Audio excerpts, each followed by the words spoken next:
Pardon me, Mr. Perfect! I guess I forgot that you never ever make a mistake!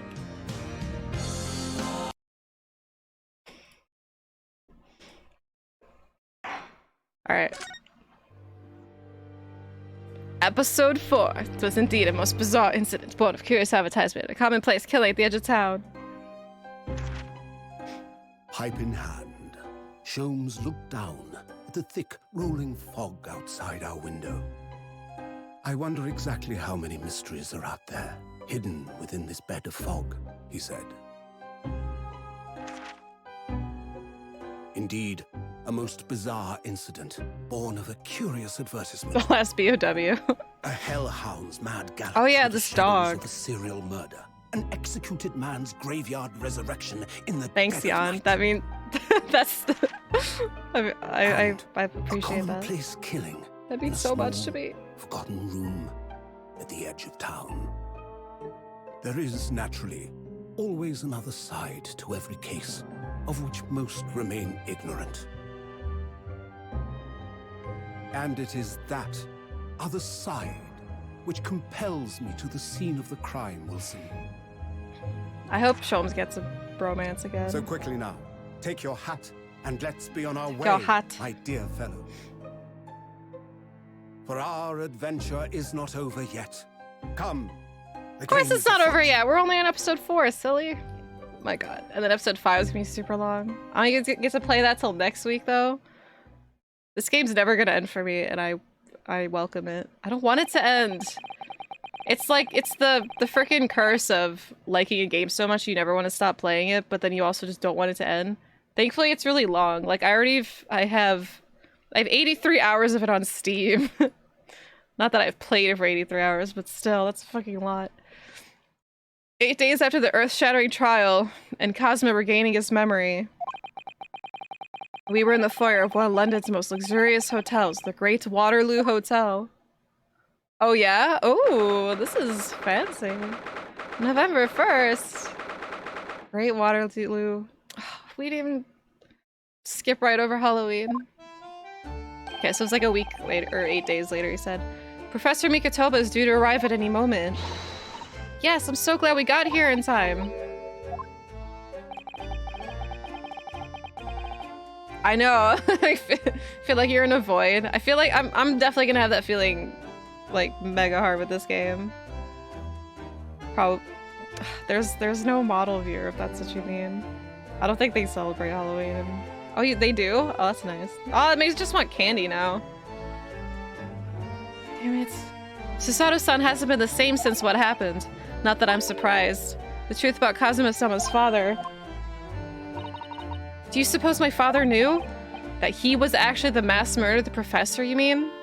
God, I feel- yeah, dude, I was so like wrapped up in the cutscene. I didn't actually like let that sink in that Kazuma's dad is a fucking mass murderer. There's so much happening in that scene that I was just so focused on. And then Zeke's was still there. Poor Kazuma, yeah. Like, imagine. Well, and then he cut him up. Poor guy. Does that have to do with the Baskerville case? Knowing this game, yeah. 100%. Poor Zeke's as well, like, God, it's so, oh my god, it's so crazy how everything's just connected. I love it, it's so good. Anyway, I knew that's what she was thinking about. There's a good chance, I'd say. I mean, they did come here to London together 16 years ago, didn't they? Yes, that's true. Come to think of it, didn't you say that Professor Miktoba knew about Kazuma going missing in Hong Kong as well? That's right, but for some reason he wasn't at liberty to talk to me about it. It probably means he knows then. Yeah, Zeke's his apprentice was the son of his brother's killer. Like, it's crazy. He didn't know. He had to wear a mask because, well, I guess Strongheart made him wear a mask so that, you know, he wouldn't hate a Japanese apprentice. But he'd have no idea. It's like, you should really hate him. There's layers to that hatred. Anyway, Cosmo's showing up here in London with amnesia and that he's regained his memory now. Now what is he up to? Ah, there she is. What? Who's Jason Momoa over there? Father! Dude, he's... Hello, Mr. Mikitoba in a suit. Hello, Susato, how are you? Yeah, it's Jason. I'm very well, thank you. We're delighted you arrived safe and sound. Why does the judge look like Jason Momoa in a suit? He's your new... What's his name? Jigoku? He's your new favorite character? It goes Shomes, Kazuma, Jigoku.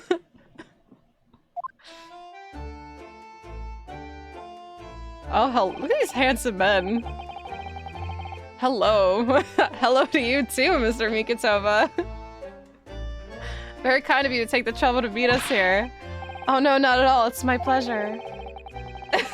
Yes, question marks, because we're not supposed to know who he is, I guess. We've heard all about your extraordinary exploits here in London, you know. The news has crossed the seas. It has? I was looking forward to reading the monthly reports that arrive with steamships from Britain. Oh, I see. Well, thank you very much. Who is this man? Why do I feel as though I've seen him before? I take it from your expression that you can't quite place me. In that case, how about a little reminder, Seishiro? A firm tap should do it. Yes. Firm tap? What? Here we go then. What the fuck is he gonna- Oh, I was like, what is he gonna do? I hereby pronounce the defendant Ryunosuke Naruhodo guilty. Ah. Oh, you're...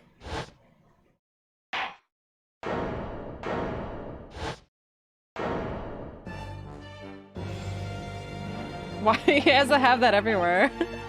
The court will now hear the trial of Ryunosuke Naruhodo. No, we just started episode 4. No, he's hot.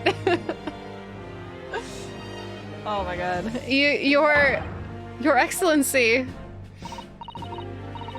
He's that good of a judge that he can do the hammer sound on air. Hello, Judge Shigoku. How are you? It's been a long time. Good, you remembered now. That really did the trick. He does it again. Guilty. Only I was declared not guilty, wasn't I? And there was no laughing at the time. So London again after all this time. Hard to believe it's been 10 years. To be honest, I never thought I'd be back. Yeah, maybe. So we know it's Mikitoba, Asogi, and maybe him being the third. Neither did I. I didn't imagine Japan would ever be invited to an international symposium like this. Oh, we're supposed to give him the kendo voice, but now I want to give him like a... I guess we'll still make him kendo. They never thought he'd be back. Yeah, but I mean, that's still kind of vague, but I guess it is Ace Attorney. It's pretty spot on.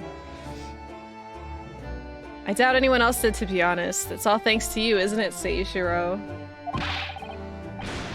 What are you talking about, Yujin? Ha ha ha ha. Yujin? Of course, Judge Jigoku. He must complete the set. Okay, I guess that's so. He's the other man who 16 years ago came to London with Kazuma's father, Professor Mikitoba. He's the third. Okay, there we go. I was like, if it's Ace Attorney. If he's the third visiting scholar, the game will absolutely 100% let you know he is. And they got it. I can't do an Aquaman voice. Well, all those passports check and luggage searches at the border took rather a lot of time. I must say, I'm very envious of your ministerial status. You didn't have to go through any of that. Did you? Ah, I knew you were jealous. Sorry? Ministerial status? Yes, didn't you know? Seishiro here is also Japan's Minister of Foreign Affairs. Dude, this guy's like everything. It was his personal insistence that allowed you to take Kazuma's place here on the study tour. Guilty as charged. Stop laughing! He would definitely do the Sadler laugh. Ah, yes now, Naruhodo. I received a telegram from Lord Strongheart yesterday. Thank you, Judge. Oh, you did? It appears that some things came to light in a trial you were involved in with 8 days ago. About what happened 10 years ago. That tragedy. So he's all caught up. Are you gonna explain yourself? Yes, could you tell us any more about it? Look at these two men.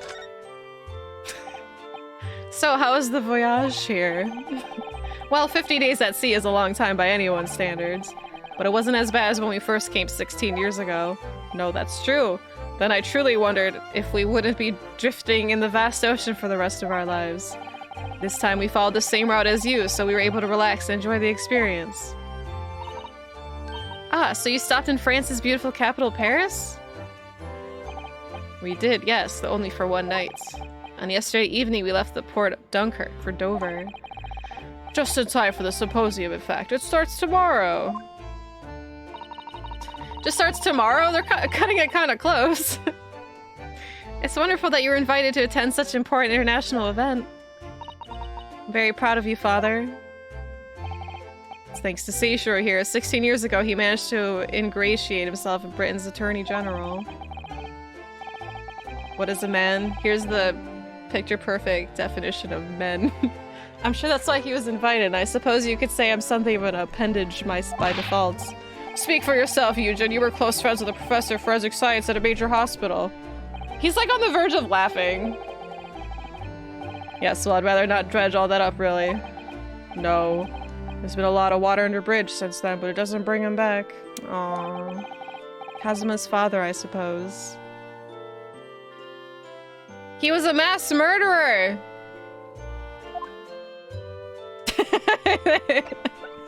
They looked at me like, what?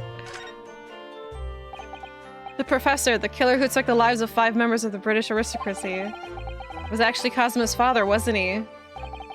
That's correct. Genshin Asugi. Genshin. You knew, I presume, father? Aw, he laughs. See, this has become such a buddy game. He really does. He just wants to laugh to make him laugh. He was a close friend at the time. Genshin came to Britain as a police detective. He was studying investigative techniques at Scotland Yard. I've never understood what drove the man to commit such heinous acts. It was a closed trial, so the public never knew the truth, and he was executed with little ado. B, we're taking this seriously. To this day, very few people know what really happened, even in our homeland. What about Kazuma? Did he know? Did he know the truth about his father? No, of course not. He was told his father passed from sickness. However, I suspect he may have had his doubts. Oh, why? As you know, I tried to guide Kazuma growing up as if he were my own son. Then one day, he came to my office at the university and said, I've decided. I want to travel to Great Britain and study there. Oh, Kazuma. Do you think he wanted to come here to investigate his father's death? I don't know. But when I looked into his eyes, I did know that there was no way I'd be able to stop him. Oh, that's cool. So the whole bit about Mikitoba not wanting Kazuma to fail was so that he could like act out his own mission. It wasn't the whole thing about caring about Japan and Britain's social affairs. He literally just wanted Kazuma to act out his own will, I guess. That's sweet. Maybe. I don't know. Yeah, he was like a father to him too. He just wanted to help his boy. Yeah, and then Kazuma said that there's something he wanted to do and he wanted Ryunosuke's help with. But we never knew what that was because Kazuma died after. So that's probably the thing that he wanted to do, Pimp, was figure out his father's murder or death. You have time to wrap your head around this. There's always time for Ace Attorney. Oh my god, there's so much! This makes me so sad they didn't end up making a third one. Because I love all of these characters and I love all these plots. But it's okay, maybe one day. Something else came to light in that trial the other day, actually. Oh? What? Well, having disappeared in Hong Kong and been missing for almost a year, Kazuma's since turned up here in London working as the apprentice of Lord Van Zeeks. Oh shit! Okay, I was just like, does he know? What? He didn't know! They don't know! Yes! This is so exciting! That's news to us! So, Lord Strongheart's telegram neglected to mention that part then. I played all the other ones. I haven't beaten all of them though, yeah. But this one might be my favorite though. I want more Great Ace. They don't know, Pepe laugh. As you know, we both thought Kazuma had died on the steamship during the voyage to Great Britain in January. But he didn't die, he's alive, and you knew, didn't you, father? Strongheart, you ass. I knew Strongheart was suspicious. There's something, he's been off since the beginning. But it's just like, as the last game and this game went on, it's just like he's more and more sketchy.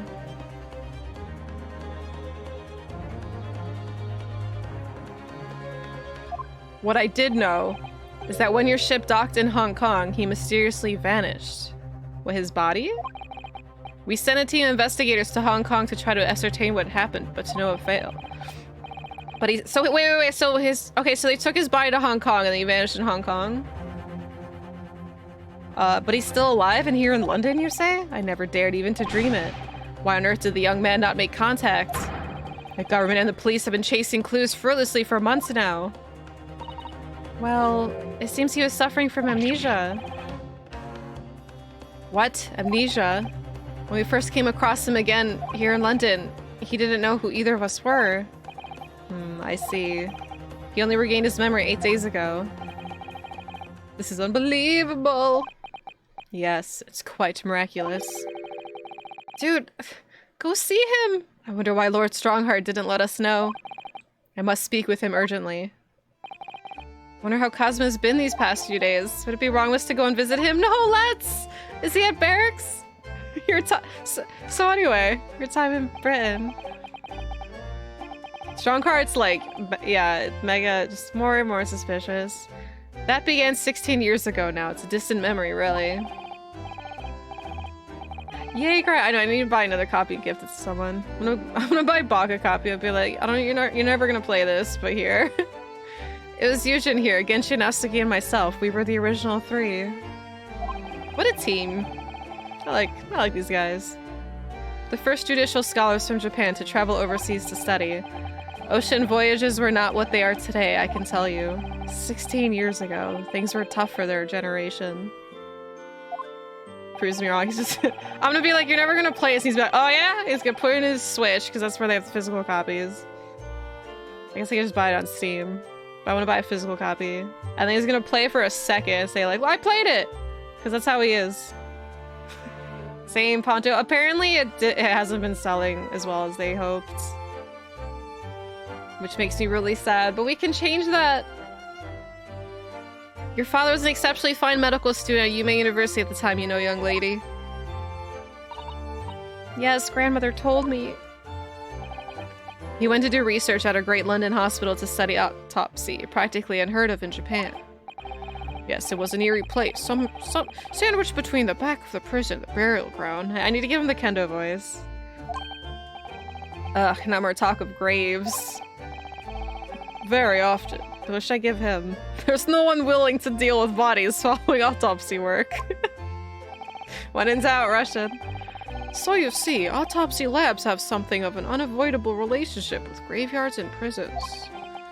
Not my cup of tea at all. Do you remember the Scottish prisoner governor? Caden, his name was. He was a good man. Yes, but then of course, in our 6th year here, everything changed with that dreadful case. Oscar out, yeah.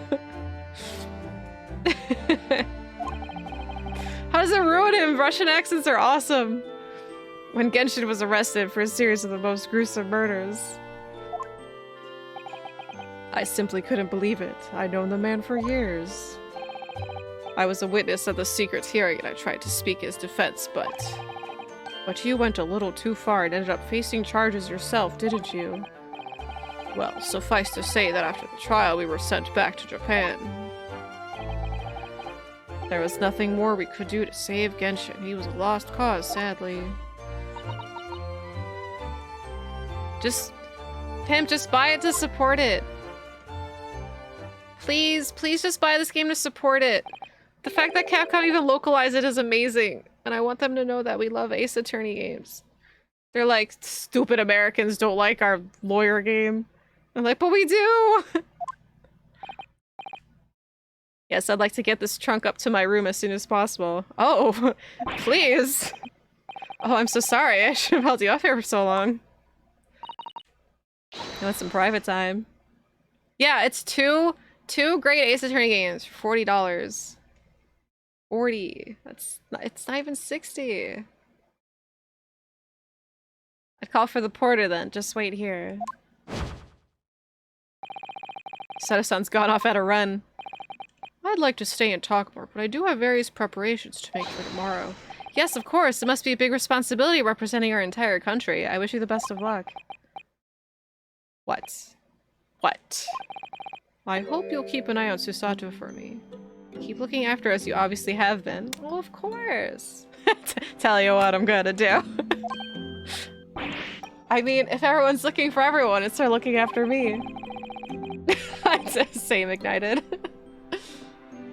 Yeah, and it has side cases. Like, people always talk about content per, like hours per money instead of quality of money or whatever. Like, this is both. Like, it has the hours. It has the quality. This is perfect.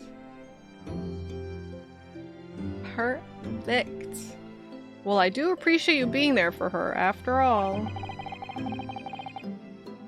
I've been a miserable father to her. I've thoroughly let her down. Sorry? What do you mean? I just tell you what I'm gonna do. I just have it stuck in my head right now. Me and Rebecca always quote that line. Started. I do everything but eat it for you. 16 years ago, I started my long study tour here in Britain, as you know. The very year Susato was born. Yes, I heard. The birth of my daughter was the most joyous event of my life, but... well, sadly, it was accompanied by the most tragic event in my life, too. Oh yes, Susato-san hinted at something like that. It was a rather turbulent time at home. Anyway, I won't bore you with the details. That one's one of my favorite episodes, though, for sure. Like, just like Lucy and Ethel's attitude when they're in the meat shop. So good. Like, even Ethel's like so boss about the freaking scale. Oh my god. The point is, it became rather less dependable than befits a grown man. It was then that Seishiro offered me the opportunity to study here in Great Britain. You're still here? I was too worried about you to leave you behind. So perhaps I was a little heavy-handed when it came to persuading you to accompany me to London. So, that's what happened in a nutshell. And that's also the reason why I now feel compelled to give my daughter as many opportunities as I dare. Though the whole world does not readily afford young women such things, I must say. Susato was born in the wrong time. Just think of how powerful of a woman Susato would be if she was born, like, much later. One other thing, Naruhodo. I may be so bold, I have a favor to ask you. Anything! I like favors. What can I do for you? Well, the thing is, ah, damn it! Damn it. I'm so sorry that took so long. Mrs. Sato! Now then, allow us to take your bags. Allow me to take your bags. One moment, if you please, Porter. I was in the middle of something. Of course, sir. He has a flask. My guy has a flask. That machine around your neck. It's a camera, I believe? Quite right, sir. Just 5 shillings for lovely photograph to commemorate a wonderful stay at hotel, sir. Somebody's getting a Russian accent in this chapter. Well, I think given the occasion, we could justify the expense. Oh my god, we're gonna have a photo together? Yes! I was like, I'm ready for that screenshot button. Look at Naruhodo. Oh, they're so sweet. Wait, was he a juror? Oh. I'd like to thank you for coming with me, Mr. Naruhodo. You really made Father very happy, I think. Oh, well, I'm pleased then. But we were interrupted before. Professor Mikotobo was about to ask me something. Shall we return to Baker Street then? I expect Iris will have some delicious tea waiting for us. Has she even eaten? You keep the money. I'm getting more and more anxious about Kazuma, though. Perhaps I'll try to meet with Lord Strongheart later and ask after him. Oh, believe you me, we will be asking about Lord Strongheart. Oh, I can't just go to Zeke's office.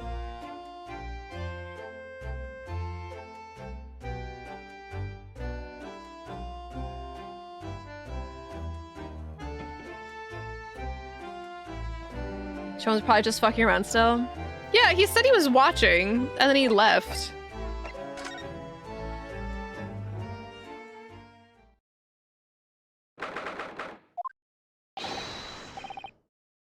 What the hell is going on here? Oh wait, what's that mask? What was that? A man screaming in the most unflattering way. Do you think? What is happening? Could it be Mr. Sholmes? Is he okay? Oh, I do hope not. What is this? Who the fuck are these? I don't do it anymore. Mon ami, mon ami. Stop this disgraceful display, huh? Who are these people? Look at their hair. It's bright red. Don't tell me. I think they must be clients of Mr. Sholmes. Are they? Hey, Gina's here too. Right, you two. You're coming with me now, down to the clink. No, not in prison. It's dark and damp, and I don't like it. You keep the money. He even has like... Bobs, the darkness is my friend. I am not scared. Wait. But you're always scared of the dark. Shut your mouth, you idiots. I will sit quietly in the dark and plan our next daring heist. Wait, I don't like this. I don't like it. Is that supposed to be Swedish or something? Well, tough. We'll finish this down in the yard. Now get moving. Bye then, Ginny. Have fun. What the hell just happened? I'm not sure what just happened here. Oh yeah, thanks, Iris. And yeah, you're a great detective. Is Sholmes okay? Did they harass him? Gina makes a fine detective herself, doesn't she? Oh, Susie and Bruno. Hello, Iris. We're home. Well, did you find your daddy? Yes, we arrived at the hotel just before he and his friend. I did a Russian-Italian accent. Is that what that was? Oh, that's great news. I hope I get to see my dad again soon. Oh, God. Putting a damper on things already, Iris. Yeah, totally. Hi, Massa. Dr. John H. Wilson. So, Iris, all that remains now is the greatest problems known to man. What? Why is your hair red? Oh man, I would like him so much less if his hair was naturally red like that, or like always red. But before we concern ourselves with that, I believe some tea is in order, don't you, my dear fellows? What's wrong with your hair? Is something wrong, Mr. Naruhodo? I was gonna say, do I have a crumb or such like on my face? Not so much on your face. As on your head, I'd say. Come along then, everyone. I've brewed a lovely special blend. Time for tea. What the fuck? Whatever's going on here today. In that case, let us sit and drink now, for I'm in fact expecting a guest later today. Is it you? Why do you have red hair? Oh my god, look at all these problems. An explanation why you look like the flamey shitbird from FF9. His brows as well.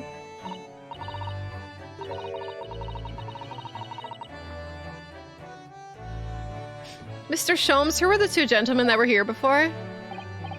Oh, just a pair of petty criminals, nothing of significance. Of course, they have to make a living somehow. And when the mood takes me, I'm willing to turn a blind eye to all manner of infractions. Just letting them steal. When the mood takes you? All manner of infractions? But When such fellows set their sights on Mr. Herlock Sholmes, well, that's when their luck runs out. Oh my, you were the target of a crime, Mr. Sholmes? But I quickly devised a plan to entrap them and deliver them to your young detective ally. Is the dyeing the hair part of the plan? You should have asked Gregsy to come too. We would have had an arresting tea party. I did send word, but no answer was forthcoming. The man is consumingly in the wrong place at the wrong time. There's a word for it, I'm sure. Aha, I have it. Bungler, that's the word. It's a good job he's not here to hear you say that. Calling him a bungler. So those redheads have been up to no good? I wonder what the men did. He's never gonna tell us. It's probably him, dressed up in a costume. What was that about the greatest of problems known to man that you mentioned before? Is it another fiendishly intricate case, Mr. Sholmes? Bye, Messa. How should I best explain it? Are you aware of the theory of evolution by natural selection, perchance? Oh, I love music so much. Well, I think I've heard talk of it somewhere, possibly. It's a revolutionary scientific theory that was newly proposed 40 years ago now. She is so smart. According to its author, Mr. Darwin, we humans were once apes who lived in the treetops. Wait, what? We were apes? Indeed. From the very moment those apes descended from the canopy to live as humans, it has been our lot to be at the mercy of the greatest problem known to man. Our lot? What's this great problem, Mr. Sholmes?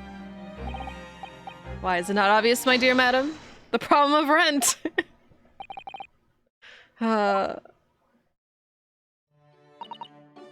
But did you not receive a rather large sum of money from Madame Tuspils only the other day?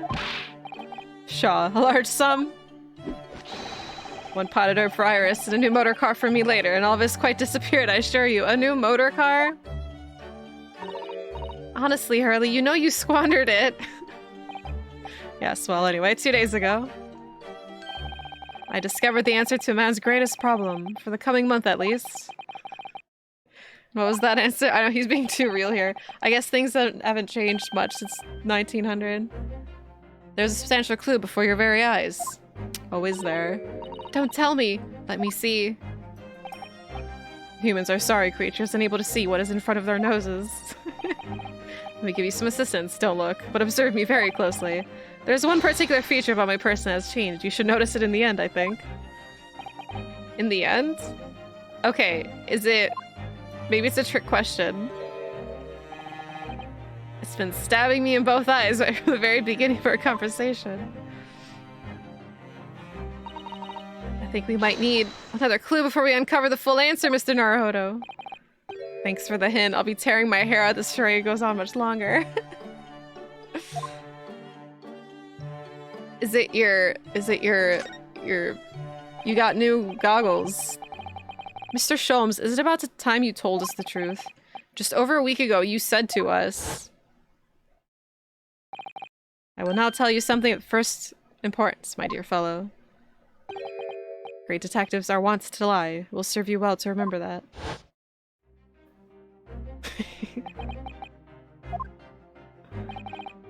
That case aboard the SS Buria in January. Cosmo wasn't killed, and you knew he wasn't dead at the time. So what was really going on? The fellow was unconscious for a very long time. If he hadn't regained consciousness when he did, his life would have been in mortal peril. Of course, a side effect of the prolonged comatose state was amnesia, as you now know. It was a simple enough task to silence the crew. But how? He was in on it! After they'd carried him out of the cabin, I assembled them in the lobby area. But I made them swear to leave him unconscious and have him unlaid from the ship in Hong Kong as a murdered corpse. Oh, how horrible! It was necessary to find some material with which to persuade the crewmen to keep their word, of course. But why? Why did you do it in the first place? I'll be at liberty to elaborate in due course. Oh my god. He's never gonna tell us. But for the time being, I would like to reassure you. I didn't foresee subsequent events. What events? His disappearance in Hong Kong. I believe you. Oh, but he knew. I believe I may have made a gross error of judgment. Mr. Sholmes. What is going on? Everyone knows everything except for me. That's it? That's the conversation? Can I present to you my badge? Can I talk to... Damn it. Can I talk to Iris? She's not even here.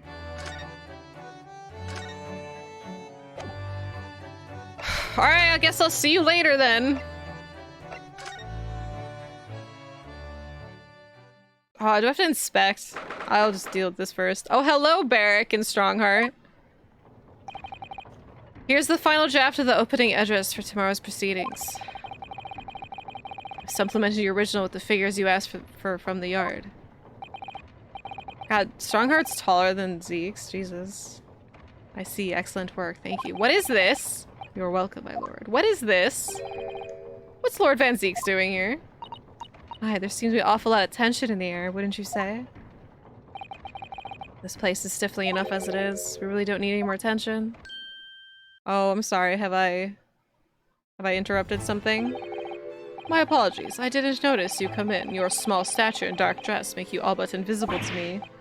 Oh, no. It's entirely my fault for wearing black, I'm sure. From now on, you must dress in white from head to toe whenever you come in here. Now then, Mr. Naruhodo. Yes, my lord? Wait, what did I say? Yes, my lord, I'm right here. Oh, needs ... Is something wrong? Perhaps a little too hot in here for you? Blinded with light.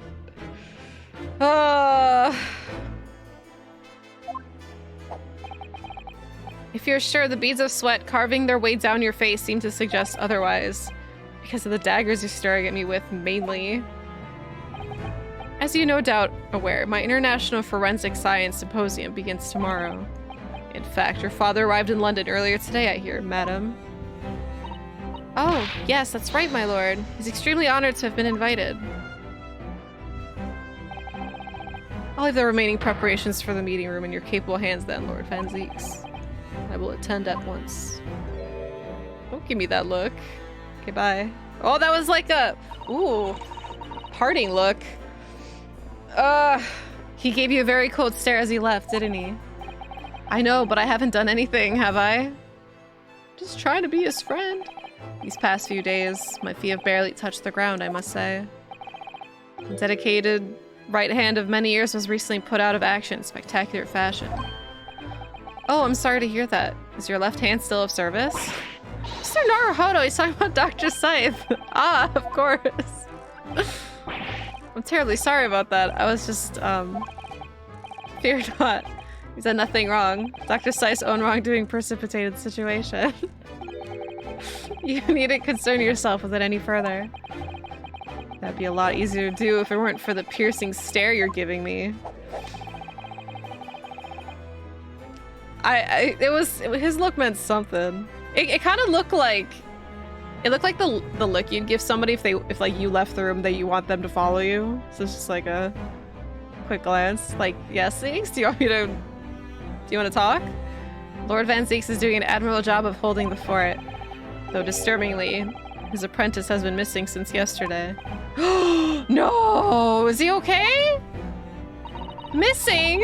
What's become of Cosmo-sama now? Don't tell me he's dead again. Oh my god, we're gonna have to solve his murder. Is he gonna be found murdered? And we have to solve it twice? I can't handle that right now. No. Long ago, visitor numbers to the Great Exhibition exceeded 30 million. 30 million! There's even that many people in the world? As a comparison, Mr. Naruhodo, the population of the imperial capital Tokyo is 2 million. We'll be opening the International Forensic Science Symposium in the exhibition's main auditorium. You're messing with us. Where is he really? Strongheart, you know. This event has been 2 years in the making. 2 years of preparations and negotiations with other countries. It sounds like a tremendous achievement. Congratulations. The 20th century will see the wholesale adoption of forensic investigation techniques. Cooperation between policing organizations around the globe will be essential, which is why this landmark first symposium had to be hosted here at the heart of our great British Empire. In order that Scotland Yard could become the leading investigative organization in the New World. He's the same as ever, I see. That passion of his is quite something. You're every bit as passionate in your own way, I'm sure, Mr. Naruhodo. Thanks. The only person in this country who truly cares about a future that embraces forensic science. It was my intention to become Her Majesty's Attorney General and reform the Yard from the ground up. So the disgrace of the forensic investigation team has been a bitter blow to my ambitions. Alright, tell me more. First established the forensic investigation team a year ago, experimentally to start with. Dr. Scythe at the helm, it was suddenly accruing an impressive record of achievement. I was on the verge of changing its name and elevating its status to full-blown forensic investigation department. And can you not do that now? Obviously, nobody wants to hear anything about it at the moment. Even I can't keep this story out of the papers. 6 million Londoners will be cursing forensic science now. This incident will set back our country's advancement in the field by a good 10 years, I'd say. Unintended repercussions of our trial. We simply couldn't have overlooked what had happened, though. Of course not. We should all be grateful to you both. Anyway, I'll still reform this country's policing when I become Attorney General. This might delay my plans, but it won't alter them. Nothing will stand in my way. Oh yeah? Tell me more about Kazuma, punk. About his apprentice. Ah yes, that came as a surprise to me. I must say that you and he are old friends. What? How did he become an apprentice to Lord Van Zeeks in the first place? It came about 3 months ago. An unidentified Asian man was apprehended by border police. They found him hiding aboard a large goods vessel. Oh my, so he stowed away to get here. He had no papers to identify him, no password, and he was suffering from amnesia too. Oh, he must have been so scared. Other than the fact he was clearly of Eastern descent, there were no clues as to who he was. So I decided to assign him to Lord Van Zeeks, that way I could keep an eye on him. Then why the mask? I also find it's funny, like, there's, like, you don't know anything about this person, supposedly. Just make him an apprentice of prosecution. Like, what? But you just pick up, do you guys pick up anyone off the street these days? I didn't want to burden Lord Van Zeeks with tiresome explanation about why he had an Eastern apprentice, because it'd be so much easier to explain why he was wearing a mask. He's proving to be great help to Lord Van Zeeks. I have high hopes for his future. By the way, do you know where he's gone? No idea, but I believe he's left London for the time being. Oh, that means we can't talk to him? We can't introduce him to Sholmes? I take it you also didn't know? That the man's father was one of the country's most infamous criminals, I mean. Dude! You could have fucking told us! This guy knows everything. I hate him. How does he know he left London? Probably because he's behind everything. What we learned from the trial 8 days ago was a huge shock, finding out my friend's father was... Oh yes, Genshin Asugi. Please, just tell me how the game ends. So you know everything. The professor case 10 years ago caused a great stir here in Britain. This fucking guy. There were such awful murders, and unprecedented. Using a ferocious dog as a murder weapon? No one would have believed the culprit was a foreign student invited to study here by the government. This dog's gonna be very important. It already matches up with the collar, so we can link the collar from the second case. I don't know how that's gonna connect yet. So the true identity of the killer couldn't be made public then. Can't be made public now. He is pretty imposing, and I hate him for it. Yo, Matt. Oh my god, what? Don't say it's Oliver. Nobody in your country knows it was him, and neither do the citizens of London. The main motivation was to avoid aggravating relations between our two nations at the time, I understand. It's not Oliver! correct, however. It has to be noted that there were some supporters of the professor's apparent cause. What? Supporters of a mass murderer? The majority of the man's victims were a blight on aristocracy of the day. Somewhat ironically, their deaths actually befitted society as a whole. Dog mind control. Or so a fair few thinkers in London believed anyway. Right, I see. But it was still murder, wasn't it? It's Death Note. It seems very similar, doesn't it? To the idea of the Reaper of the Bailey.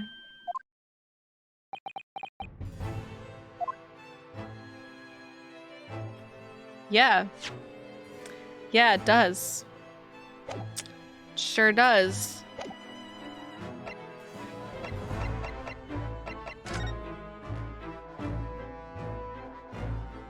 Is there anyone else here? Is Barrack still here? Alright, can I go check in on Barrack now? Damn it.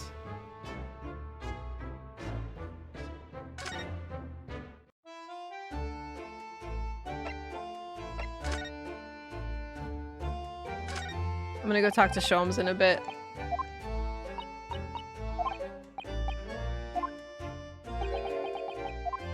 Don't worry, I haven't forgotten, and I can't go to Zeke's office yet. That's a big plant. This guy's just waiting to do his job. I don't even know what the case is yet. Don't leave, don't leave!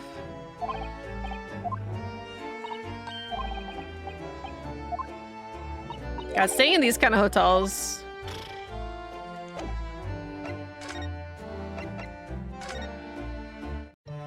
I know we're on first name basis with him.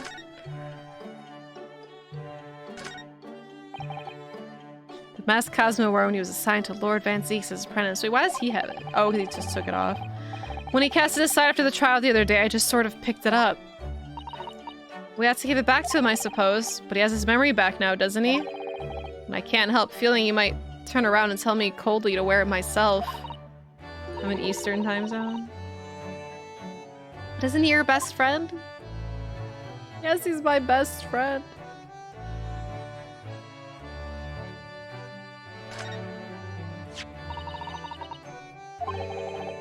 What's that article circled in red ink there? Oh god, it's an advertising column. It says, oh here we go. This is why his hair is red, probably. To the Red-Headed League. The Red-Headed League? What's that? I don't know. I've never heard of it before, but... There's something on my face. Clearly this has something to do with that lively hair.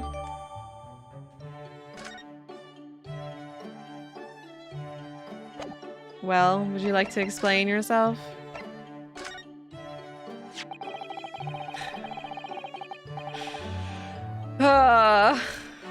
Looks as though someone circled an advertisement in this paper, Mr. Sholmes. To the Red-Headed League. Does that strike you in some way? I was thinking that just maybe it might be related. To your bright red hair? Oh, so you've noticed, he's gonna say. He's just chuckling. Oh, he's so cute. So, at last you learned to apply my methods, Mr. Naruhodo. Sorry? In the first instance, and quite indispensable, observation. Believe me, I could have seen that hair with my eyes shut. So then, allow me to regale you with the details of my latest exploits. Regale or boast? Yes, please tell me. Tell me about the Red-Headed League. So it's the Red-Headed League, which seems to be the subject of the advertisement you've circled. You noticed in the paper, then, that, my dear fellow, was going to be the source of this month's rent payment. It was? How? According to the advertisement, the Red-Headed League is a distinguished institution of fellows of unspecified governance. In fact, the only condition of becoming a member is having red hair. That's all it takes. That doesn't entirely surprise me. But listen to what the lucky redheads receive once they join. An unconditional salary of £4 a week. What the fuck do they do? It's like this mega saturated red. Like, I'm surprised it's not glowing. It's so bright. £4 a week? How much is that in 2021? But why? What are they paying people for? That I don't know. No details are given in the advertisement. But surely every redhead person in the country would flock to join in that case. You're right, Susie. There's no time to lose. I'll put in my application at once. So will I, just on the off chance. Might be stretching a point, I think. Shit, for £4 a week? Trouble is, they have fixed number of members, you see. Oh, I see. So once a certain number of people have joined, no one else can? But as luck would have it, no, one member recently passed away. Oh, how lucky. Wasn't particularly lucky for the redhead in question, I feel, Mr. Sholmes. £100 a week? I mean, I guess it's probably meant a lot more now. Or back then. So you decided to try to join in his place? Correct. I mean, look at me. Have you ever seen such a red-headed fellow? No. So why? Why'd it have to go so wrong? What happened? What on earth happened? A blunder, Mr. Naruhodo, though it pains me to admit it. Your blunder. Tell me more about your blunder. What did you actually do to your hair, Mr. Sholmes? I'm glad you asked, Misato. What you see atop my head is neither dye nor a hairpiece. I changed the color of my hair overnight. By the wonders of chemistry. Oh no! Oh no! Chemistry? I was conducting some research into a method of rejuvenating spent tea leaves. In the course of my work, I stumbled upon a potion that, when taken, turns one hair flame like red. Would you like to try it? It'll make every hair on your body perfectly crimson. We're good. But Mr. Sholmes, is it quite safe to drink? Imagine. Well, he didn't create hair dye. He created something that you drink that turns your hair red. And that's why it's so loud.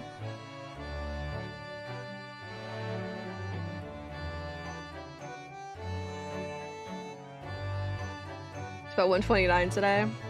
So like, just 129 a week?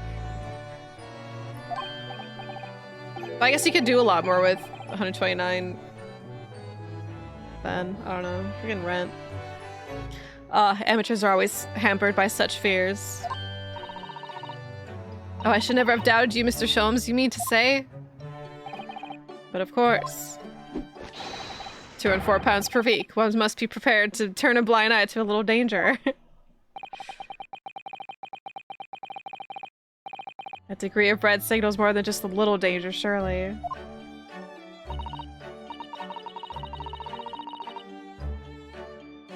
Oh, you did dollar. Wait, so dollars? Is that different? So anyway, Hurley left full of confidence yesterday with his new red hair. For the park on Limestream where the Red-Headed League was interviewing prospective new members. So what went wrong? The whole park was choked with red-headed folk like a coaster's orange barrow. You have to do everything like... He is just like Lucy. He is. He has to do everything the hardest way possible. I queued for 8 hours solid before at last I reached the front. When the panel of interviewers saw me, they immediately said, "Ah, Mr. Herlock Sholmes, are you in disguise to conduct an investigation?" They knew!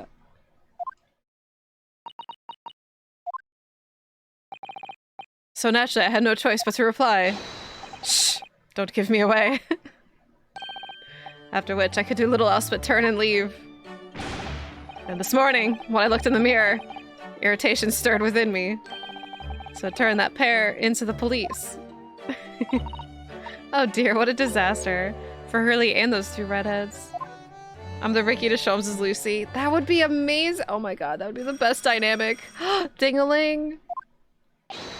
Aha! Here is my guest now, my latest client with money to spend. He's so cute. He's too famous for his own good. Maybe he's more the Ricky to my Lucy in that sense, but he's definitely the Lucy to my Ricky. Okay. Ricky's not even that good of a singer. I could sing as good as Ricky. Oh, I do hope it's an exciting case, Hurley. Remember, Iris, we are to present gripped by the greatest problem known to man. Wow. What? It's true! Must be willing to accept any case, no matter how unstimulating, save locating a runaway, of course. Don't spare anyone's feelings, will you? Oh dear, I'm afraid that Hurley can lack a little tact, especially just before the rent is due.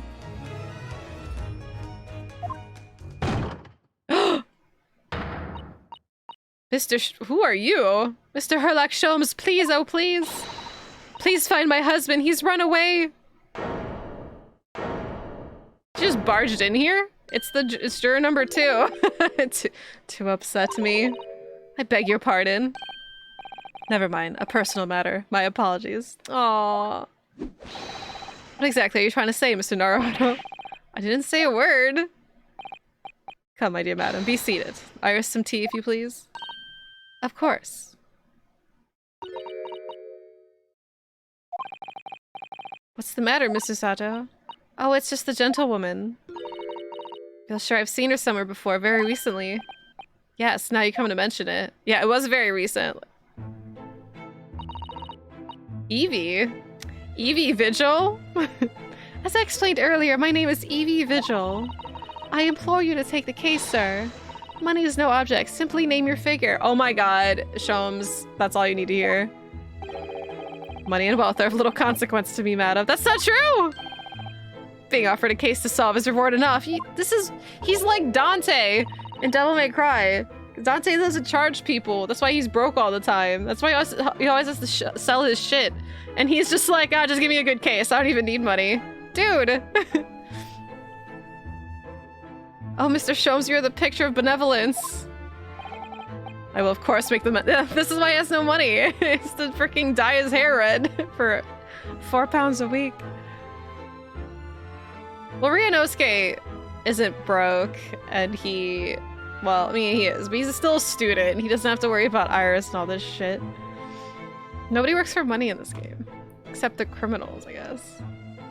Sholmes is Dante, Zeke's is Virgil.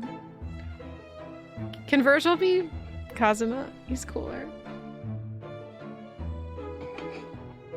I will, of course, make a mental note of your offer, however, for contingent reasons. I trust you remember your words also. Well, I guess Zeke's could, yeah, Zeke's could be Virgil. Ugh.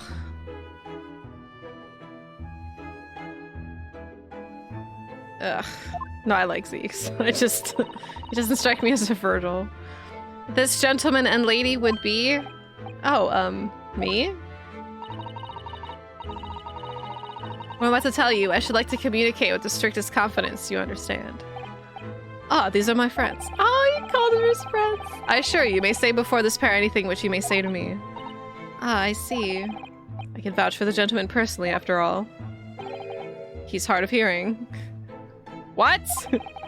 Why'd I ever get my hopes up? Does she not recognize Ryunosuke, though?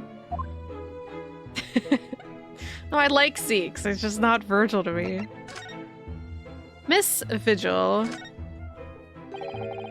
Forgive me for asking, Mrs. Vigil, but have we met somewhere before? Quite recently, perhaps? Oh my.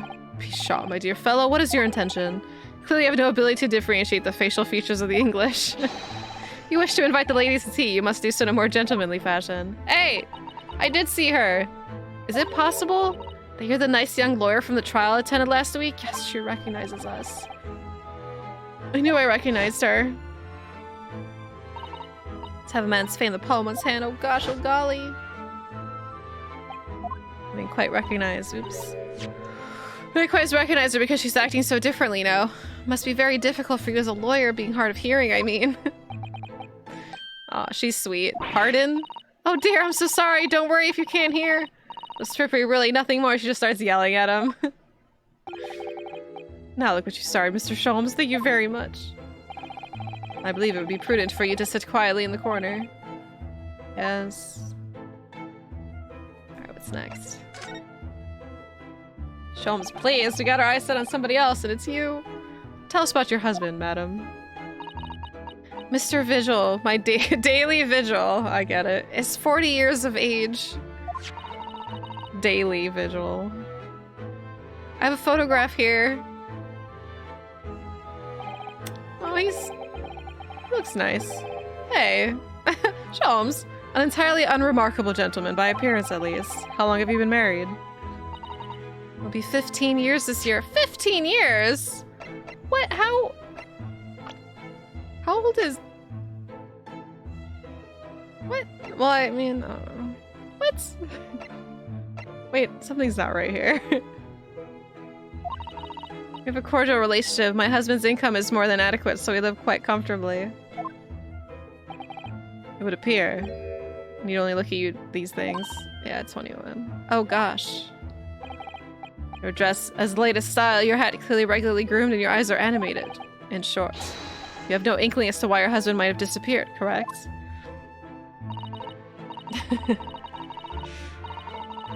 That's right. He's a kind man with a strong sense of loyalty, and he rather dotes on me. Aww. Which would point to the possibility that he has become embroiled in some incident or other. Oh, that is exactly what I fear must have happened, Mr. Sholmes. I'm quite beside myself. My husband's employment is somewhat unusual, you see. What if he's incurred some miscreant's ill will? What exactly is your husband's line of work?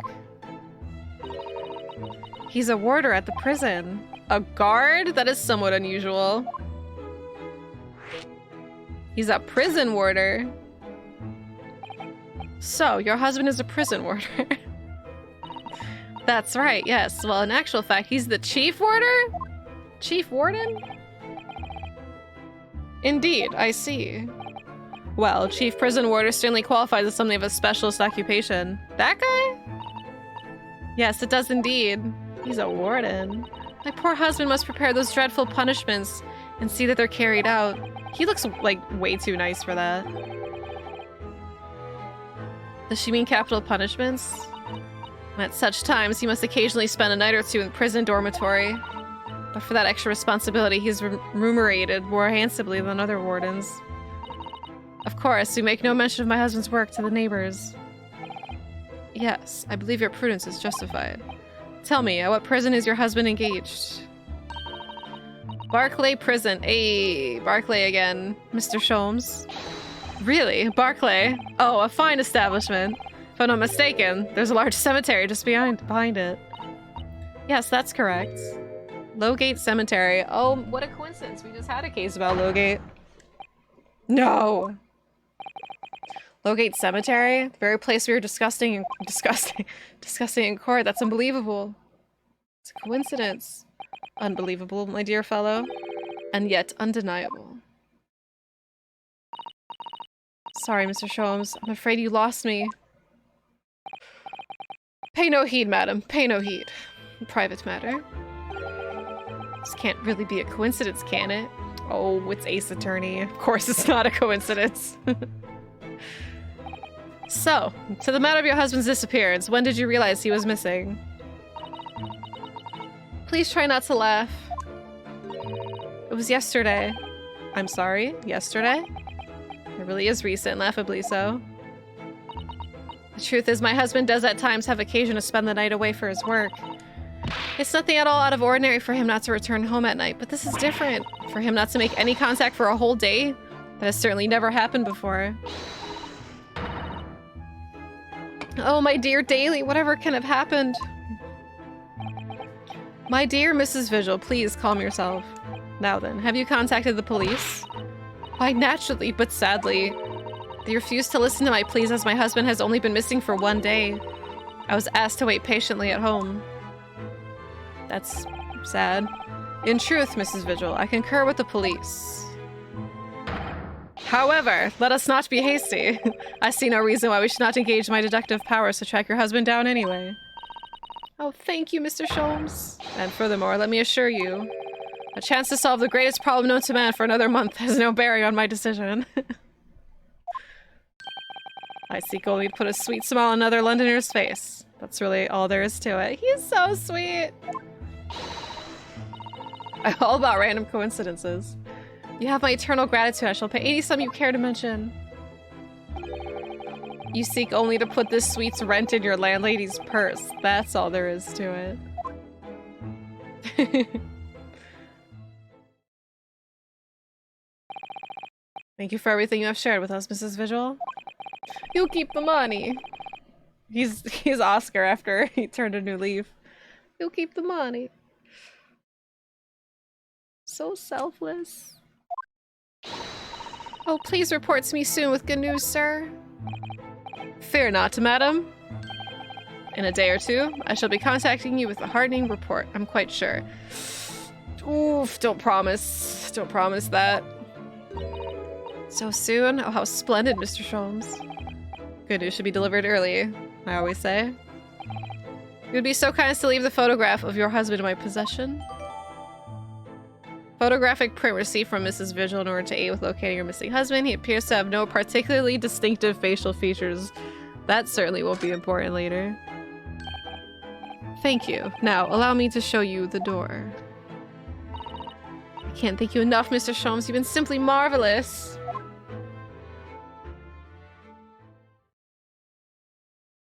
Even the evidence insults him. Poor guy. Like, really can't catch a break.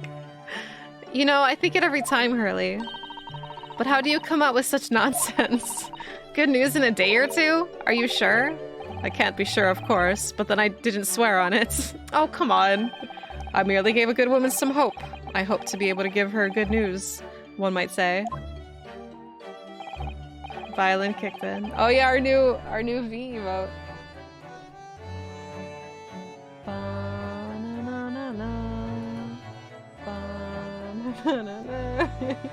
Wait, he doesn't have the violin in that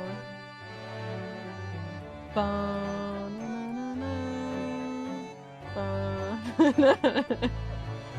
He's so sad. I love it.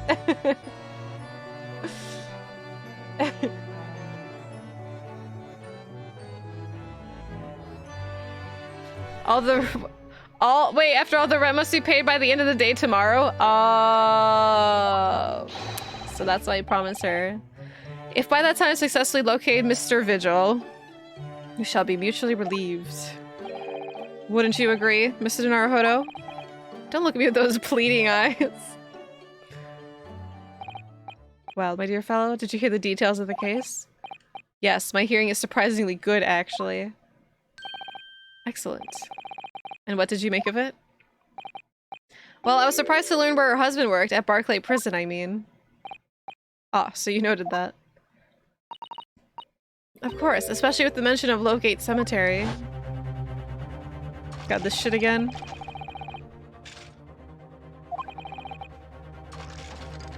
Ghosts? Barclay Prison is where that notorious man was incarcerated. The professor. Now a warder from the prison has mysteriously disappeared, it would seem. It's all very peculiar. Indeed, but nothing you can't handle, I'm quite certain, Mr. Naruhodo. Sorry? Run along to the prison and see what you can glean. Would you? I would love to run along to the prison. It's the prison governor you want. No doubt the man is equally worried. But aren't you gonna go yourself? Surely you needn't ask. I can't possibly see now with this hair. He hates it. But didn't you go to Lime Street with that hair? That was a quite different matter. So I leave it in your capable hands now, if you'll excuse me. I'm rather busy. Oh, busy are you? Busy are you? Come back. Of course you are. I bet you... Damn it, I was really hoping he was still just gonna be there. Like, yeah, I'm sure you're busy. Thanks for taking a job and throwing it on us, Sholmes, just because you don't like your hair color. I wish we could do the job together. We haven't been here yet, have we? I'm rather excited about it. She's excited to go to her prison? Well, governor's office, but still a prison? Okay, I'm gonna grab a snack or something real quick. I have 2 avocados that I kind of just want to eat. I'll be right back.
Okay, I'm back. I don't know, what have you done? Aww. Oh, Billy. I came back to another lovely gift.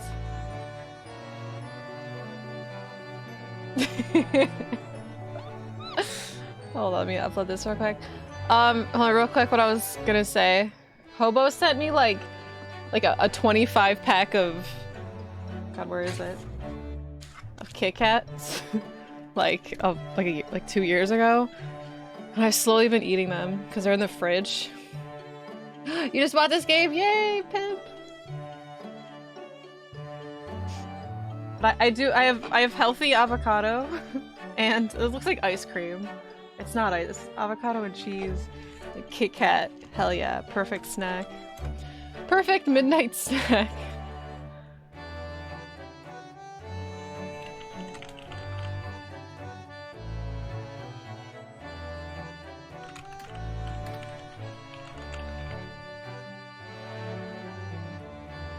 Yeah, they last pretty long in the fridge. I think there's an expiry date. Is this emote? It's... well, hold on. It's... I don't know how to do it without spoiling it. Here, I'll just show it. I'll just show it, and then when it works, it works. Okay, we got another emote graced by Billy San. There he is! Hold on.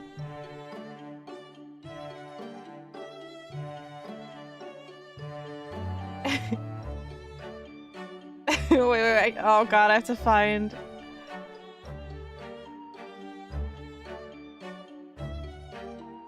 I really should just have a folder called Billy at this point, of like all the stuff Billy's made.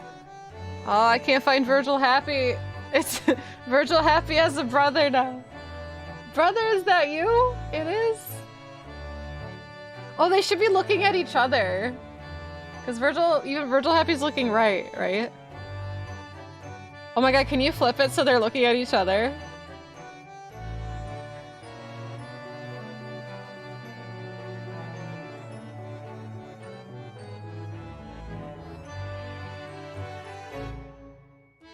I can't find where I saved Virgil Happy. It's here somewhere. But anyway, that will be called Dante Happy, and then we can make him hang out with Virgil Happy. Look, their brothers have been reunited! Dante. Oh my god, then Virgil could judgment cut him.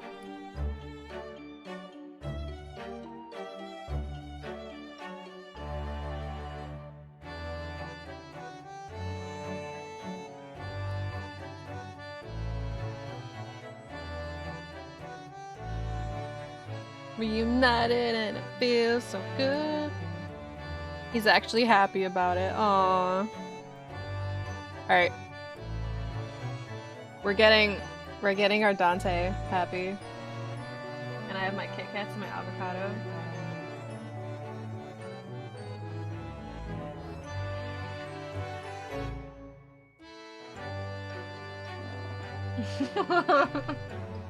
He's not a good singer. I'm pretty sure that, like, that's documented. People didn't actually think he was a good singer.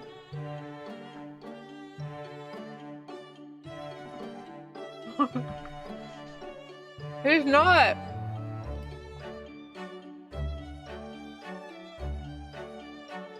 Psych, he's a great singer. Alright, where am I going? Prison?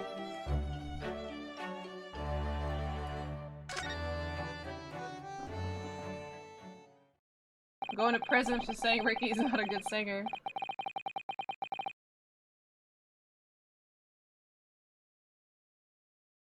Has nothing to do with Spanish. He sung in English as well.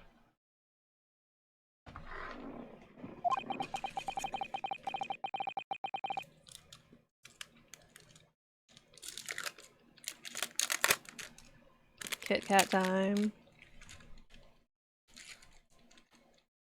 He's so cute. Plum.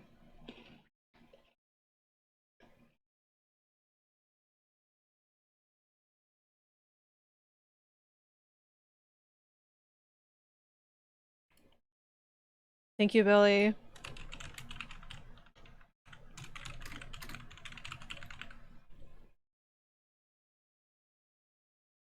Okay, so we have a code. Oh god, it won't upload now.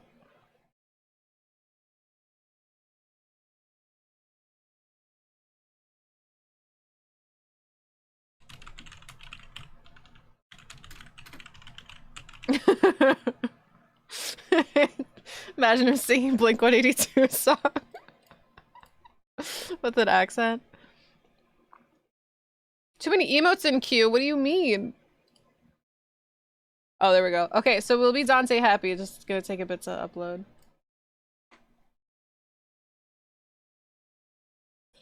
In prison? How's the case been so far? It's been pretty great. Well, this is 4. 4 is cool so far, but 3 was great. Okay, the 4 walls of a prison. Yeah, we don't have a case this, but the episode's been nice so far.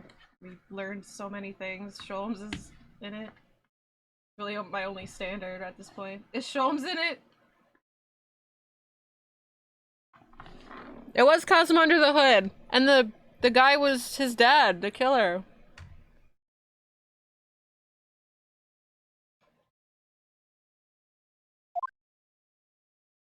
It was crazy. There's a fucking guillotine. Guillotine. There's an axe, there's a gun. There's shackles here. What the hell? This place is full of hardened criminals. I cannot— Oh! Beef! Beef, sir! Where's the rally ho emotes? Oh my god, look.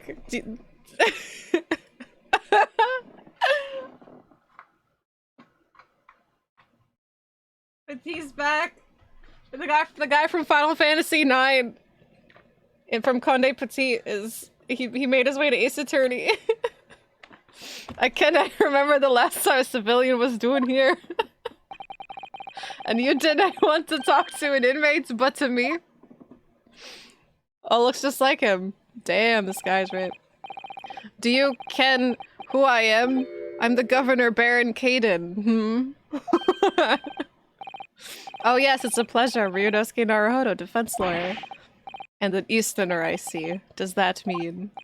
Yes, I'm visiting student of law from the Empire of Japan. Japan? Did you say Japan? Well, there's no any of your kind in here, laddie. Maybe you should try the prison next door. He's way more subtle about his accent. I didn't notice another prison next door, sir. Anyway, we came to- I didn't like to be so direct, but...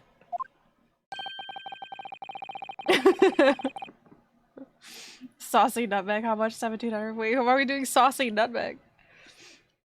This is not Biff, but he's beef. I've no intention of speaking with the likes of you suspicious-looking Easterners. Hey, look at a scar on the back of his head. That's gonna be relevant later, I bet. Now get out of my hair. As soon as he finds out that we're from Japan, he reacts like this? That surely means... That's a racist. Oh, it's the professor case. You think so too? 10 years ago, Genshin Asugi, also known as the Professor, was incarcerated at this prison. And then after his execution, he apparently re-emerged from his grave in the cemetery behind the prison. I might have known. You're sniffing around about that case, aren't you? Your agents, eh? Part of the Professor's great web, no doubt. Agents? No, we're just... Get gone with ya before I punch your lights out. We're going! Look, yeah, Hager's made his way in. Clearly a ghost of that killer still haunts this place. We're not gonna get anywhere here. Unless we can somehow prove to this man that there's nothing suspicious about us. I don't mean to be going Canadian, I'm just reading that phonetically. Governor Caden. What are you thinking, Mr. Sato? I feel sure that name came up in conversation recently.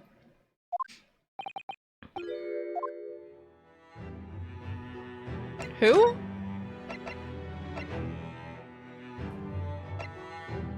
Can I just bring up... Can I just show the photo?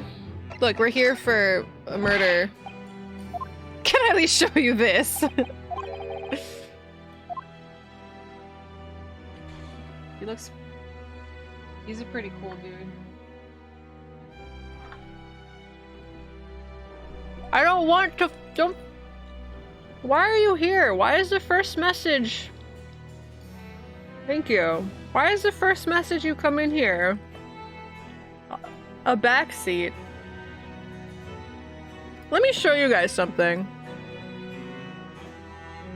I need to show you guys something.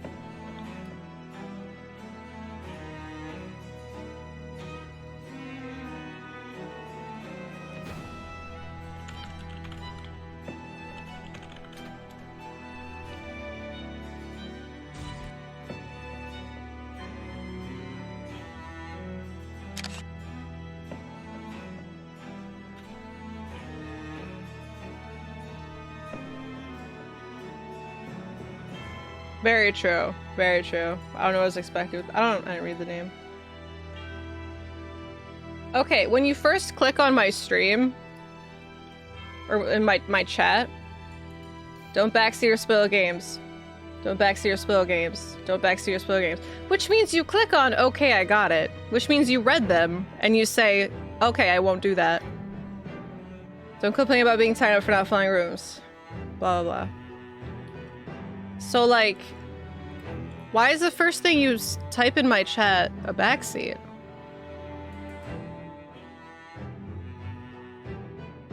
If you don't know what backseating is, just ask.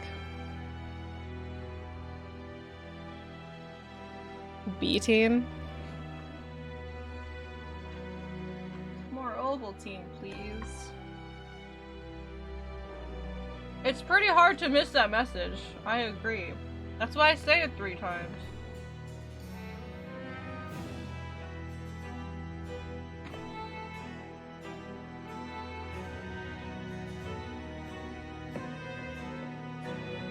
There you go. Somebody has a backseat with rusty nails if you want a backseat. Oh, my avocado.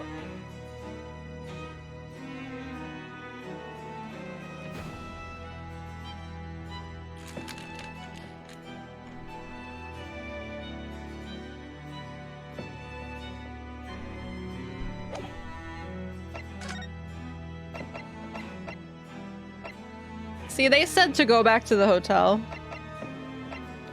Surely I couldn't have figured that out myself. So let's go waste our time elsewhere just to be annoying. We're probably not even here anymore and I don't care. I'm salty. Hey! We can talk to her, maybe. What to do? I'd rather you tell me.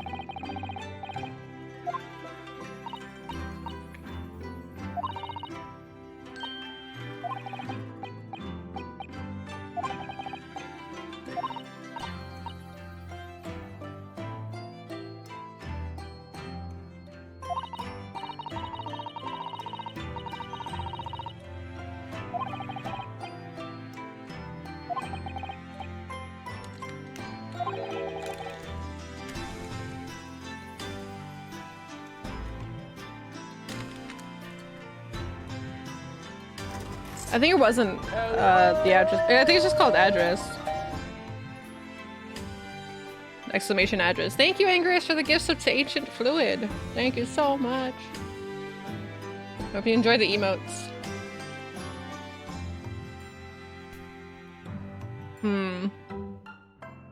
I don't remember. I know what one you're talking about. I can't remember that anymore. One sub for one backseater annihilated. Nice.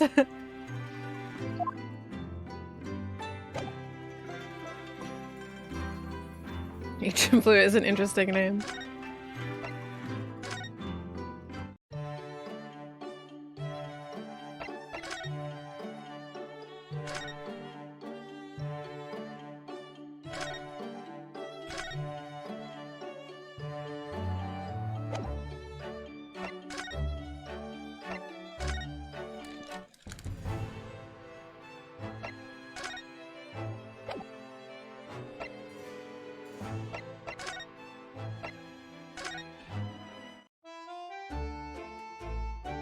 Oh! We're supposed to go to the hotel? Why did nobody tell me? I could never figure that out myself. You look at Professor Mikatoba. He is such a man right now. He's got his hat, he's got his newspaper.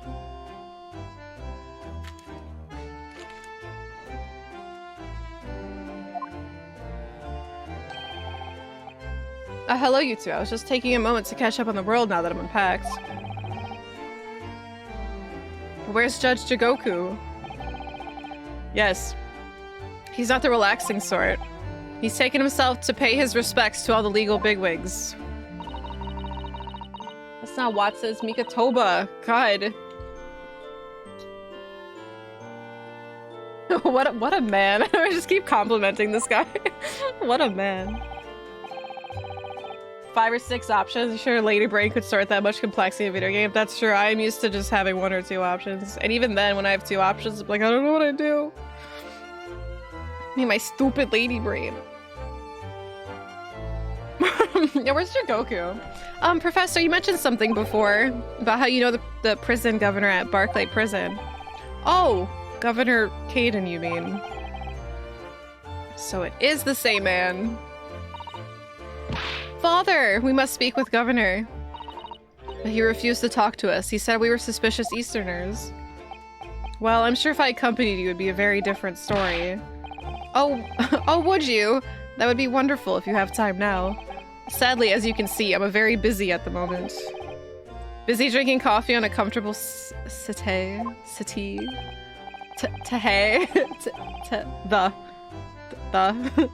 I freaking love. I love Dumb and Dumber so much. I wish I could just quote. I wish everything I ever said was a Dumb and Dumber quote. He does look a lot less dead than Wilson. I wish everything I ever said was either a Dumb and Dumber quote or an Austin Powers quote. Hey, look who forgot to forgot to charge their headset. What's the context of Satan? I think somebody just left a really weird comment, so we're just like making it a command.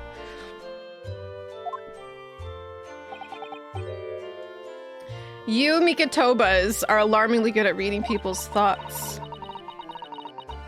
Could it be that Naruhodo's alarmingly bad at hiding her thoughts? Let's not fall out now, I have an idea.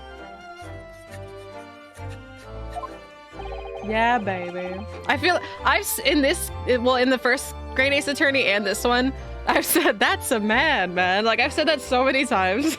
Like who knew Austin Powers is actually quotable in Great Ace Attorney?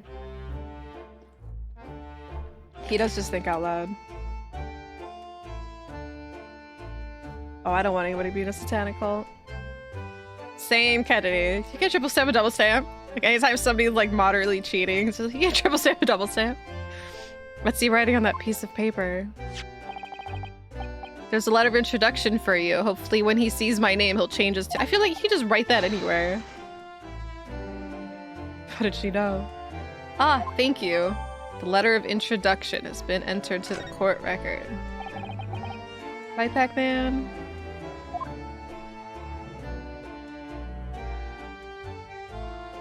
Man finally landed on the moon. Oh man, that's awesome. Well, whatever his actual reaction is. Did you guys know that was improv?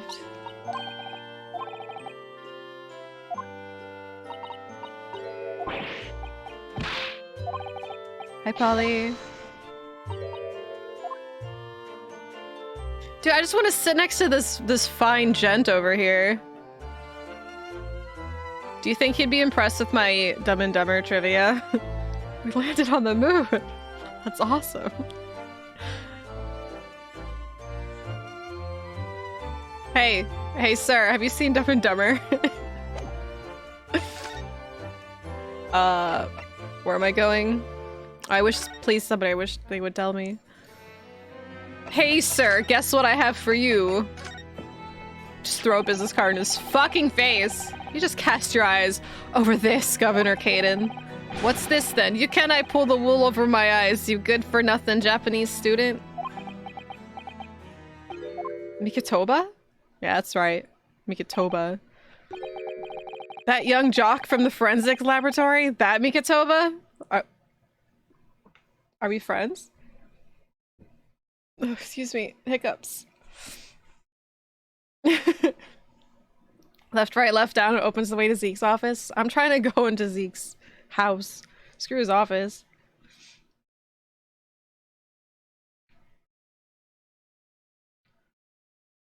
We landed on the moon.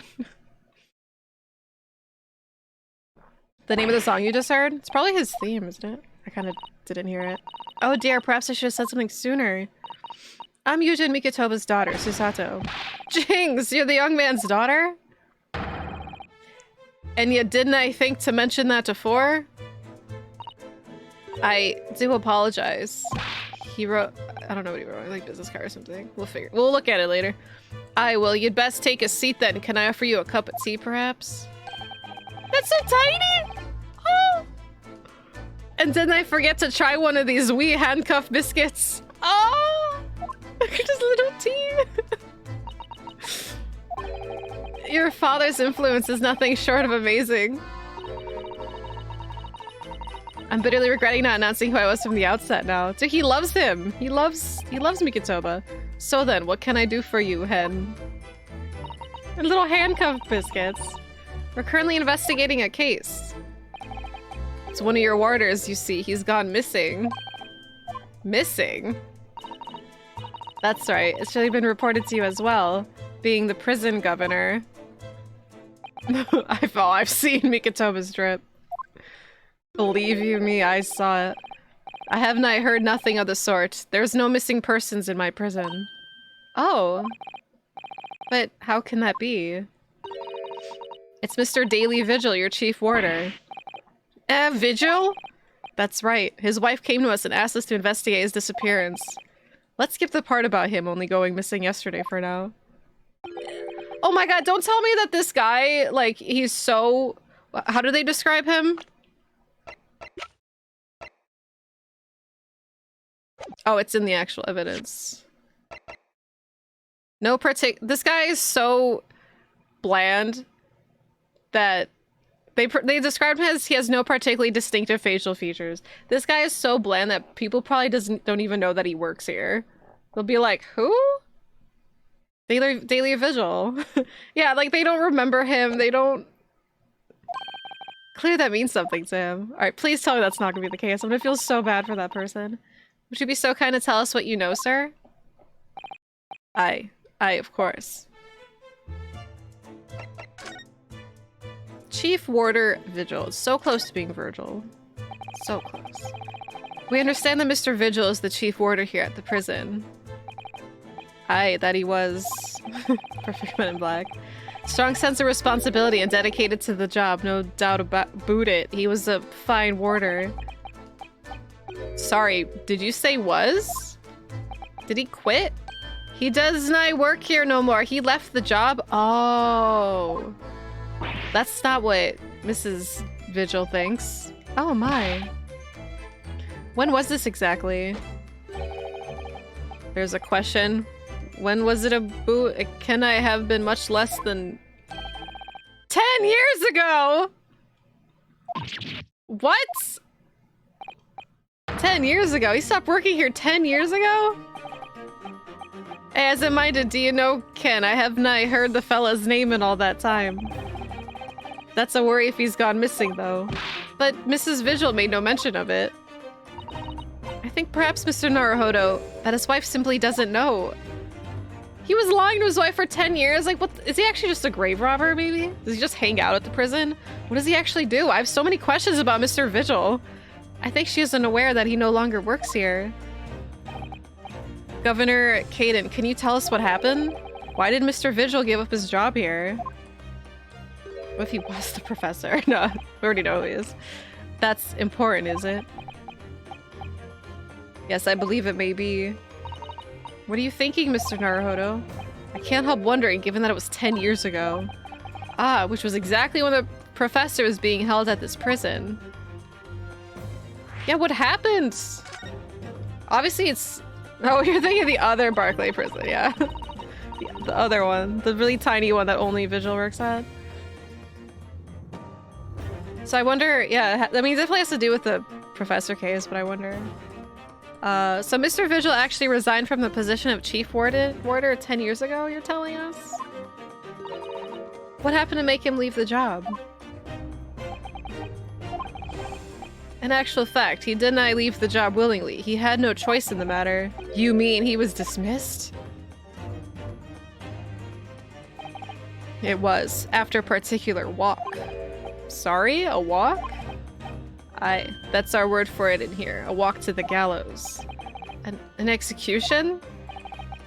It's the job of the chief warder to prepare the gallows tree and oversee any executions, you see. Only Vigil did something unthinkable on that last walk he was manning. What did he do? I'm sorry, but I cannot reveal that information. Is that what he... But I can tell you that it's very rare for a chief warder to be relieved of his post. Why wouldn't Mrs. Vigil know about it? She appears to be under the impression that her husband still works here. I wouldn't ken anything about that, I'm afraid. Can you perhaps answer one more question about the circumstances of his dismissal? And what would that be, Hen? Hen.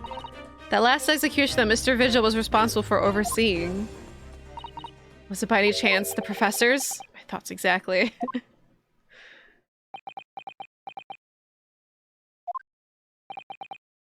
I'm sorry, I really am. But I'm no liberty to answer that. I see.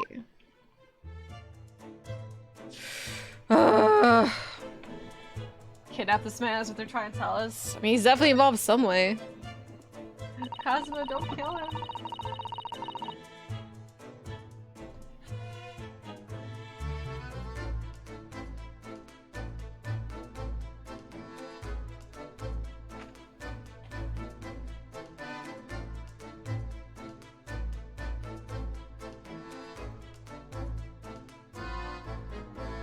I don't think he left London at all.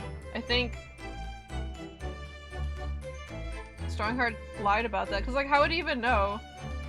Strongheart definitely is giving him orders or something.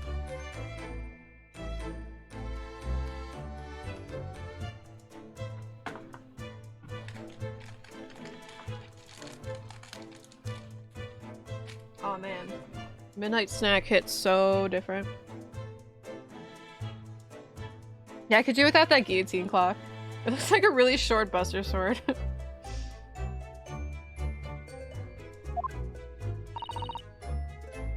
But you seem to be well acquainted. The dead room, the prison, and the cemetery have a lot to do with one another. After all, they need fresh corpses for forensic research. Do you, Ken? I know, I wish I had a little tea. I don't have any tea. Yes, I can imagine. The advancement of medical science isn't always particularly palatable. Your father worked in a laboratory just on the far side of the graveyard, in the basement of Saint Sinners. It's still in use today. Saint Sinners? That's come up before, I'm sure. Yes, that's right. We've been there. Mikitoba and I effed used to ride in a carriage together and negotiate terms. I want to see, like, yeah, Pinky out, everybody drinking their tea. For more fresh material, I suppose. Aye, we used to sit here for hours and gab on about dissection and all sorts. Ouch, it takes me back. Over a pot of tea and a plate of cuff biscuits, of course. How charming. I love this guy. Stop, beef. He was a good fellow, your father, reliable and dead set on his work. He's not dead, but I'm afraid I'll never understand you Japanese. Man, one Japanese guy kills like 5 people and then suddenly everyone loses their mind.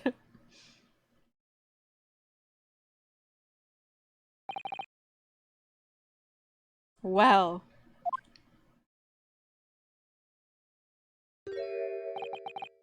Can I tell you anything else?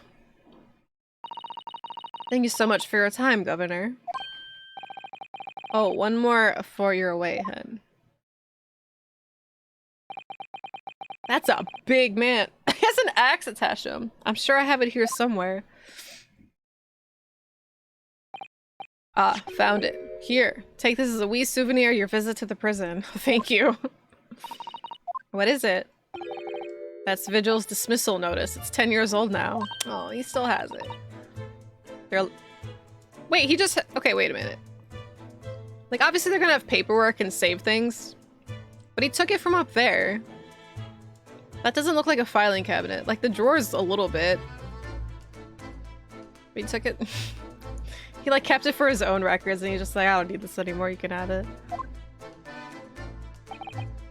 Aye, it's no trouble at all. It's no the original, mind.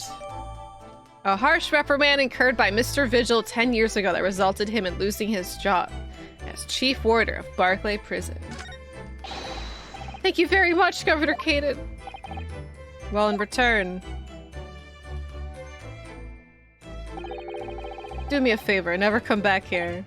That case is closed. Yeah, we'll see about that. Well, I think we have to return to Baker Street for the time being. We report back to Mr. Sholmes. What will he tell Mrs. Vigil, I wonder? But first, I must see what this is all about. Oh look, we have an opportunity here now while the governor is away. Mr. Naruhodo, you could be in prison if you were caught. That's a good point. Perhaps not then. I'm not I can't look at any of his stuff. It's all just like red check mark. Oh, that's sad. Bullshit. Bullshit. Bullshit.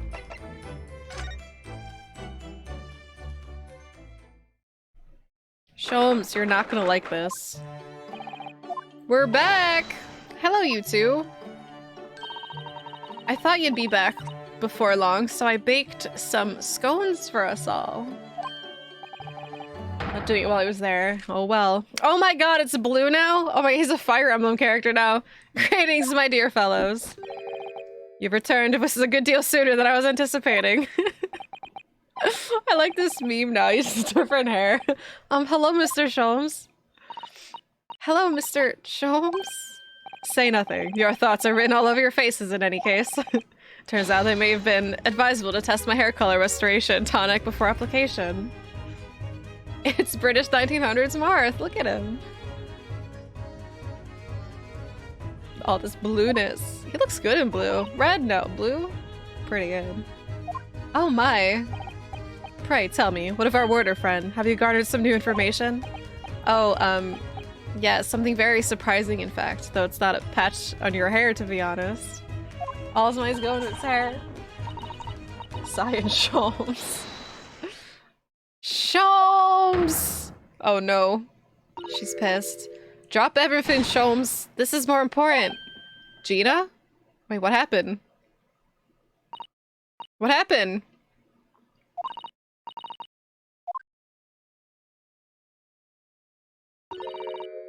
Is the dog okay? Clearly a very grave matter indeed. For Miss Lestrade made no mention of my hair whatsoever. It's the boss. Gregson? Is he okay? The boss is... No, not Gregson. What? They just found his body, shot with a pistol.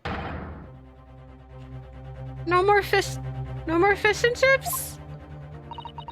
Wait, but we just saw him! Inspector Gregson! He was murdered? Not Gregsy.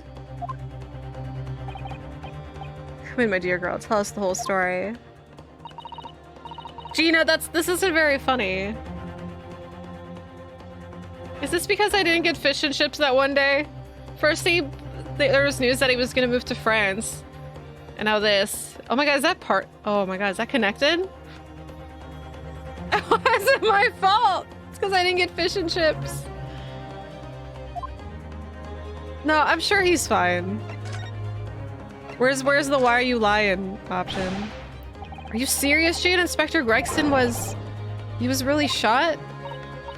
I don't know much about what happened myself yet. They're still there investigating the scene. Where did this take place? Blue hair.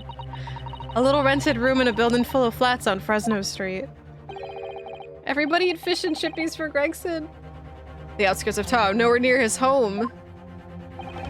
He was perhaps investigating a case then. Oh my god, that makes it even more sad because like Sholmes and Gregson were having like the best scenes at the end of, or near the end of yesterday's case.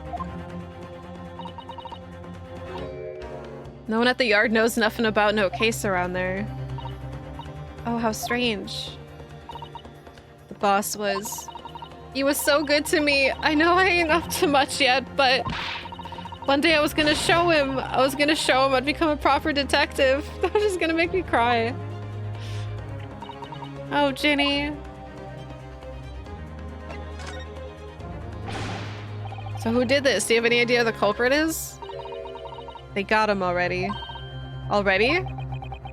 They caught the shooter so soon? Witness report something was going on. The boys got straight down there and took care of him. Don't tell me- oh my god, what if it's Kazuma? Because he's on the loose right now. What awful person did this? I still can't believe it myself. Gina? Well, she doesn't know what Kazuma is. The Reaper. Like Barrack? Or like the metaphorical Reaper? Wait a minute, you don't mean they've arrested Lord Van Zeeks for it? That's right. The Reaper bloke's gone and shot the boss. What? Okay, this is no. Zeke shot Gregson and Gregson's dead. So this seems wrong. There's something wrong. I don't have words, you guys. Lord Van Zeeks? Are you quite sure, Miss Lestrade? It's Baron Van Zeeks the police have arrested? I saw with me own eyes in the interview room at the yard. I don't believe it. But there were witnesses, and all were saying it was him. They were all paid off. So you mean they were like 2 minutes ago we were laughing at Sholmes' blue hair, and now you're telling me Zeke shot Gregson. He's just like, you chomped on your last fish and chip. You've chomped on one too many fish and chips, but I'm so sick of you.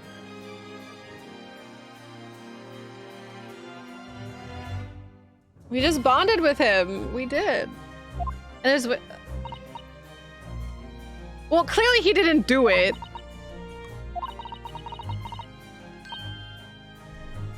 There's only the boss and that Reaper bloke in the room. Oh god, I can't wait for Zeke's testimony to be like, I didn't do it! So for defending him, who's gonna be the prosecutor? Probably Kazuma, because he's the apprentice.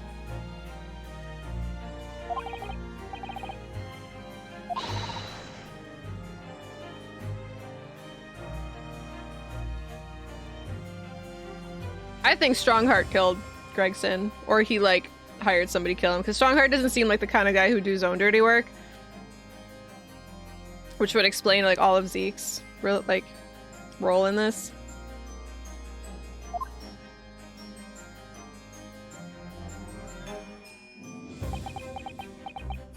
Look, I'm like stress eating now. Thank you for informing us, Miss Lestrade. This really is most terrible news. I'm dreadfully sorry. What are you saying sorry for? You didn't do nothing.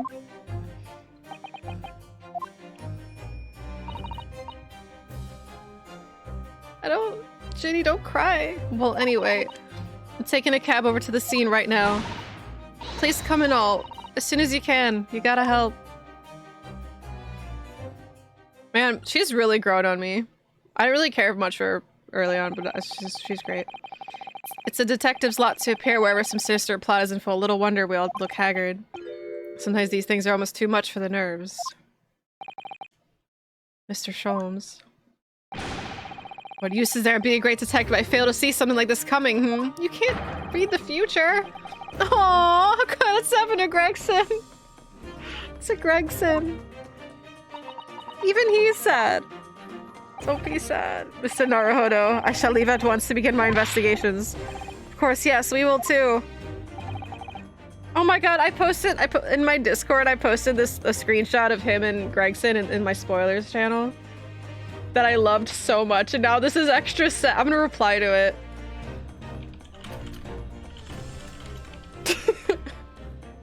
It's just sad now. Yeah, them just staring at each other, and they looked so cute, like they were actually becoming friends or something, and now he's dead, and Sholmes is sad. I'm sure you were intending to do so anyway. Until later, then. Oh, I like to think when he turned away, he cried. Inspector Gregson dead, Lord Van Zeek's arrested. What is going on? Bruno, Susie, are you gonna be the culprit next freaking case? I've called you a handsome. I'm waiting outside. Thanks, Iris. Shall we, Mrs. Otto? Yes. I don't like this case, you guys. Gregson's dead. Our new best friend, Zeke's. I wonder if Strongheart is trying to make him... trying to, frame him. Because he told him everything about the professor. And Strongheart did not like that. The final case killer, yeah. Definitely didn't have a smile that time. Yeah, he was gonna take Gina to France with him. They were gonna have lovely fish and chips together. He had a good theme. Say something about the cases, no spoilers or plot related. Sure, use your best judgment. But yeah, I don't want any spoilers or anything. I don't want to look at this right now. I'm scared. I'm like... Remember when I was just like, oh, I never want to stop playing this game because I love it so much. But now I'm like sad.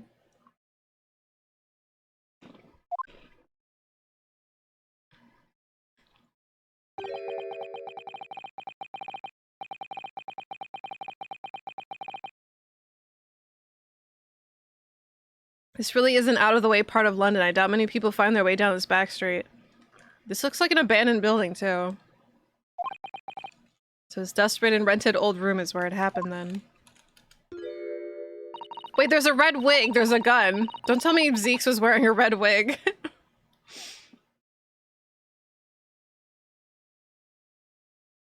Four and Fire was saying it was split in 2 chapters. Oh, Shank was mentioning that before.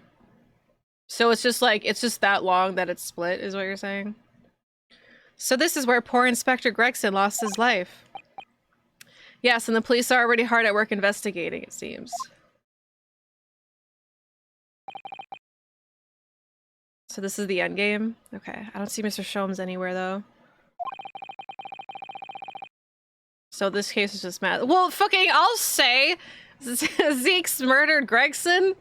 That can't just be like, oh, here's an 8-hour case, guys. Or it's only 8 hours because I'm reading a ton of shit out loud.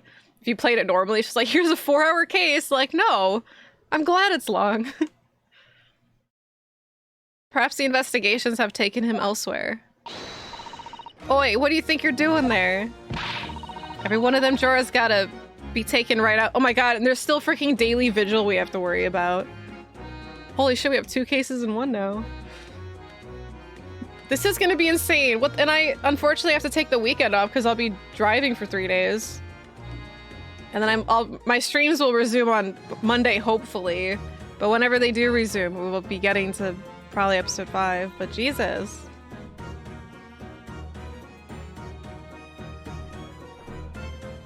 I'm only gonna be thinking of this game on my drive. Be like, oh my god, it's Gregson. What happened to Gregson? Every one of them drawers has gotta be taken right out so you can look underneath and all. She's being very thorough. I want the space above the ceiling checked, so don't forget to look inside the chimney stack too. Oh, look at her with her authority. Yeah, my mug, Kurgosh. Blimey, ain't you lot ever gone over an house looking for dough when the owners are out of town? Gina's obviously got some unique investigative techniques she wants everyone to adopt. That face. Tell him, Gina. So, you've turned up at last. Mind you, I ain't been here long myself. Hello again, Gina. Sholmes has only just left. You're lucky you missed that. No, I wanted to see him. He went prancing around in here, pointing at stuff and flicking at that. It's just then just scarpered. He finished investigating already, you mean? He just snapped and left. Yeah, he didn't stop to say nothing to no one, not even me. Gina, would you mind if we investigated too? I'll be thinking of fish and chips. I'm just gonna like cry on my drive. Yeah, I have one more day. Tomorrow's Thursday. Listen, Odo. You're a lawyer, right? Yes. Why? Well, you're not thinking of trying to help that Reaper bloke, are ya? Oh, poor Gina. She'll never forget, is she? That trial will haunt her forever. But if he didn't do it... Right, Courage, that too. Like a grown-up that she actually likes and respects. He's like, oh, it's so sad.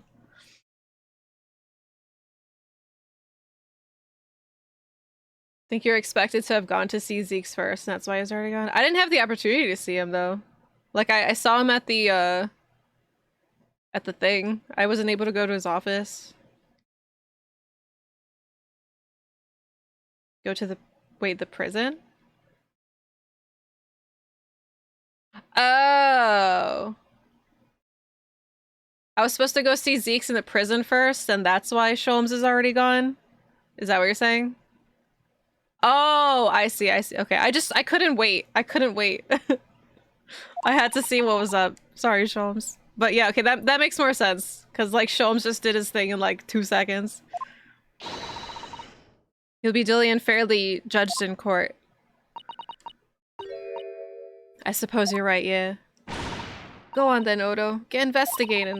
I want to know the truth about what really happened here. Thank you, Gina.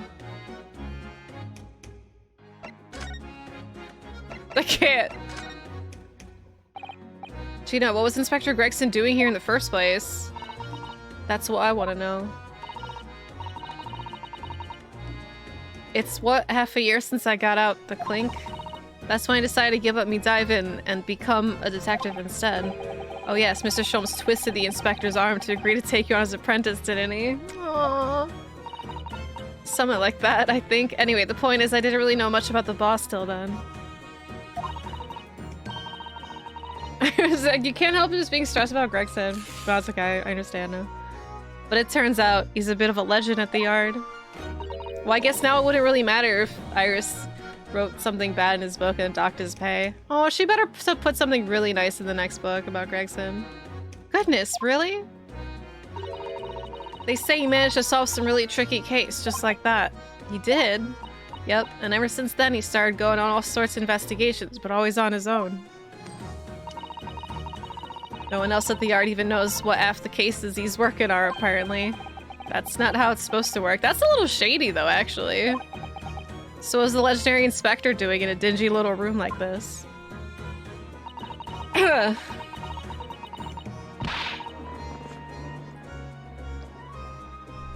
Well, she better not put something mean about him now. I know he had a lot of respect for the Reaper and all, and look where he landed him. Respect for the Reaper? In what way? I heard him say as much. I take my hat off to that fellow, were his words.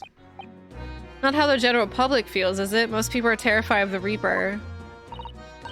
Yeah, the boss said that's exactly why he respected the bloke.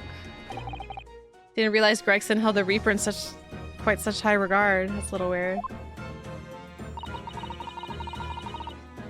No, it's good. It wasn't backseating. It just makes it make more sense why he vanished. Oh, you're just saying generally? I see, I see. Well, thank you, because it is a nice reminder. Because at the end of the day, Ace Attorney is a puzzle game. So you want to figure this out yourself, you know? It did kind of set my mind at ease when he said that. Right. Right, right. What is this place then? Does anyone live here? Apparently it's being rented by some cove called Hugh Bone. Hugh Boone? Hugh Boone. Huge ass. Can I edit the file and say huge ass? Hugh Boone. It's sort of a here today, gone tomorrow name, isn't it? Yeah, he's what we call an unidentified person. We haven't been able to get in touch with him. I see. Well, judging from appearances, I have to say this place has been lived in for a long time, if ever. So, like, he's another Sherlock Holmes character. Right, all the lads from the yard piled down to get stuck into investigation. Wait, there's so little here, no one knew what to do with themselves. I do wonder. Yes, Mr. Sato? Well, could it be this Hugh Boone? Is in fact Inspector Gregson himself? What? How could that be? Well, if he was investigating on his own, it's quite possible. There's in fact some kind of secret office of his. Never even considered that. I didn't consider that either. Nice work, Suze. We're actually following a live inquiry just like that ourselves. Who are? I did read that Lestrada's actually a man in the books, but I really like what they did with her in this game.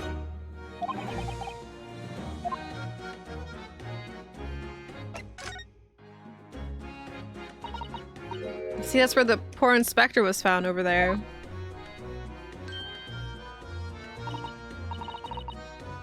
Yeah, that's right. They said it was a single bullet what did him in. Apparently the bullet went right through him and struck the candle tree on the wall.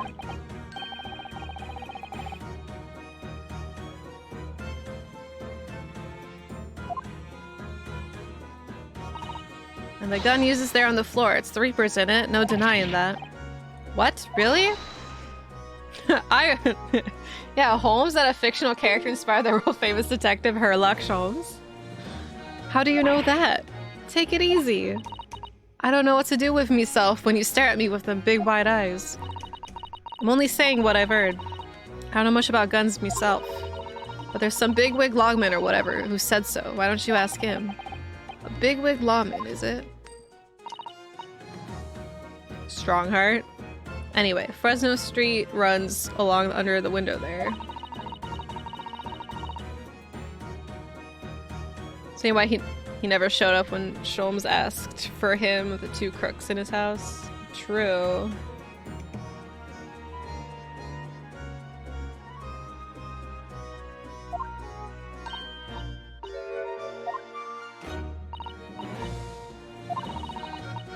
So how about the yard's legendary inspector after all they began in the grilling? Do you think we might be able to speak with those street sellers outside? I doubt. The lads of the yard will just want to know what you're snooping for. You'll be up for a grilling and all. God, my head hurts. So we can't interview the witnesses then. Shame. That's stupid. Alright, time to get inspecting.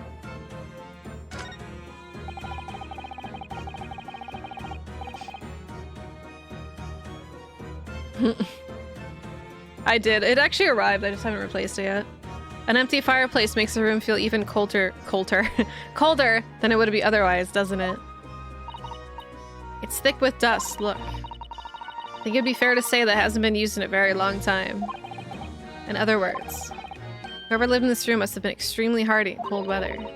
Nobody lived here at all, merely visited when the occasion arose. I wouldn't like to say which is more likely. No, that's right, it's one or the other. Who's this?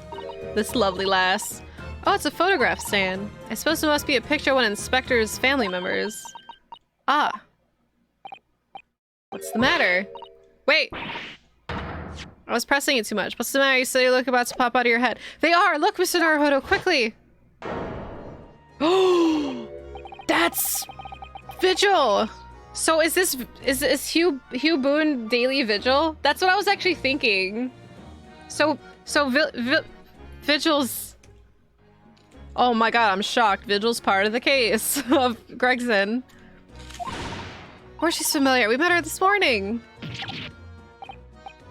It's Mrs. Vigil.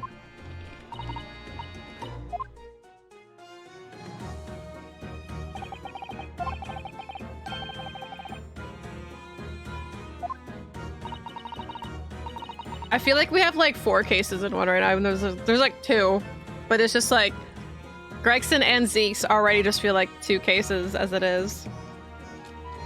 Vigil, you got a Mrs. in the game.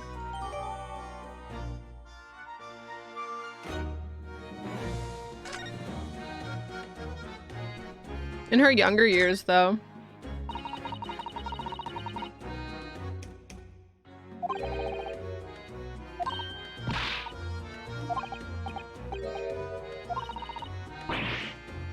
Details of prison inmates? Yes, in fact, they all sort of documentary that only a detective could normally acquire. What on earth went on in this room? Some old newspaper cuttings. Ah, and this one here. Oh yes, the advertisement you mean. To the Red-Headed League. But why? What's that doing here? And there's a Red-Headed League to worry about. There's Vigil, the Red-Headed League, Gregson, Zeke's, Strongheart. Where the fuck is Kazuma?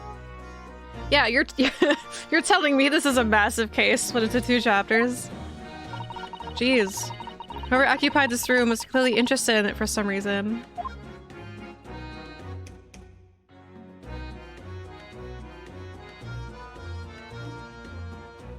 Oh, I can talk to him. Excuse me. Oh, Inspector. Oh, sir. Poor man, can't possibly be able to focus on investigating when he's so upset. He's just crying, looking at the board. Alright, let's see. What we got so much shit here. There's a little toy! Alright, first the wig. Ever since we came in here, I can't take my eyes off this thing. Oh, funnily enough, neither can I. It is a Pepe Sylvia situation. Then there's gonna be like Carol. Carol, you know what I find out, Mac? You know what I find out? There is no Carol from HR. There is no Inspector Gregson. It's a hairpiece, isn't it? It is a bright red hairpiece. And I suppose the fact that it's right there next to where the body was found, was Gregson wearing it? Because we have to accept that Inspector Gregson wore wigs, does it? It's such a flame club. Maybe he needed money. And explain why Iris is dead. Oh yeah! Yeah, and like the whole Wilson stuff, and like Mikitoba and Jugoku are here. It's honestly, this is insane. I thought Mikitoba was gonna be the victim as well. Like, for sure. I'm just like, you showed up to, you came back to Great Britain just to die, and I feel so sorry for you, sir. But there's still time, so. God, there's so much.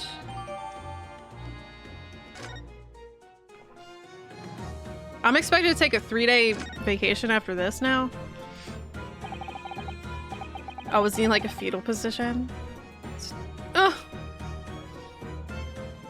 This is where the victim... That's right, the rope is laid across around the body to show exactly how it was found. Poor Inspector Gregson himself has already been taken away. He'd probably be under his size scalpel by now if not for what happened. Same, Gargash. The good old days. We thought Cosmo was just gonna die a second time. Coming back to this news, that's true. Because I would have been like, I'm so excited to play Ace Attorney again. And then King Gregson dies. Then I'm like, what the fuck? Why am I even here? Are you feeling alright, Mr. Darhout? No, I'm not feeling alright, Joey. I know it's just a rope, but well, it conjures up quite a terrifying image. That's all. Especially with the bloodstain next to it. At least it means we can hopefully be friendly with Zeeks. He's gonna be on the defense side of things. So need the break at the start of this episode, right? God, I can't. Is this because I didn't get fish and chips on Tuesday? Or Monday?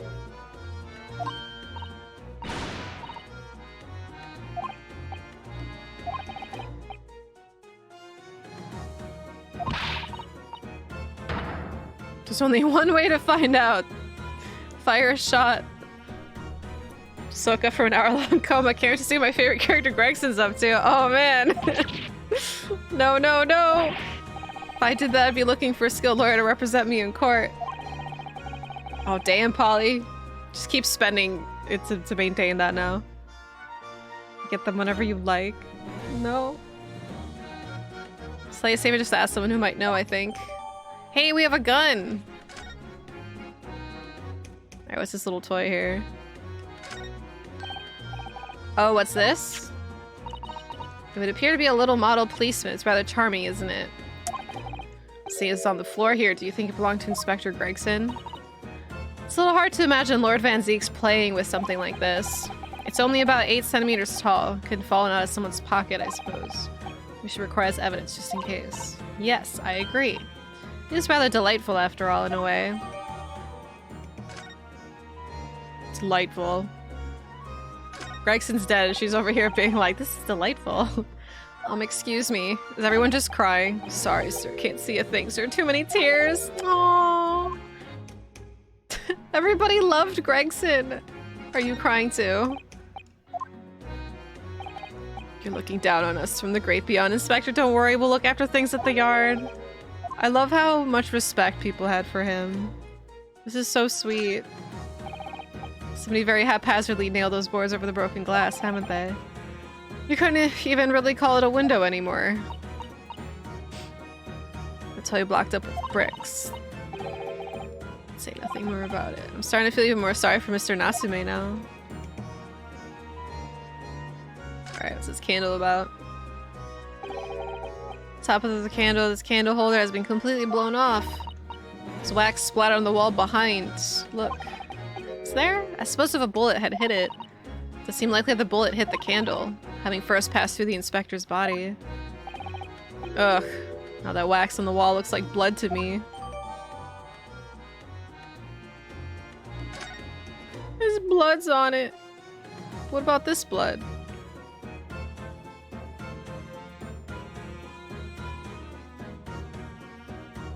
Have we inspected everything?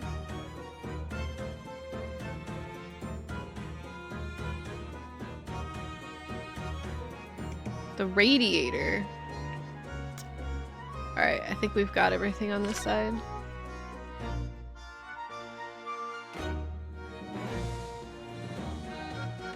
Okay, I think this is everything. Fireplace. Maybe.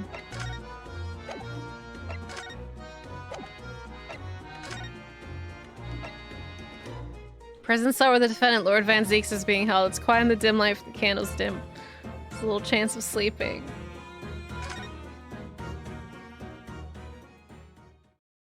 I can't believe he's still wearing his outfit. I mean, I can, but it's just, dude, you're in prison. Look at him. My, how the mighty have fallen. There he is, Lord Van Zeeks behind bars. So it's true, he really was arrested. He's sitting in the back to the wall reading something. I don't think he's noticed us. Lord Van Zeeks.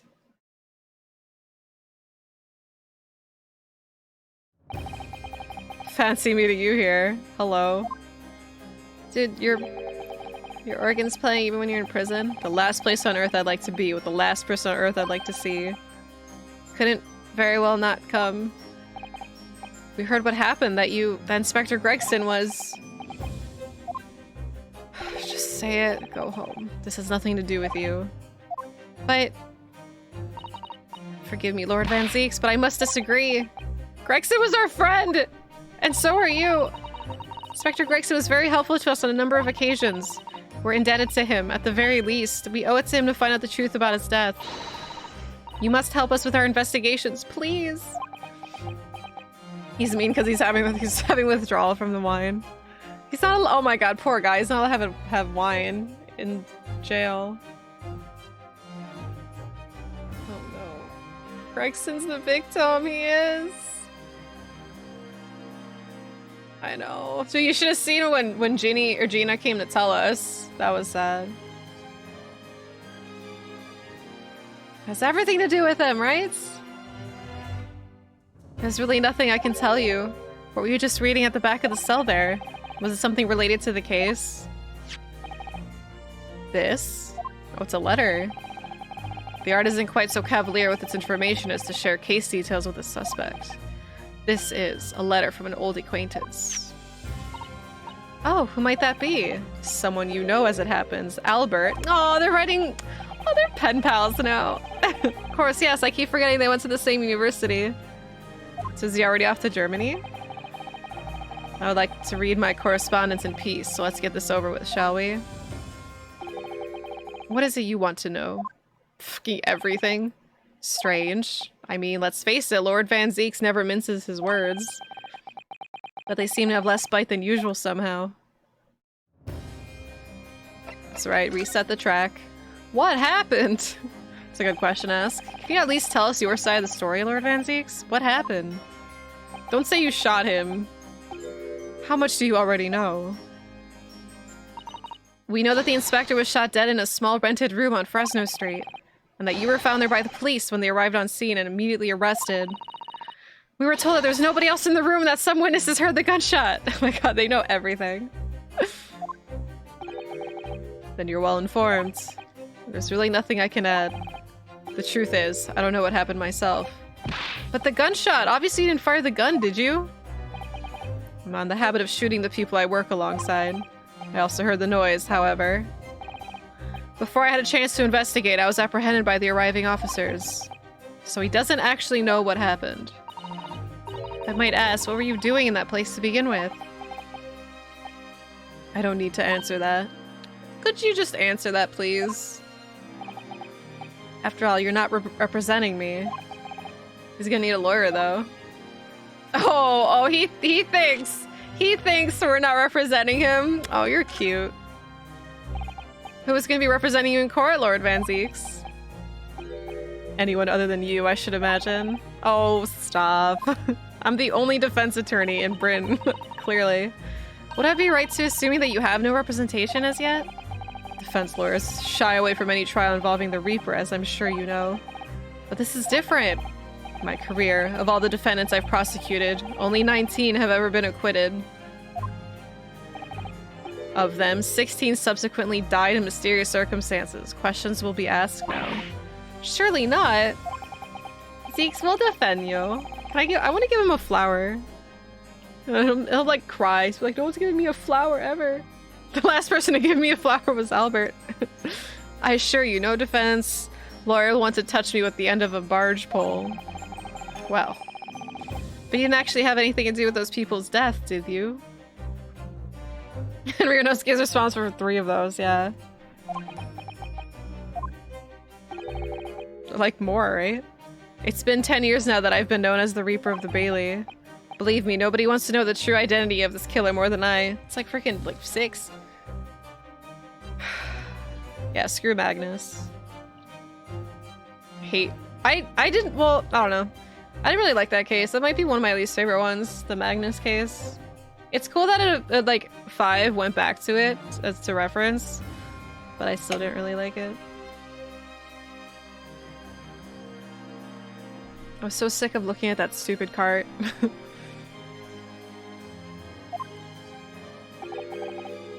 It seems things may have come to a head before I have the chance to uncover the truth about that.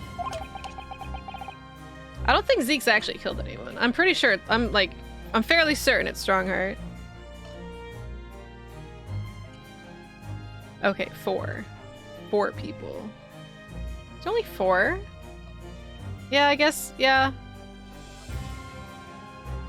Yeah, Soseki was twice, and then there's the Japanese prosecutors for the first case. And there was no case in the second one. It's a lot less than I thought. I know, I'm in the minority. I know most people seem to like the Magnus case, but I don't know, I didn't like Magnus. I didn't... the jury, or the witnesses were entertaining. I thought the case was boring. I didn't like Magnus. And then when it ended, I was kind of like, thank God. Yeah. But I like that it referenced back to it. I just didn't like the case itself. Like, I liked the case more in 5, like when you saw like Gina's point of view of things. That's what I liked. But I feel like in 3 I was just kind of like just going along for the ride.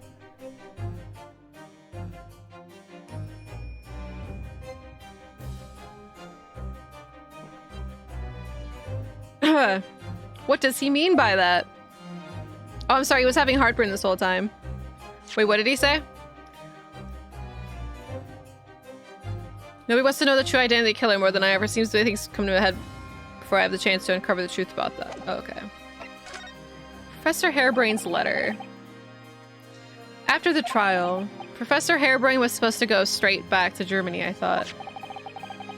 It's a letter to inform me of the safe arrival at home. I arranged his passage by sea and rail.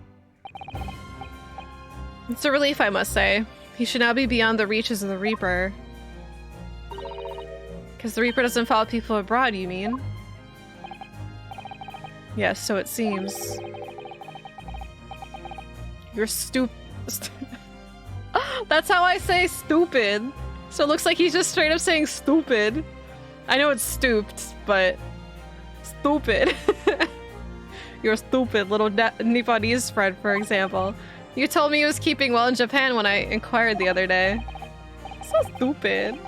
Yes, that's right. He's an author now, happily working in Tokyo. So Professor Harebrain is safely back in Germany now. He is. What does the letter say?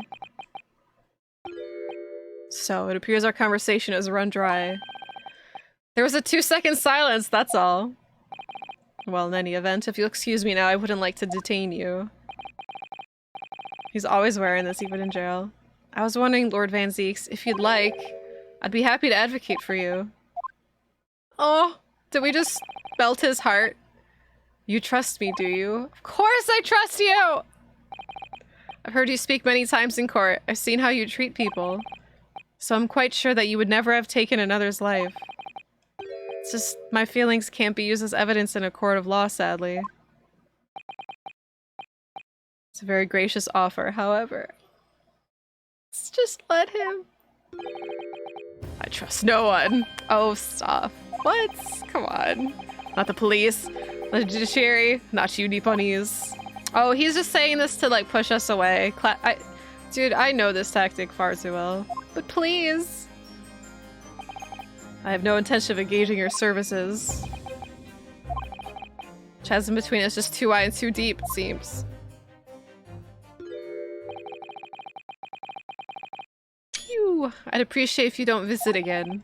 Then neither of us will waste any more time. Perhaps we need to dig a little deeper. Know more about Lord Van Zeeks and what happened to Inspector Gregson. Oh, I can't even present him stuff?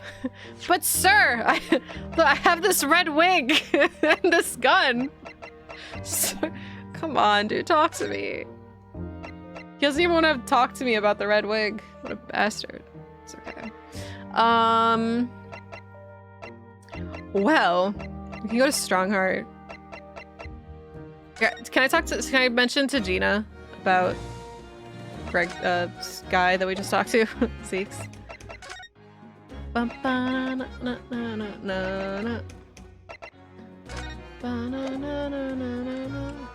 Here, does any of this have relevance to her? What is that evidence?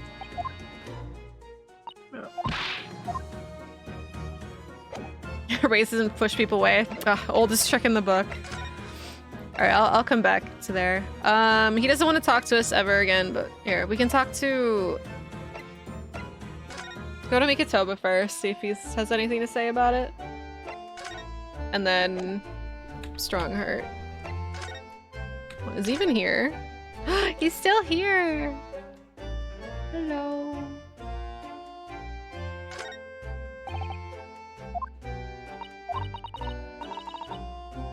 Oh my god, yeah, there's a symposium. I was trying to think of like other layers of like this case, but we already mentioned the symposium. Yeah, look how busy he is reading the paper. Alright, let's go see Strongheart. Not that I want to. Yeah, Kazuma's probably gonna be the prosecutor. You've made good time. I took an express train back to London. Is that Kazuma? You hear Lord Strongheart, can you? Yes, it sounds as though he's talking to someone. Oh, he looks so cool. Is everything in place? I had a private compartment on a train so I could check all the paperwork. Now he has 2 swords. It's Kazuma-sama! Oh, he looks so cool. Oh, your timing's impeccable. Oh, fancy that Kazuma's back.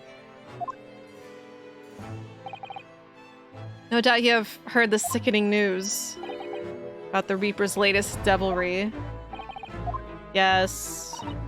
Sure you don't believe it, of course, though, Lord Strongheart. That Lord Van Zieks could have done such a thing to Inspector Gregson. I believe only in the facts, and the facts in this case point to one thing. An avoidal accused of Lord Van Zieks for this crime. We must bring charges against the Reaper for taking the life of a legendary detective. Yeah. It's fucking him. You're the Reaper, dude. Hello? Thank you, Daniel from Gapes, for subscribing with Twitch Prime. Oh my god, the alert is right over Strongheart's face. Good. I hope you'd like that.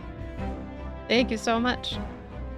This is a truly regrettable situation. Tomorrow the Forensic Science Symposium finally begins. At the very least, though, we can show the world our justice system, swift and equitable processes. So does that mean the trial's tomorrow? That was fast. Precisely. In fact, this is a fine opportunity for introductions. Oh, look how cool Kazuma looks. Kazuma. Damn, he got muscular. Oh, he's so cool. But of course, you're already acquainted, aren't you? Sounds like he's taunting us. Mr. Asugi here will be present at tomorrow's proceedings. Leading the prosecution. Yep. Figured. Yeah, like, Strongheart had a secret conversation with Van Zieks, and now look what's happening.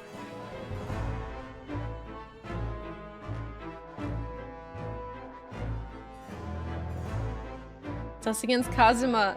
I'm sad, though. Wait, what? Oh my god, Ryunosuke is so surprised. Kazuma? As I'm sure you're aware, he's a very capable practitioner of law. Kazuma-sama, a prosecutor? But he's supposed to be a defense attorney. Oh, look how cool he's standing back there. Like, Kazuma, I still love you. This is so sad. Yeah, be a bro. I don't want to talk to you. I want to talk to Kazuma. Gotta get my way, dude. I'm sure you can imagine that tomorrow's trial will be closely followed all over London. In fact, no. People all over the Empire will be watching closely to see how it unfolds. There's no salvation for anyone in a trial prosecuted by the Reaper of the Bailey, and now, the Reaper himself must stand in the dock. Quite so. The public wants answers about the Reaper. Answers about how and why those who escaped conviction subsequently died mysterious deaths. Dude, like this doesn't make sense, because okay, so there's that telegram or Morse code message, whatever, at the end of the last game. There's Gisele's real name, which is something Shin. Gregson's name's on there. He got assassinated. And Wilson's name was on there, and Giselle killed Wilson. And now Kazuma's name's on there too. You thought he died, but he didn't. I don't remember if they said. I only remember Shin so far. The protagonist is a prosecutor? Yeah, Ace Attorney Investigations, you play as Miles Edgeworth. I never beat that one. But yeah, so there's like the 4 names. Asian. So like clearly those are all connected in some way. So like, okay, Giselle killed, I'm just gonna call her Giselle because I'm so used to not saying Shin. Giselle killed Wilson. Gregson's dead. Am I here to believe that Kazuma actually killed Gregson? But then what does that mean for Kazuma? Giselle's death was like an accident though, because it was just a reporter that killed her. It's not like there's like some secret, it's not like he was on a team or something. Yeah, we need Minamemo to kill, I don't want them to kill Kazuma. We need Minamemo to help us though. He was a bud. He meant well. Even though he's a murderer and a liar and totally would have thrown a 16-year-old girl under the bus. Anyway. Kazuma's he's not evil. I don't think he actually killed him. Because she was a bitch, and that's fair. I hated Giselle. I'm glad she's dead. Answers about how and why those who escaped conviction subsequently died mysterious deaths. DZ, thank you for the 5 gift subs. I hope you... Hey, Bloody Coffee Kitten, you got one. I hope you all enjoy the emotes if you're in chat, if you're lurking. It's not about Brexit. Oh yeah, I have to refresh chat on my screen. Wait, no, stop.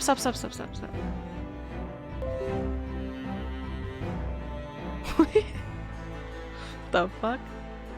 Hold on, I have to refresh chatbot because the Dante happy emote works now.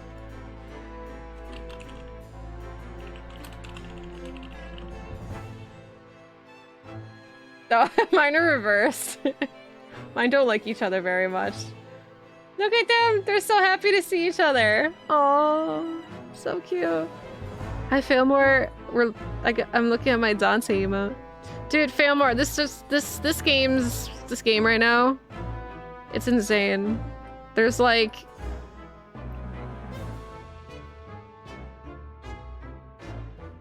There's like 6 things going on in this one case, and we all kind of found out in the last like 2 hours. There's 6 things going on, perfectly interwoven into this one story. It's blowing my mind. DZ, your drunk ass hopes you're having a great evening. I'm having a wonderful time. Thank you for 13 months. You sent me for the kendo line. I'm sorry, I can't think of kendo right now. I already have 6 other things to think about. I ain't got no clue, darling. I fat fingered it. I ain't got no clue, darling. I never thought to do that before. I don't have a clue. I ain't got no clue, darling. Should be safe inside. I don't know. Who are you? Who are you? I ain't got no clue, darling. Kendo in stereo. I'm sorry. I never thought about doing that. And it feels so long ago we were joking about Sherlock's blue hair. All right, Billy, what have you done now? Oh my god. Wait. Okay. We have a new gift from Billy. We have a new gift. That's what I'm gonna call them now.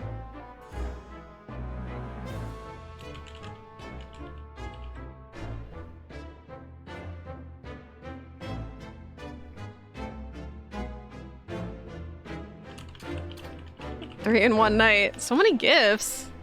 Billy, Santa. Oh, wait. Wait, are they... I like the one where he uses both.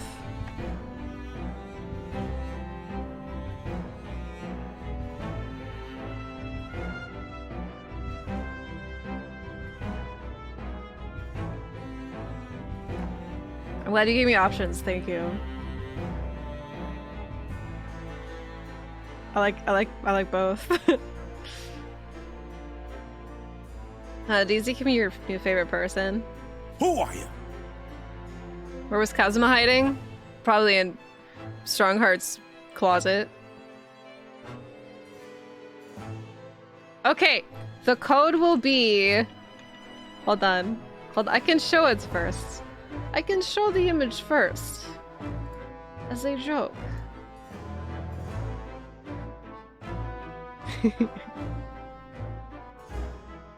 It will be called Dante Pizza when it's ready. How did you know? Look at him go.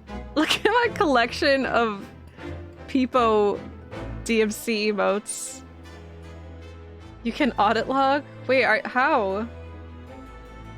Oh, did you just check or something when it got updated? Beef, you're cheating!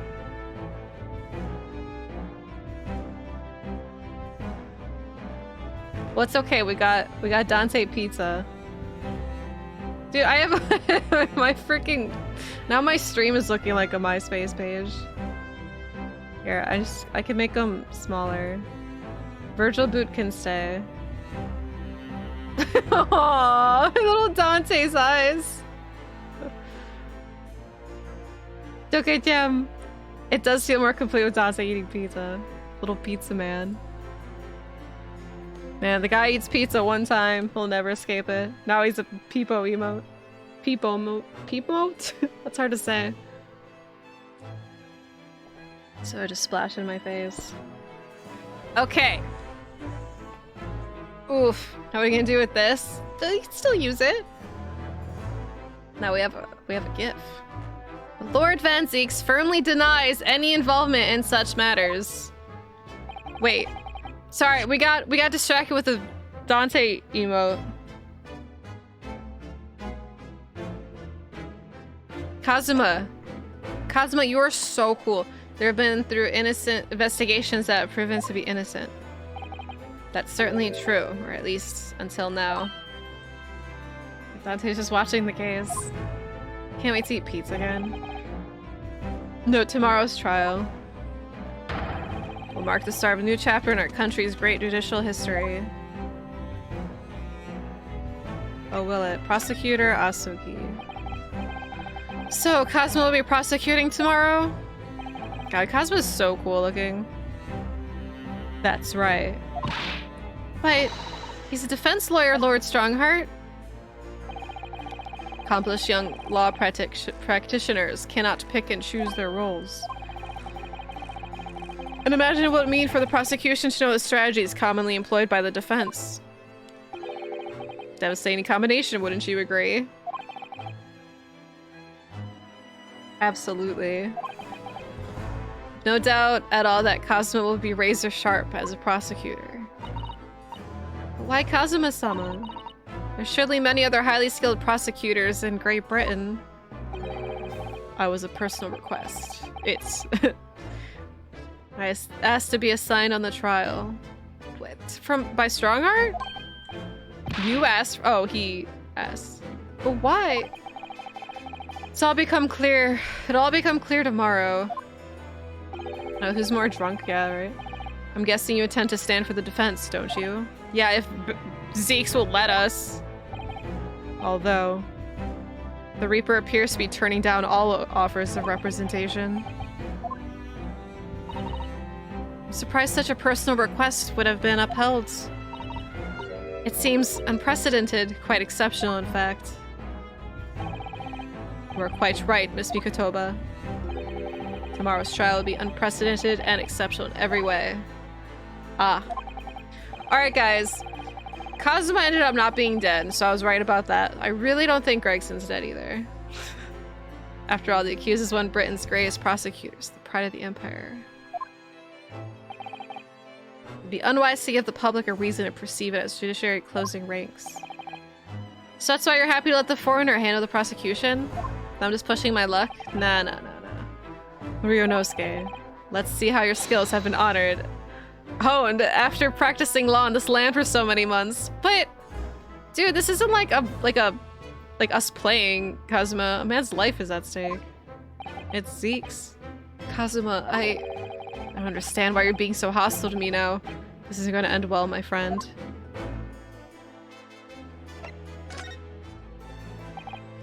Oh yes, we noticed that there was a gun at the scene of Inspector Gregson's death.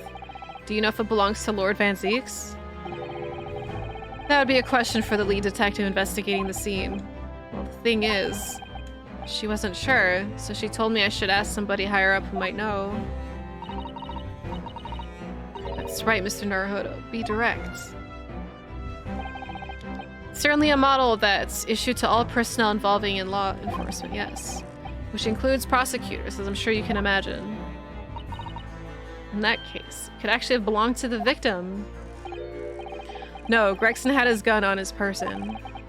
While Lord Van Zeeks, he claims it currently not in his possession. What? According to his story, he lost it. In short, it's more than a little suspicious. Just because the gun in question is the same type as the defendant's is no proof that it's actually his. No, of course not. Is it already 1 a.m.? Fucking, you're telling me. It's here for 6 hours. I started so late, so that doesn't help. I started at like 8 today. Nevertheless, a situation grave for Lord Van Zeeks. Do I have more things to present? How do you explain? Oh shit! Will you say anything about this? Yes! Penned by Dr. Mikitoba, I see it's been 10 long years. But you remember my father, do you? No, I'm not really on the D-Gen. I'm honestly, I'm trying to fix my sleep schedule by, like, I haven't been sleeping much the last 3 days. It's really hard, and I'm like more and more tired, so I'm eventually gonna just go to like pass out and wake up at 9 a.m. on Friday so I could drive. That's my plan. It's not working so well though. But it's all part of the plan. Certainly I remember him and the 2 other visiting students. Of course, Mikitoba was assigned to the hospital laboratory, so we rarely met. Thanks, I'll need the luck. Jigoku, on the other hand, studied our justice system under my personal supervision. Oh, I see. As I said, that was 10 years ago now. Yeah, I solved it all, Kuryash. It's 2 a.m. our time, yeah. Nah, I'll get sleep when I drive. We're actually gonna stop. We're not gonna do like a straight up 20-hour drive. Oh, I don't want to stop. But I'm pleased to see they both made names for themselves in their particular disciplines. Well, that's nice. I want to talk to Kazuma. Get out of here. Kazuma! Hi. Sorry for all the worry I've caused you, but it'll be alright now. He sounds like he's been possessed by the devil. He's about to kill me. It'll be alright now. Sleep. Has your memory completely returned? Yes, completely. I remember everything. His theme!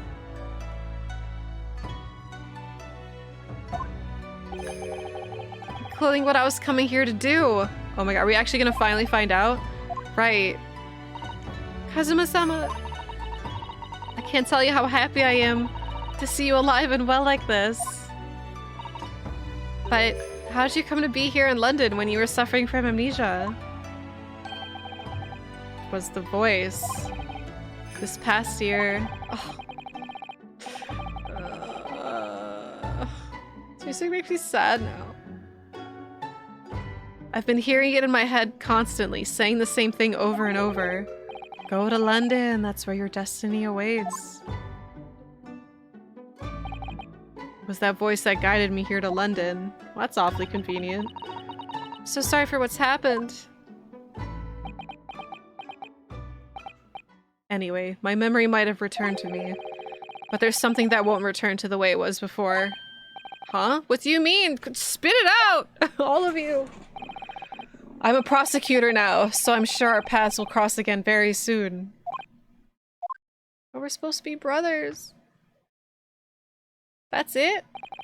It doesn't look like we're gonna glean much more here. We're never gonna find out what he was gonna do. Thank you very much, Lord Strongheart.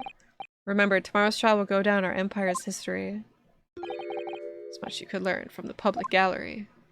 Shoo me away? Bitch?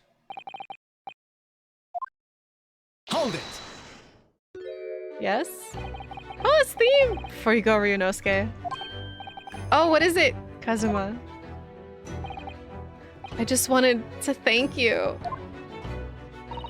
Kazuma-sama, what? Night Mesa. You took my determination to heart and brought it with you over the ocean in my steed. Aww. I'm gonna cry. And you carried out my role to perfection. You always were intent on studying British law in order to change our own justice system. It was your dream, and Mr. Naruhodo didn't want that to die with you. Yes, but I had another purpose for coming here. Is he gonna tell me or what? Oh! I actually have a favor to ask, which is this trial I'll be prosecuting tomorrow. I'd like you to be there to see how it ends. Right in front of me as the defense counsel. I'm already doing it. Are you not gonna tell me? Why? What's all this about? I know you have what it takes. But Lord Van Zeeks would never put his faith in my hands. On the contrary, he recognizes your talent. He does.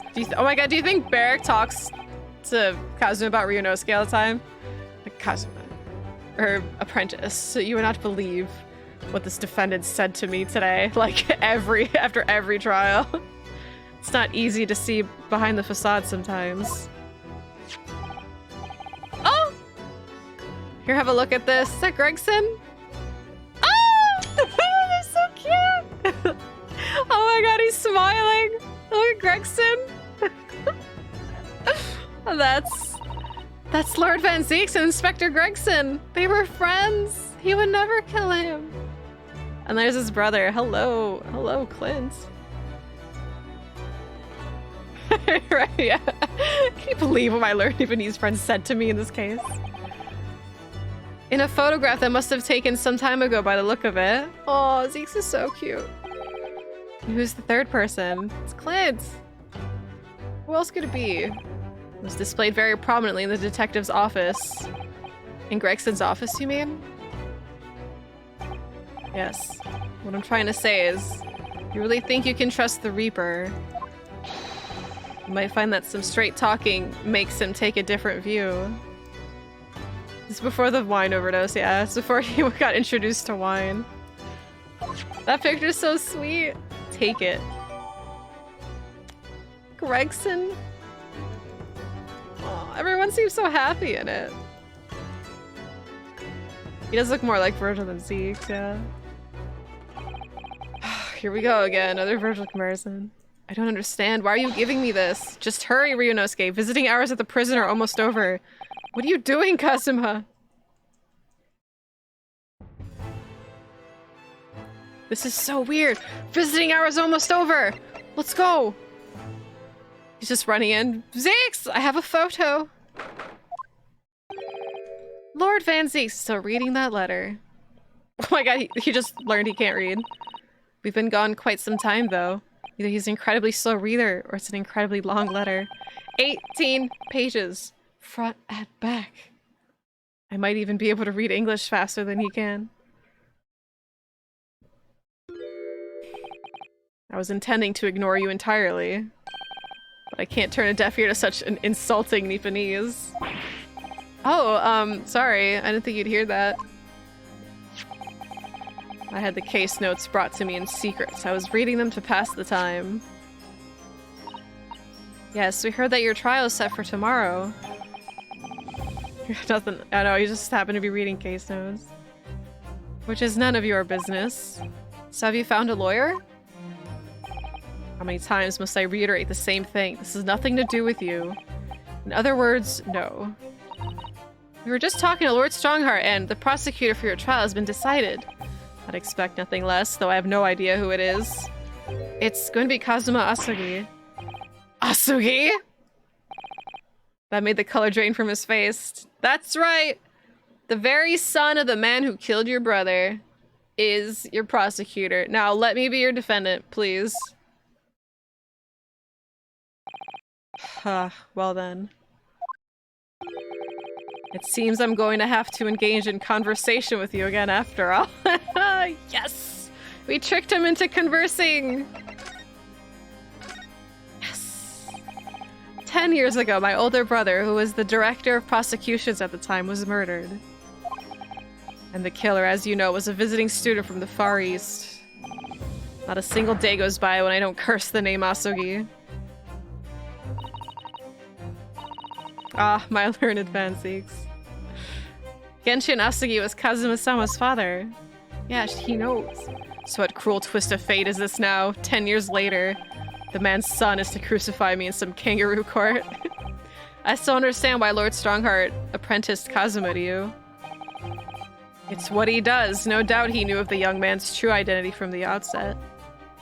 Yeah, because Strongheart's a freaking snake. But what could he have done hoping to achieve? And let's not forget that it was only 8 days ago that Kazuma recovered from his amnesia. Why would Lord Strongheart assign this trial to somebody like that? Asugi. That name is the very epitome of my bane. And you're gonna let that man, the bane that is you and Nipponese, say? He's behind everything, right? Right, your hatred of all us Japanese. The Nipponese bane. Only just been appointed as a prosecutor when it happened 10 years ago. My brother Clint, the director of prosecutions, was hunting down a mass murderer. The so-called professor. Assigned to the investigation as his partner was a certain visiting student dispatched from Scotland Yard. And that was Genshin Asugi? Exactly. I developed a deep respect for the man. He seemed noble-minded and chivalrous in the extreme to me. So we thought he was his boyfriend, but I guess he's not. Ah! That happened too fast on its own. But none of us saw the true nature of the man, so I lost everything when it happened. My esteemed brother, the people I believed in, and any semblance of right prevailing over wrong. Oh, how awful. To avenge my brother, I prosecuted Asugi's trial. It wouldn't normally have been allowed, but I beleaguered the ascribed prosecutor until he consented. What do you mean by the ascribed prosecutor? The man in charge of the professor case inquiry. Lord Mael Strongheart? What? Lord Strongheart? So he took over? Okay. He was a highly accomplished prosecutor, but he agreed to relinquish the trial to me and act as my advisor instead. Since that time, he's the one person to whom I felt indebted. I'm sure he must have seen your zeal for the case and recognized your potential as a prosecutor. Interesting. Of course it's Strongheart. It always goes back to Strongheart. Shit, maybe. I feel like anything's possible when it comes to Strongheart. Anyway, time passed, but then early this year, who should arrive in London but you? Ah. And, of all things, as a lawyer. Yeah, so? Felt your animosity the first time I ever faced you in the courtroom. Your obvious, deep loathing of us Japanese. I kept telling myself it was illogical.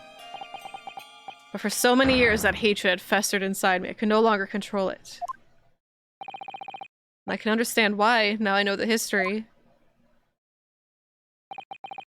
But in the same way that I've long felt the Nipponese to be the bane of my life, to Kazuma Asugi, I'm the bane of his, the reaper who sent his father to the gallows. That's true. He's looking for a revenge, and he intends to take it in court tomorrow. Is it though? I mean, I guess I'm sure Kazuma's like disgusted that his father was a killer. But at the same time, it's probably is like, he's my father. Like, I have to get revenge. Or maybe he didn't actually kill him. Maybe Genshin was innocent and he was framed or something. I don't know. But so is that what Asagi came here to do? To get, like, to revenge? I'm fine. I coughed twice, you guys. I'm fine. I'm fine! But don't you worry, girlie.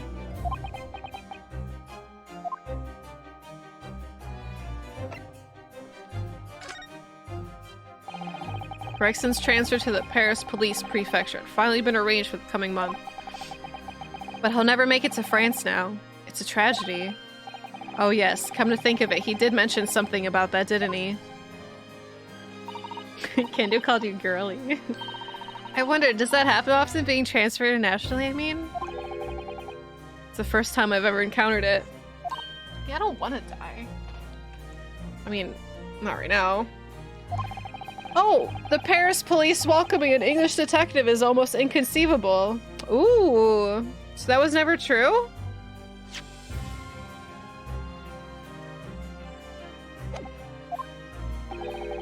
I can't imagine what kind of magic Gregson must have had work to put that arrangement in place.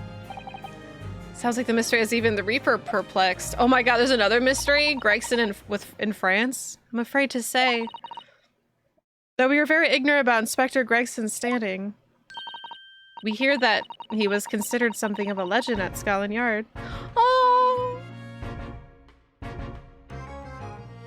This might be the last time we hear it.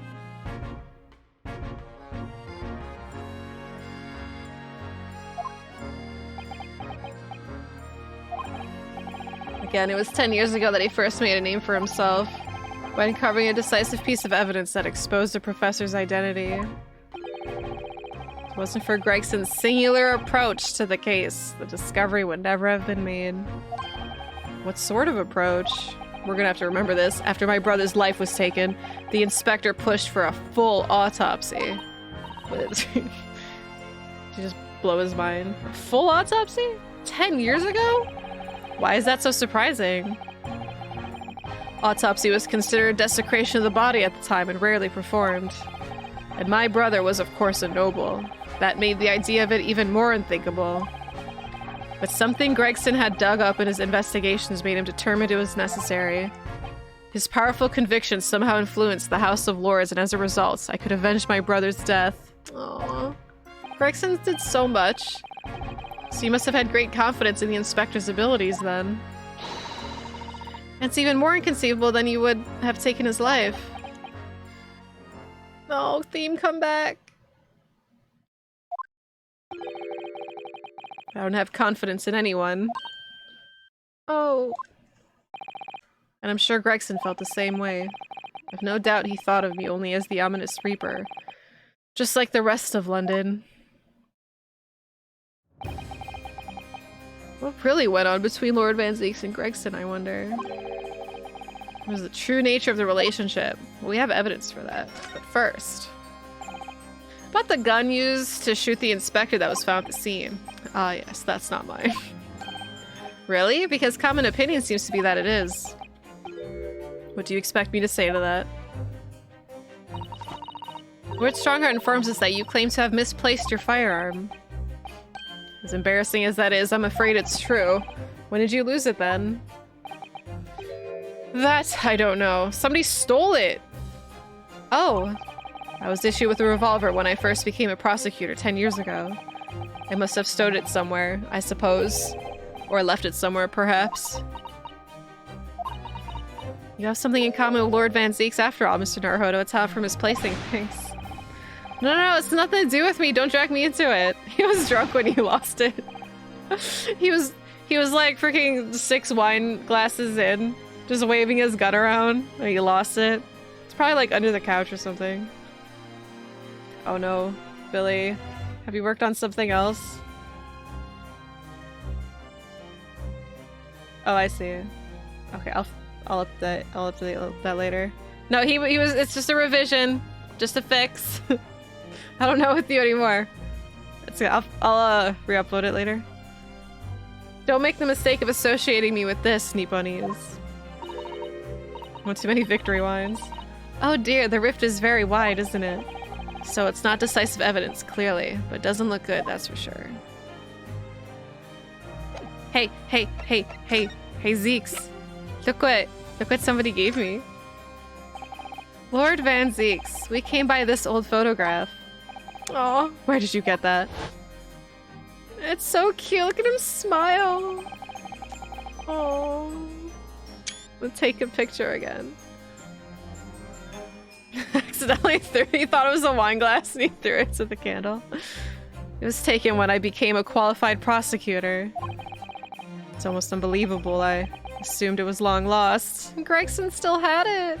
I might make some more tomorrow. I'm scared of what you're gonna concoct tomorrow.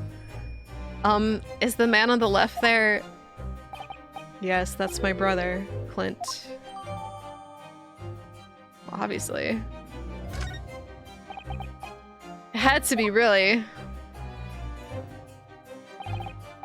Apparently this picture was prominently displayed in Gregson's office. He had deep respect for you, you know. Were you aware of that? Respect? That's nonsense. No, we've heard someone attest to it very clearly. Inspector Gina Lestrade, no less. Well, maybe once, yes. There was a time things were like that. We were brothers in arms, jovially discussing the future of justice and other lofty subject matter. It was a nice glimpse of the past. I thank you. Aww. Feel as though I got a nice glimpse of the past then, too. There was a glimmer of light in his eye, a brief twinkle. Insight into the true nature of this man, known to all as the stone-cold reaper of the Bailey.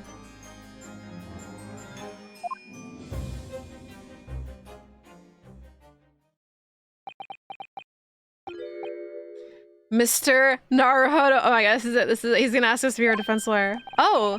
It's the first time he's ever used my actual name. Oh my god. He calls Naruhodo. I'm gonna fate. I've lost all confidence in my country's justice system. I don't trust the police, the judiciary, or lawyers. But there's still one thing I'm willing to believe in, and that's us. What's that? That which you see in the eyes of another across the courtroom. A simple determination to know the truth. That's me! I want to know the truth! Damn, Zeeks is cool. Lord Van Zeeks! From the very first time we clashed in the Bailey almost a year ago now. I couldn't deny it, even though I dearly wished I could. Here's a loathsome Nipponese who has absolute integrity as a lawyer. There are only two other men I've known with that same look in their eyes.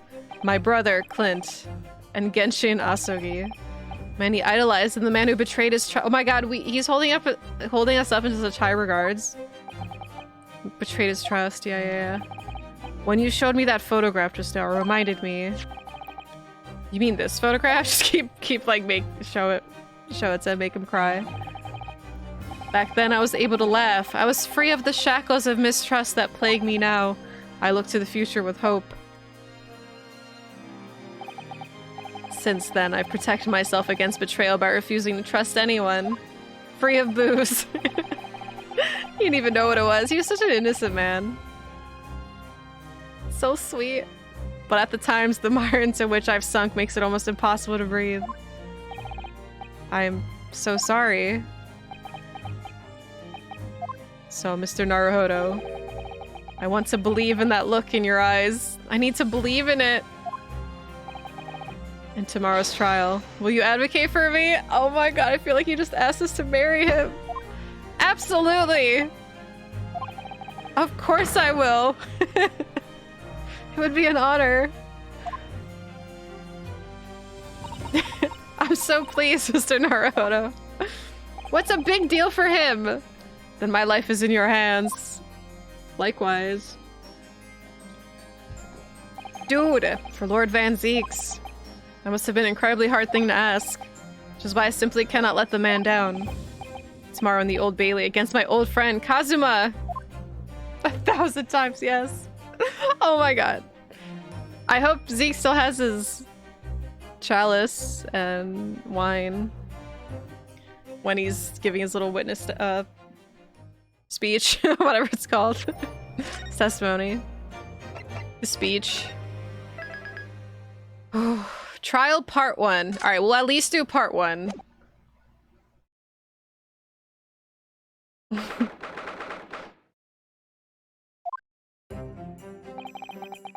There's that old familiar feeling again. The crushing pressure of this historic courthouse.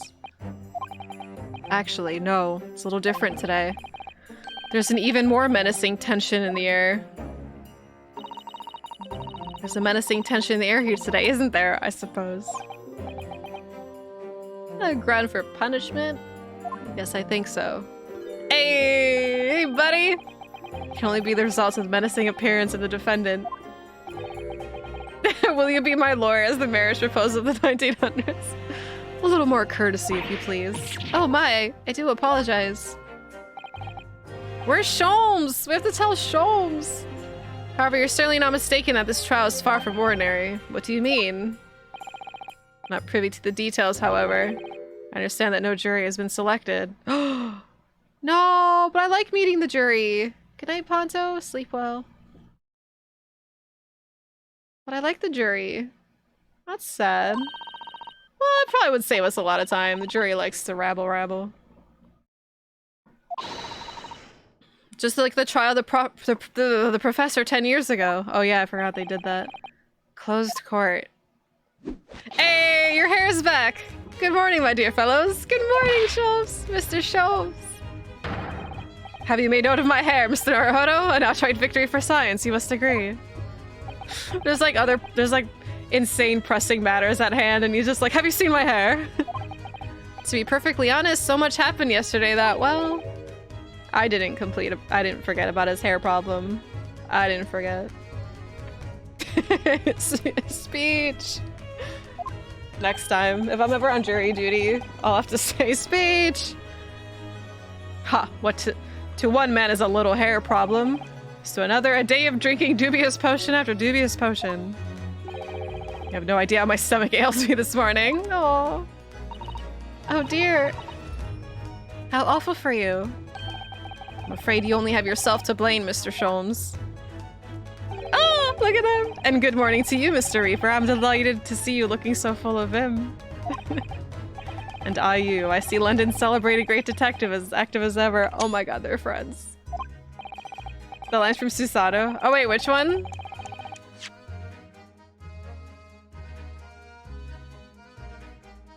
Yeah, I know. How awful for you? Sorry, I may change my voice, but I read the name. I forget. The Reaper overbearing presence is far greater deterrent to the black roots of crime in our capital. While I may not agree with your methods, there is at least one point on which I would readily commend you. What an honor. And that would be your eye for a good lawyer, sir. Oh, Mr. Sholmes. Dude, this is a big day for Ryunosuke right now. Zeke's just asked him to marry him. Sholmes is complimenting him.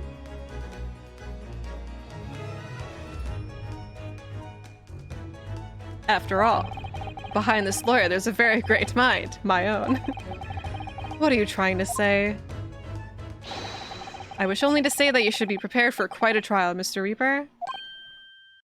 Okay, wait, he went to investigate by himself, by the way. What the hell has he been up to? Sorry to barge in. Gina! What's down her arm? Oh, it's a mourning band? Aww. Father! Shouldn't you be at the symposium? I've been postponed, so I have some free time. Everyone's here! I decided to come along with a police inspector to see our country's up-and-coming student in action. Ooh. I shall be very interested to see the fruits of your studies over the past year. Well, it's an honor to have you here. Let's hope there are some fruits to see. And no pressure. Odo. Oh yes, Gina? Why'd you agree to this, eh? Why'd you take him on? Because it wasn't him. This Reaper bloke, everyone says it was him. What killed the boss? I feel like Gina should know more than anyone that it's never who they accuse. I'm sorry, Gina. But I just don't believe that. Well, if it weren't him, who was it? I don't know that yet. I don't care who calls him what. The Reaper's just a name. He's just a person at the end of the day. If it turns out it was him that killed the boss, then God help him. Yeah, get his ass. Oh, that glare. Fiery eyes indeed. Yes, the culprit deserves every ounce of your loathing. Aww. At least, let me give some solace to the deceased. Aww. Please, Odo. Get whoever did this for the boss. I will. Oh, Gina. I hate feeling this useless, but there's nothing I can do. So you've got to find who done this and make the wretch pay. Oh, I'll get his ass, Gina. Or her. It's probably frickin' Mrs. Vigil. Alright then, here we go. It's Mrs. Vigil and Strongheart are in on it. It's time, Mr. Naruhodo. Lord Van Zeeks.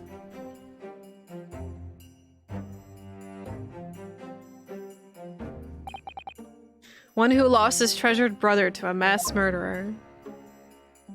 Kazuma! One who lost his treasured father in a foreign court of law. And one who lost the man who helped her escape destitution. All that misfortune, all that pain, of course to collide headlong into this trial. It's time to shine a light on all these dark events. Hey, shows it's the mystery! And whatever truth is revealed.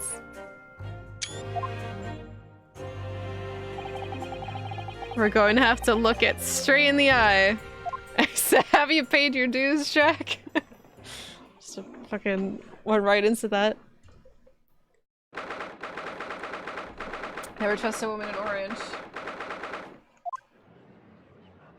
Look at this! Oh my god, it's so quiet. It's so quiet! In the name of Her Majesty the Queen, I hereby declare this court to be in session.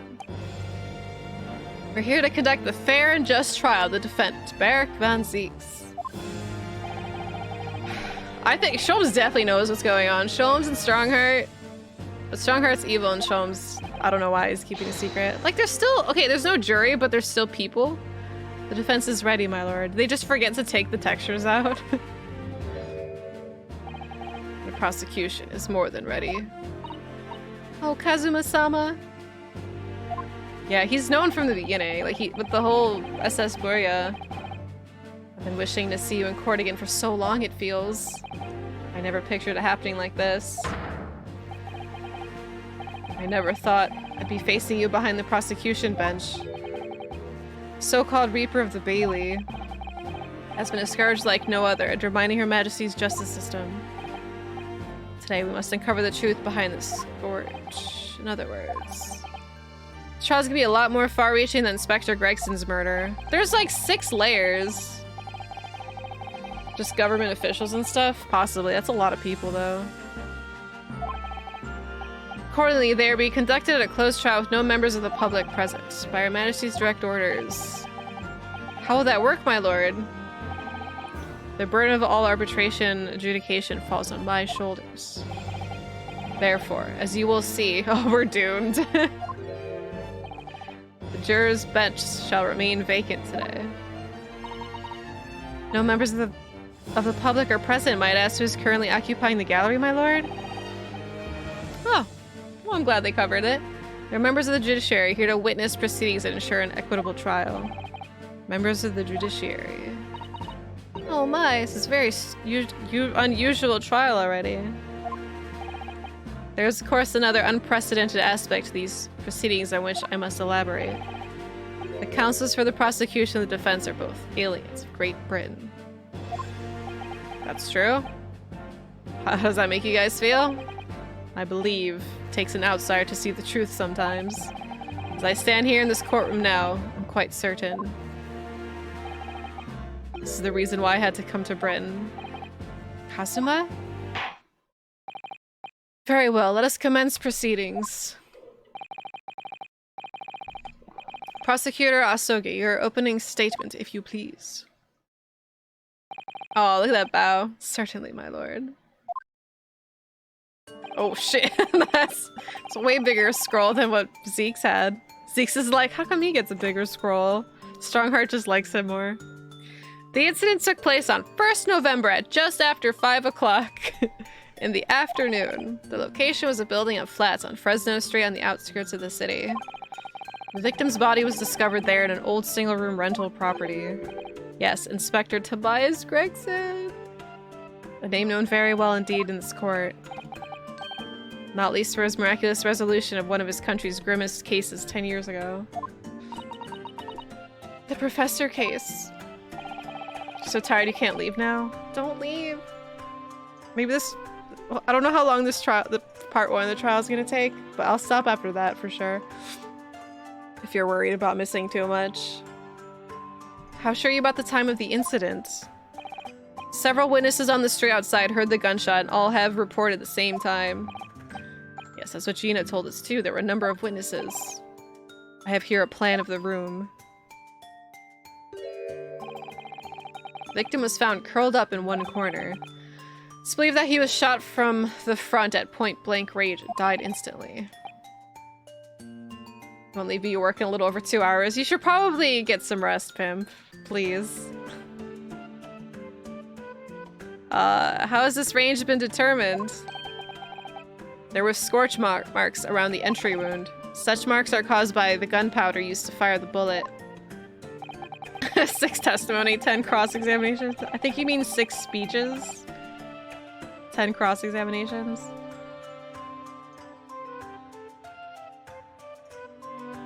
Wait, 4 to 5 hours is so starting to reach the end of the day? Wait a minute. You don't mean the... Wait, I just want to stop at the end of part 1 of the trial. You're not suggesting part 1 of the trial is 4 to 5 hours, right? In other words, it only happens when the target has a point-blank range. I see, yes. Thank you for the detailed explanation, Counsel.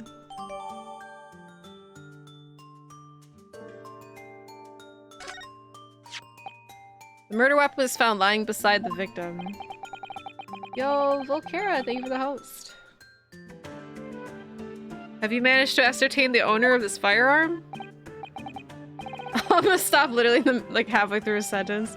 No, my lord, not conclusively. Bravo, Kazuma-sama, for not trying to use the gun as evidence when its provenance can't be proven.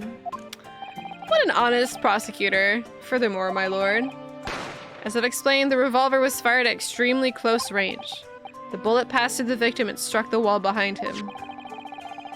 There's a candelabrum mounted on that wall. The tip of one of the candles in it was found to have been blown off by the projectile.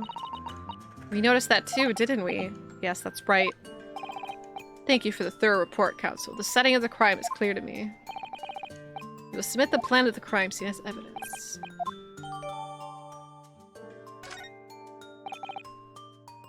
Is this Fresno Street room Inspector Gregson's private abode? No, my lord. The room is rented to a Mr. Hugh Boone. But there is precious little furniture inside, and it is generally in a poor state of repair. So what on earth was Gregson even doing there? Presumably he was investigating some case or other, when a policeman was informed of the gunshot from the witness and rushed to the scene. He found only the deceased inspector and the accused standing alongside holding the revolver. The attending officer arrested the accused on the spot. So the details of the case are clear. That case, prosecution... Sorry, I skipped it. The prosecution would like to call its first witness. A name, please, counsel. Naturally. The accused himself. Oh my god. Lord Van Zieks? Oh, it's time for his speech. Speak. As a prosecutor, he believes in the oath of office he's taken and will be compelled to tell the truth. Gregson was just... He got a sub-weapon out of it. He's playing Castlevania. I'm so excited for this. Very well. Let the defendant take the witness stand. This is so weird. learned to see. So, witness, state your name and occupation for the court. Barrack Van Zeeks, Old Bailey prosecutor. Imagine having that name, Barrack Van Zeeks, and having to tell people that's your name. Like, I wish... Like, imagine being Benedict Cumberbatch telling people your name is Benedict Cumberbatch. Like, there's so much power behind it. It's just like...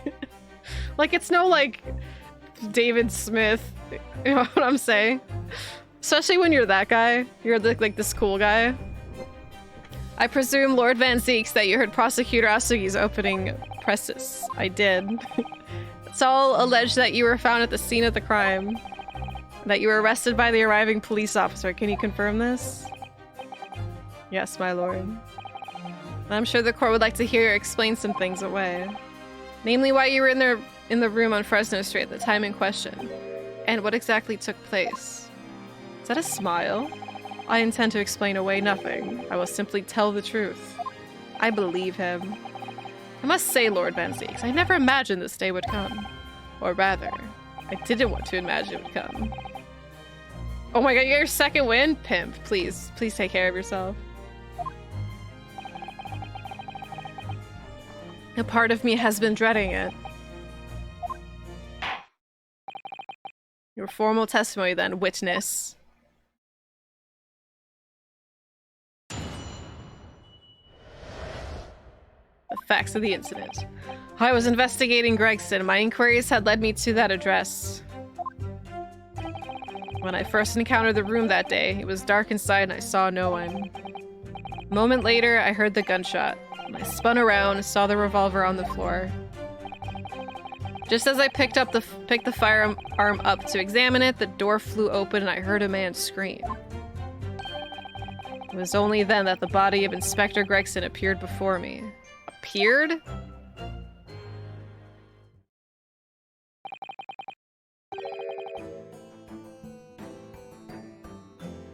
Oh, you slept during stream? Wow. That testimony was the whole truth? It was. So, you heard a shot being fired in a room with no living occupants. Moments later, a corpse somehow appeared before your eyes. Is that it? Visiting Bakba soup. You're right, you haven't explained away anything. In fact, that would barely qualify as an excuse. I thought you were my mute apprentice. Oh, getting him. Yet it turns out you have a way with words, Prosecutor Asogi. That's why you asked where Kazuma was hiding. Probably in that room. It would appear to be a singular tale indeed. Singular isn't the word, it's laughable. What's gotten into Kazuma? He's not behaving like himself at all. I mean, he's doing his job. Very well then. Nobody acts like themselves during their job. He's going full Van Zeeks. He's the apprentice. He's following in his footsteps. Counsel, you may begin your cross-examination. Yes, my lord. Let's go. I dumped him over Sholmes. Sorry. Sholmes, have you seen Sholmes' blue hair? It's so cool to see the witness thing. I was investigating Gregson. Hold it! Were you? You were investigating the inspector? What on earth for? I'm not at liberty to say. Oh, come on, you have to! This is the rules. I probably don't even like Oliver. Bum, bum, bum. Sorry, maybe don't fake that. Yeah, seriously, if Kazuma was with us the whole time, I might still like Kazuma more. But I'm sorry, we've moved on. Now we're with Sholmes. And now Zeke's asked us to marry him. Sorry? I had identified a distinct possibility that Gregson was involved in a case I was investigating. Regrettably, though, he was killed before I could secure the proof I needed. Is the court to understand then that on the day in question you followed the victim to the scene? No, I was privy to his movements in advance. How? I stole into his office in the yard and consulted his diary. The address on Fresno Street was noted in the 5 p.m. entry. You illegally entered the man's office in Japan. That alone would constitute a very serious offense. As it does in Great Britain, I assure you. Is that not the case, Lord Van Zeeks? I was aware of the possible consequences. So in summary, you were investigating the victim. And yet, you refuse to tell the court why. Like, look how smug he looks. He's like, got him. It's been 2 minutes. Nobody gets anybody in 2 minutes. Sorry, Kazuma and I are rivals right now. I have to throw jabs at him. I didn't realize British prosecutors enjoyed such freedom to choose what to divulge under oath. Oh shit, 2? 2? Ugh, why did I ever think I could defend this man? Yeah, the learned Nipponese racism. He's like throwing it back in his face now. When I first entered the room that day, it was dark inside and I saw no one. Being the prosecution just makes you racist. Had you ever been to the address before? No, never. I only learned of the place as a result of my investigations into Gregson's activities. There was no light inside when I entered, so it was all but impossible to make out anything. But at 5 p.m., the sun would only just have gone down. It would still have been reasonably light outside.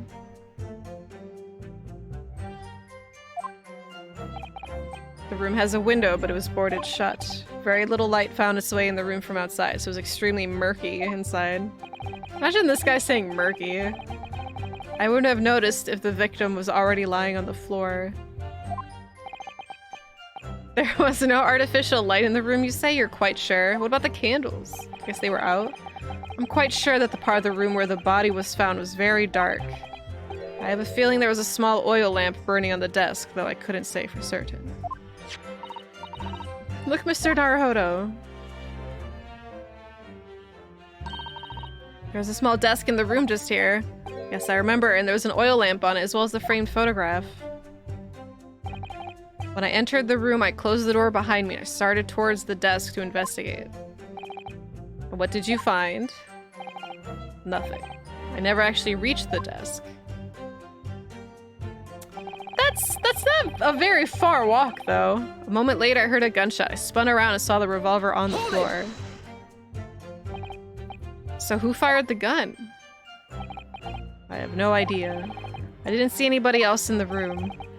But you say it was very dark in there? Yes, that's right. All I can tell you is I didn't sense another's presence. Aha, then could it be? Did the gunshot actually originate from somewhere outside the room? No, that's out of the question. Oh. Without doubt, the sound emanated from inside the room. I could smell the gunpowder. This is going from bad to worse. And you say that's the point at which you noticed the revolver on the floor? Correct. And I foolishly picked it up. That was carelessness on my part. Presumably then, the gunshot you heard came from the firearm that you somewhat hastily took in your hands. Maybe he shot himself? It was close. In point in fact, my lord, I believe I did not. What? The barrel of the revolver I picked up was cold. There was no smell of spent powder, so that's not the gun they used. But then, where on earth is the gun that was fired? Whilst I would like to oblige you with an answer, I'm afraid I can't. I too would dearly like to know that. Ugh. Just as I picked the firearm up to examine it, the door flew open. I heard a man scream. Who screamed? A man, you say? One of the witnesses, I presume? Who's this man you were hanging out with? That's right, one of the street merchants working on Fresno Street. Who are these merchants? A number of them had set up their stalls directly beneath the boarded window of the crime scene. A match seller, a newsmonger, and a peddler. They've all given statements saying they heard the gunshot. And without thought of danger, they ran inside to see what had happened. Yes, Gina told us about that yesterday, didn't she? They burst through the door with some force, it would seem. They did, and almost gave me a heart attack in the process. Oh no, he already has heartburn. He can't handle anymore. But you're supposed to be the Reaper. The first man to come in immediately noticed the revolver in my hand and fled. A policeman patrolling on Fresno Street heard the commotion. Was able to arrest the accused shortly after the incident occurred. Anyway, the man's scream drew my attention in that direction. It was only then that the body of Inspector Gregson appeared before me. What do you mean by that? In what way did the body appear? I honestly can't explain it, but it's the truth. As far as I was concerned, the body hadn't been there until that point, and then suddenly there it was. Did you perhaps hear the sound of the victim falling to the ground just beforehand? At that moment, what I heard was the sound of the door flying open and the scream of the man who came inside first. Nothing more. I see. After the man fled, I examined the body. I was stunned to find that it was Gregson. Most curious circumstance. How the inspector was killed or how his body seemed to appear out of nowhere. I have no idea. Objection. Oh shit. He's pissed. Surely the court has heard enough. Cosmo seems like he just wants to act like he knows what's going on. So he's just like, alright, let's already do an objection. We've already done enough. Like, bro. My lord, the cross-examination has clearly revealed that the accused, Barak Van Zeeks, is lying on multiple fronts. What? What is that supposed to mean? Good gracious, counsel. The defendant is lying, you say? In his testimony just now, he claims that he failed to notice the victim's body because the room was dark. That's correct. I feel like I'm the prosecutor now, because like this is the point of view where, oh, this theme though, where like they see a contradiction instead of me, and I'm like, this is how it feels to be Zeeks right now.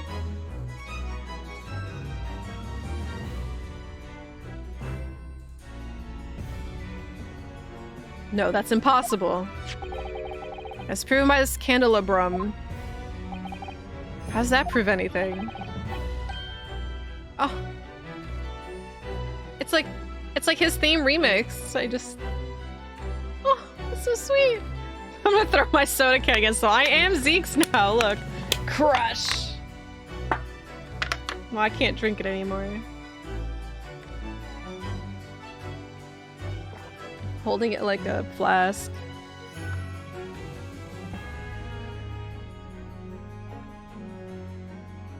Alright, I need to get a 2-liter just to grab and then fling it. Anyway, if you imagine the tip of the long candle you can see has been blown off by a powerful impact. Let's see, I'm not Zeeks yet. Must apologize for my discourtesy. One would assume that a projectile from the firearm passed through the victim and struck the candle. Yeah, look out, Virtue! Here comes the 2-liter. The problem comes when you consider the other 2 candles, which are clearly of different length. Dude, this theme. I feel like this is like Virgil 3. Like when you fight him in DMC 3. You can see that only the candle that appears to have been struck by the bullet is long. God, when his theme kicks in though, it just makes me like sad. But it's good.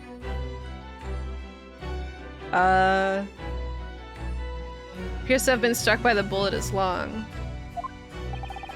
You could reasonably expect someone to have lit all 3 candles together. Which begs the question of why only one has ended up longer than the others. Must be because a particular candle was extinguished when the others were still burning. So many emotions, yeah. It's like happy, sad, inspirational, powerful. Like, it's just such a good song. That's right. When the candle was hit by the bullet, it obviously went out. But the other 2 candles would still have been burning, so the fact is... the victim's body would have been illuminated by light still thrown by the candle. The accused's claim that he couldn't see the body clearly contradicts those facts.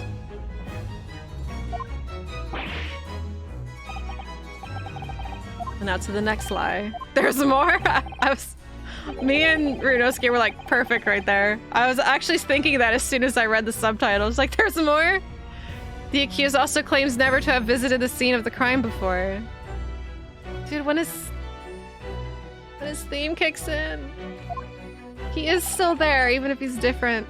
That's the truth, I swear it. In that almost empty room, the police discovered something very unusual. The board covered from top to bottom in police documents and newspaper cuttings. Yes, that's right, we saw it too. It goes without saying that the contents of the police documents cannot be divulged, however. They include a number of reports from various historical cases, the oldest of which was from 10 years ago. 10 years ago? This is starting to sound familiar. I'll never be able to hear the phrase 10 years ago the same ever again. There's a common thread linking all of the documents on that board. Dude. Indeed. What is this common thread, Council? They all relate to cases prosecuted in court by Barak van Zieks. Oh, so he thinks he killed him to stop his investigating? All of them? And furthermore, all those cases are ones in which the defendant was acquitted. Good lord. Yeah, I have to refresh on screen chat. Thank you for reminding me. Stop.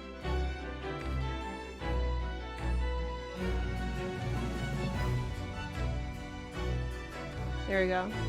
Should be fixed now. Ba-ba-na, ba-na.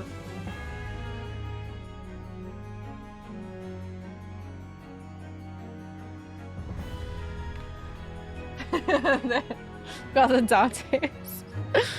Interesting. None of those defendants are alive today. Oh. Dante's just eating pizza and Virgil's just judgment cutting in front of him. Because all of them have been sent to their graves by the Reaper. Ah. Oh no. Oh, he doesn't even have a fist when he's doing that. It's just like his limp hand. No, abandonment doesn't exist. In short, that dingy little room is the Reaper's secret hideout, his base of operations. Oh, that's what you're going for? I don't think so. Cosmo, you're off the mark. We need a Sholmes correct you. And yet the Reaper would claim never to have been his own secret hideout? you would definitely get along with Sholmes. No one would believe that. No, the truth is we've been looking at this backwards. Backwards? I know, right, Billy? It's perfect. He's just eating. Backwards. Explain, Counsel. Inspector Gregson was investigating the identity of the Reaper. When he discovered the location of the man's secret hideout, he was killed. As I'm sure everyone can imagine, by the Reaper's hand. What? What?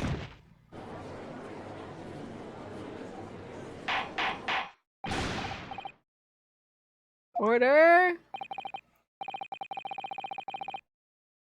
Very well. I hereby state the current opinion of the court. Barak van Zieks is an outstanding prosecutor who has rendered great service to his country. However, it is with deep regret that I must concur with Prosecutor Asogi's contention that the defendant's testimony exhibits a number of stark inconsistencies with the known facts. See, this is interesting because it's like I don't know about you guys, but I 100% believe Zeeks. And I think even like as a player, you're supposed to believe him. Like you're supposed to know he did nothing wrong. So if anything, we're cross-examining what the prosecution's saying, which I think is cool. Has this happened before?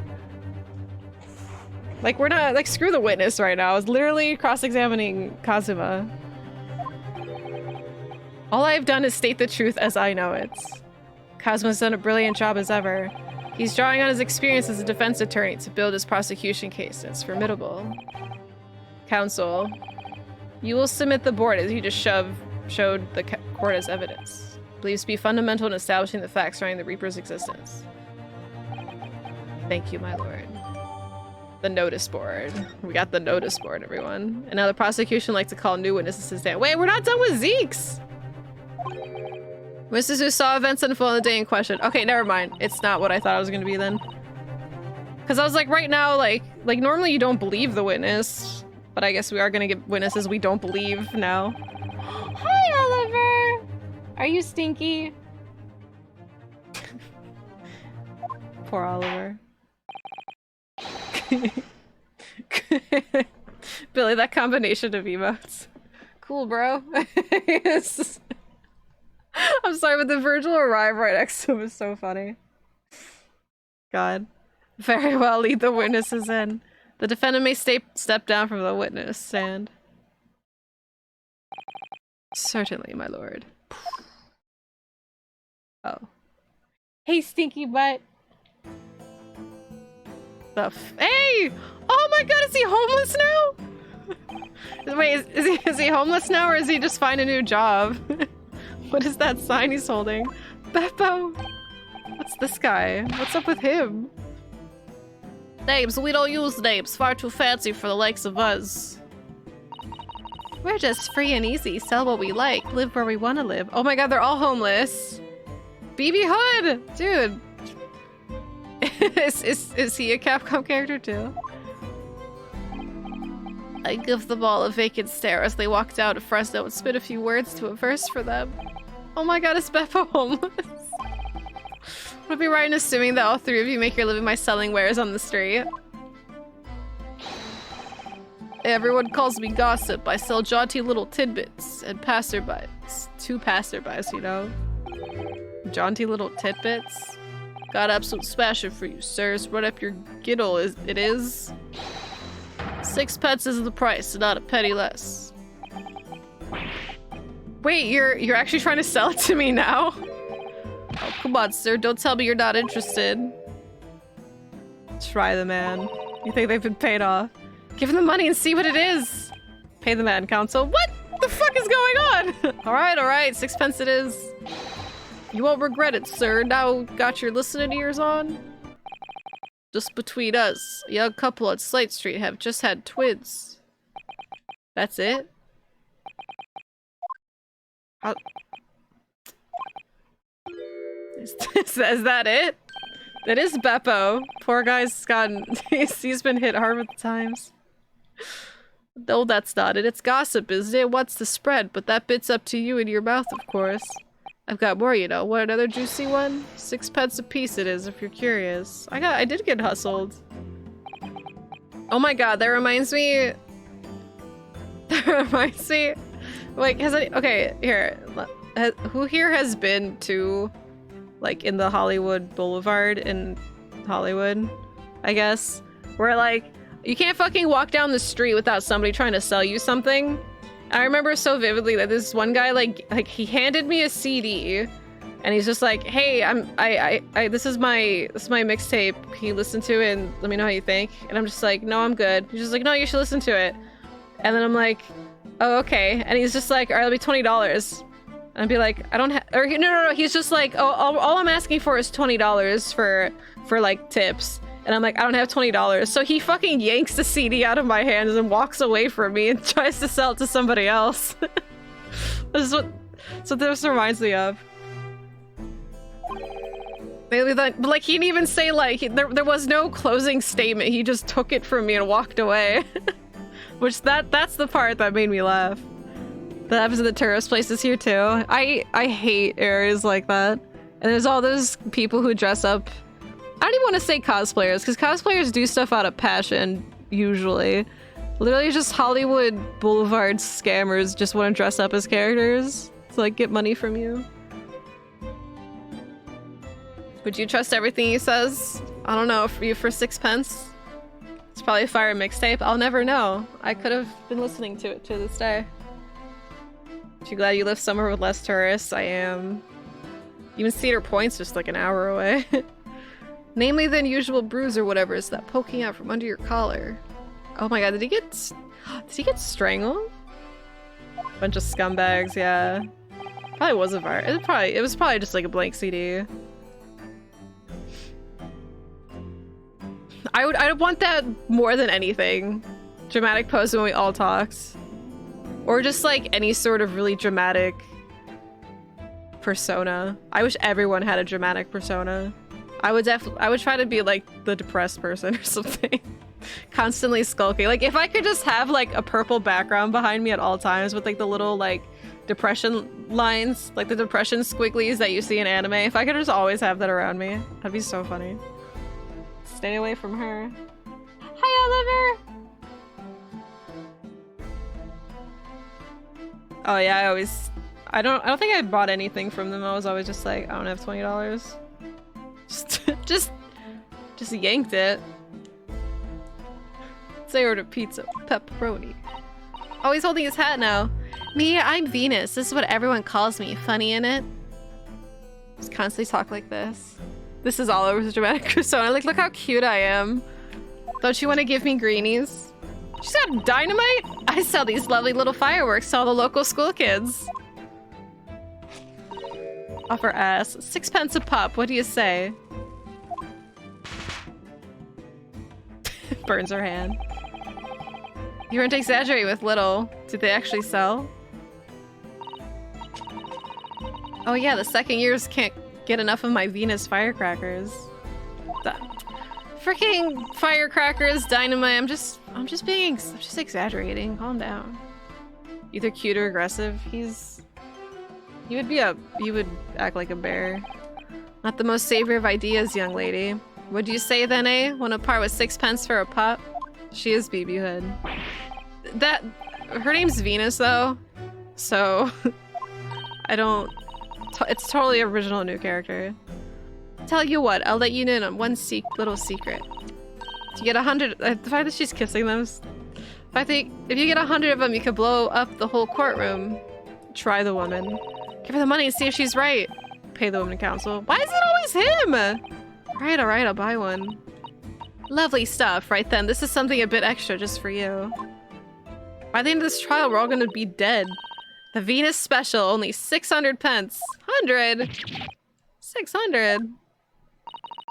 It's 100 of my regular fireworks. Nothing little about it, that is there. There'd be nothing little about the punishment if I blew up the Old Bailey either. Oh, we got her firecrackers?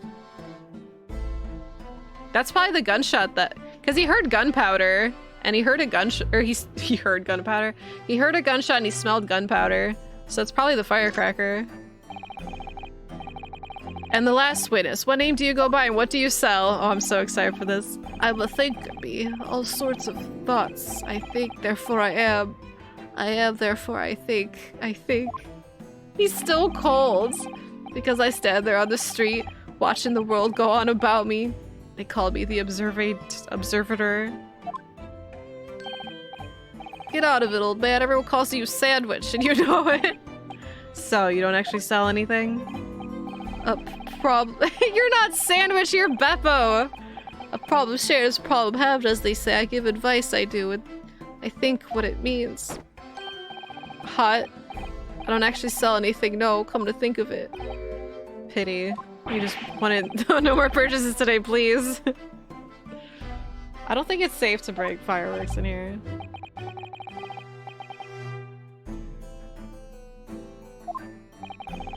They conduct their business on Fresno Street from morning until night, my lord. And always in the same place, directly adjacent to the crime scene. I see, and thus they heard a gunshot, I suppose. Not only that, they very bravely ran inside to see what was going on, witness the crime. Well, I'd be buggered, I thought, just between us. Venus de Milo, what am I to do? What a terrible thing I saw. What I think is, if all what I see is lie and okay, this guy has got nothing. You like the firework girl design? Then you would love BB Hood from Darkstalkers. The court will hear the formal testimony of these 3 witnesses now. But describe in detail what you witnessed and heard the time of the incident. Let's go. Bum bum bum bum bum bum na, na. We saw the whole thing from start to finish, we did. Everything from the moment they went into the building. It was less than a minute after the Reaper had gone inside and we all heard a big bang. Oh no. He's useless.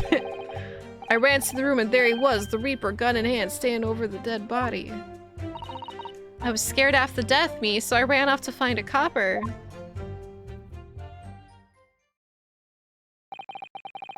If these witnesses were there the whole day and saw everything, Who did they see going inside the building? Was it Beppo just stumbling in there? Only the victim, Inspector Gregson, and the accused, Barrack Van Zeeks.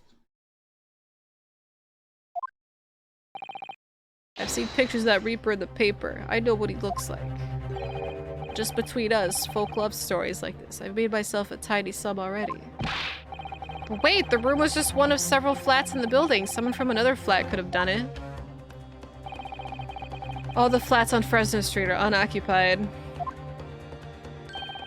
All of them? Of course they are. They're small, damp, dirty, and expensive to boot. The room in which the inspector was found is the only property in the building that's currently leased. That's a little weird. And convenient. And we know this leaseholder's name, don't we? It's Hugh Boone. Hugh Boone? Testimony in the court is just heard, but appears to leave little room for doubt. It's becoming increasingly difficult to see how anyone other than the defendant could have committed the crime. No. Thank you for your candor, my lord. Cubone? I'm pretty sure it's Boone, but if it is Bone, Cubone. Counsel for the defense, you may proceed with cross-examination. In a closed court like this without a jury, the judge is the only person whose opinion matters. Morning, Silo. So much has happened. I smashed it so much I was drinking it like a flask. Oh, spilled all over my face.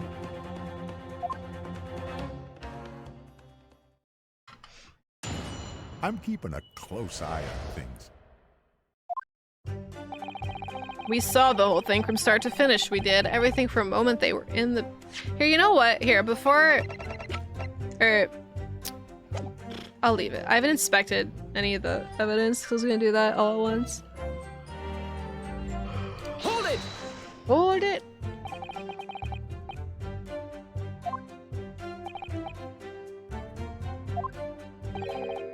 I suppose so. The likes of us don't know the- Ew, don't do that with your fucking- Oh, he's so gross. Don't do that. He is throwing bottles everywhere, but fireworks seem more dangerous.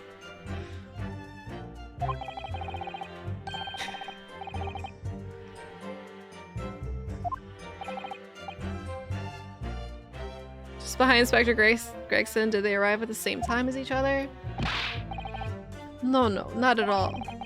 The first fellow must have gone inside a good 15 minutes before we heard that gunshot. The victim arrived 15 minutes before? Are you sure about that? Am I sure? Am I sure? Does it seem likely that I've forgotten a fellow with bright red hair like that, does it? Okay. Because of the wig? Yeah, his hair really were red, weren't it? Redder than flaming fireworks, even. That fire red mop still burnt on the inside of my eyelids, it is. Wait a minute. You're saying a man was a redhead? Weren't you listening, chum? Hey, he was a redhead, and he had a big trunk with him as well. I hate that thing. Inspector Gregson hair isn't red, not by any stretch of the imagination. Seems likely that the person you saw wasn't in fact Inspector Gregson at all, but some other third party. No, I hate to break it to you, but the witnesses are correct. What? Just have a look at this photograph of oh, now we get the photograph of him. What is this wig? Yes, that's Inspector... Okay, no, see, what happened was the person who killed him threw his wig off of his head and it just fell on Gregson's head. And that's why it looks like that in the photo. This doesn't even look like it's on somebody. We saw one on the floor when we investigated the scene, didn't we? I still refuse to believe Inspector Gregson wore a hairpiece, though. So why on earth would he have been wearing something like that? Color does seem to suit the man, one might say. Really? Photograph will be submitted as evidence. Hey, bubbies. Hello. What you doing? What became of the trunk that the red-headed victim was supposedly carrying? I was informed that no trunk was found at the scene, so it just disappeared. What, do you expect us to have been watching the building every second, do you? We definitely saw him in the dock going in, though. No question about that. Nuisance. It was less than a minute after the Reaper had gone inside that we were all heard a big bang. Hold it!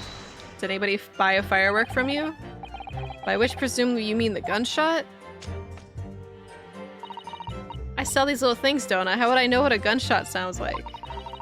I always thought it was possible. It sounds a bit like this, doesn't it? Well, yeah, because that's what it was. And you say you heard the noise almost as soon as you saw the defendant here enter the building. That's right. It was almost straight away. Bang, it went. Just like that. Well, he's the Reaper, isn't he? It's what the French call it. It's fate accompli. 15 times louder, yeah. When a Reaper's around, people are going to the ground. I mean, that's what he does, isn't it? I think we get the message. The Reaper couldn't allow the inspector to live after he discovered his secret hideout.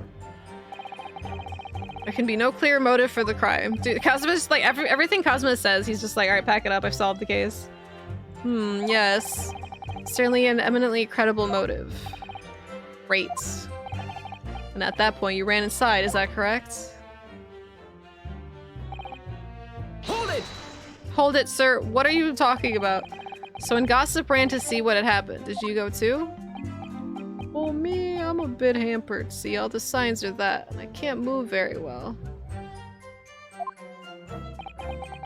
Joel's boozy. What, Oliver? Hey. What are you doing? Being weird?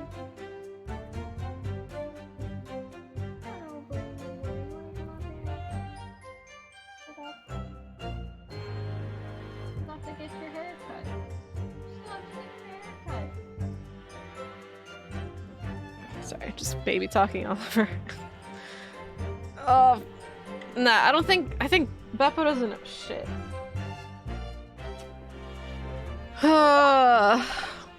What a great burden you bear. Pardon me for asking, Mr. Sandwich, but is it possible you and I have met before? Absolutely. I'm not anybody. Me, the signs are what make me who I am now. I signed, therefore I am. So you weren't employed as an omnibus driver just under a year ago, then? Might be mistaken, but I believe his trembling has intensified. God, get this man a bigger coat.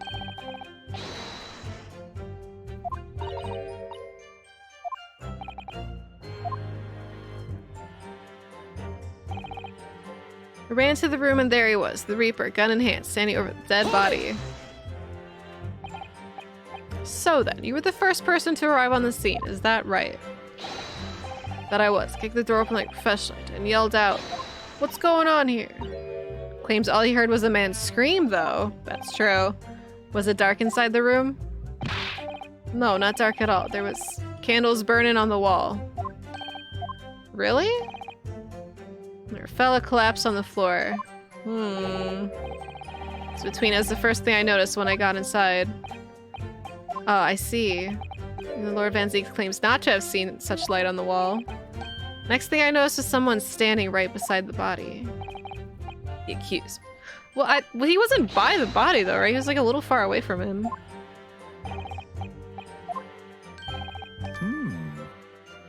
Oh, look who has something to say! Excuse me! Beppo? I'm sorry, Sandwich?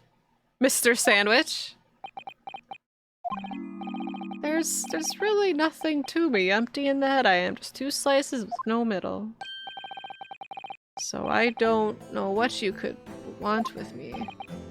Think that maybe you just remembered something? Having heard Mr. Gossip's last statement, I mean. What I think is, we're all nothings, really. Try to dress ourselves up as something else, but at the end of the day, we're all just street sellers. That's enough out of you, Sandwich. Keep your trap shut now. Unless you want us to make you into a real sandwich. When he saw the Reaper, he fell clean over on his backside. He fell? Oh, you rotten beggar, I told you to keep that a secret. He screamed, he did. Screamed and scrambled off on all fours. That's all I wanted to say. Mr. Gossip, is this true? So he's just agreeing with Zeke's statement. The floor was dead slippery, that's why. Planted my hand in a filthy pool of blood, didn't I? Yuck. What? A pool of blood? Well, listen here. Even when I was sprawled on the floor, I still kept giving the Reaper a cold hard stare. Don't you forget it. Just go back a little. Did you say you got blood on your hand? I did, eh? Happens to the best of us at times, doesn't it? So I was scared, so I slipped over. We can't keep it just between us, can we? No, Mr. Gossip. I'm gonna have to ask you to add that information to your formal testimony. He got blood on his hands, so did he not, like, spread blood elsewhere?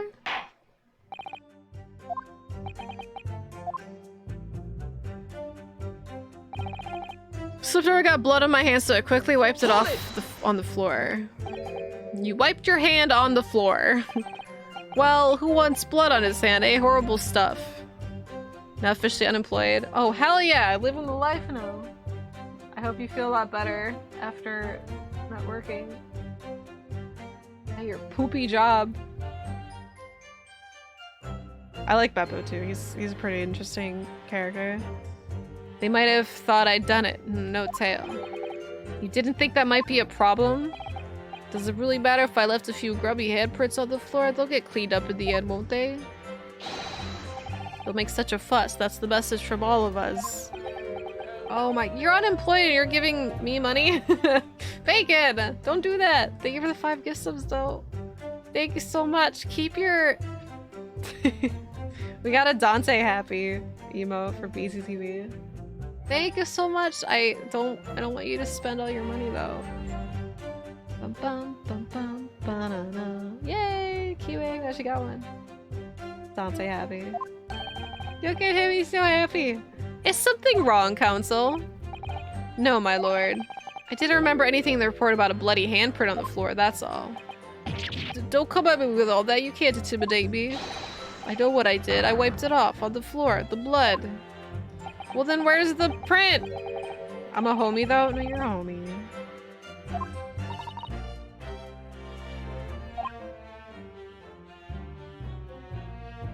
Yeah, we need, well... At some point... Billy's working on stuff. We don't know who Billy's working. We might get stuff, we might not. I think we may have just uncovered a vital clue. Yeah, blood on the floor. Okay. I was scared half to death, me, so I ran off to find a copper. Are you getting benefits? So you didn't run into the room with your friends? Not that sort of girl. Sorry? A timid little thing, me. I was too scared to go in there. Ah, right. I see. Old Lippy and the witch ran in there, and then I heard a sort of old lady scream. Well, that wasn't me, I swear. If I were a gentleman, I'd stake my honor on it. Yeah, pretty... Billy's... You never know when his next emote's gonna strike. That makes them much more special, because, like, today we got, like, freaking 4 in a day. Which is when you went to find a policeman. And I ran into a copper as soon as I turned the corner. So I brought him straight back to the place. Didn't I do well, eh?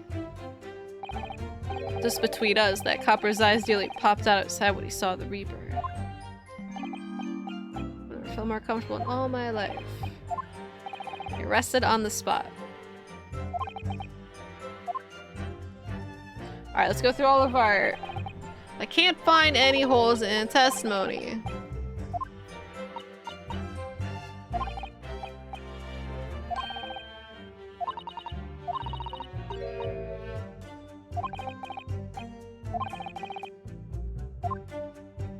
Alright, so the bloody handprint thing is definitely something first. But first, let's inspect everything that we got.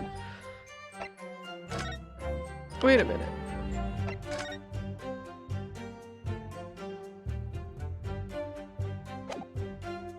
Billy is a wizard.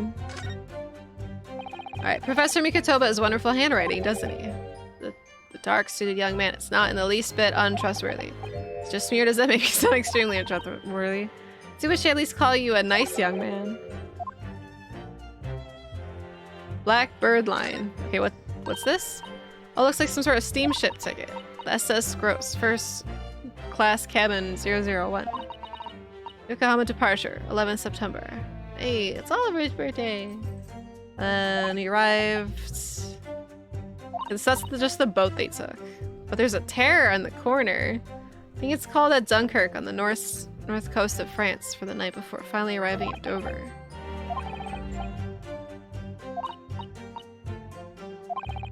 Aw, they keep their tickets. Oh, that's so sweet. Oh, that's strange. Where could it have gone? Are you on like this on purpose, Mr. Naruto?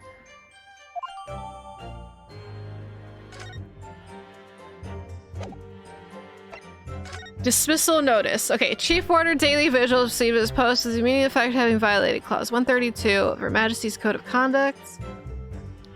All rights, redundancy, pay for other financial benefits. What did he do? Aiding and abetting the escape from this prison of convicts. Professor, just prior to execution. Social security number. Oliver, do you even know your own social security number? Oh, there you are. Hello. Hello. Jailbreak plot was conceived prior to the convict's incarceration. So the convict engaged in some form of negotiation with prison staff in order to secure assistance. Okay, well that's gonna be important later for sure. She's here.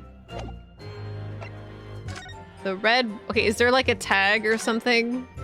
I always wonder what the underside of a hairpiece looks like. That doesn't surprise me at all. I always want to see what lies beneath. Bum bum bum bum. Here's some anime figure con a week or so and check if they got DMC and androids. I know when I send the pics. There's only one DMC and android, it's the Dante one, and I have them already. But if you see on the extremely unlikely event that you see the DMC4 Connecticut figures, let me know. I hope you have fun. My face is over Rio's. Hey, it's me!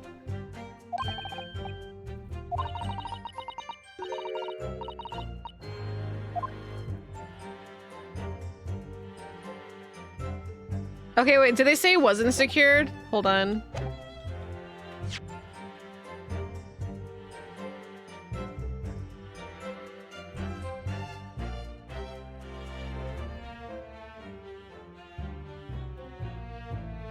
Oh, okay. I'll have to remember that. Her dirty mind.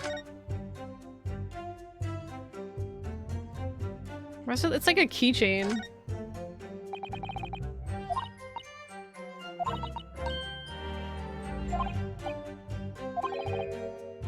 So there's no serial number on this gun, which tells us that it must have been issued longer ago than that. Okay, so it's an old gun. Wait, within the last 5 years it said? Past 5, okay, so it's at least 6 years old. No. Aww. Does his head come off?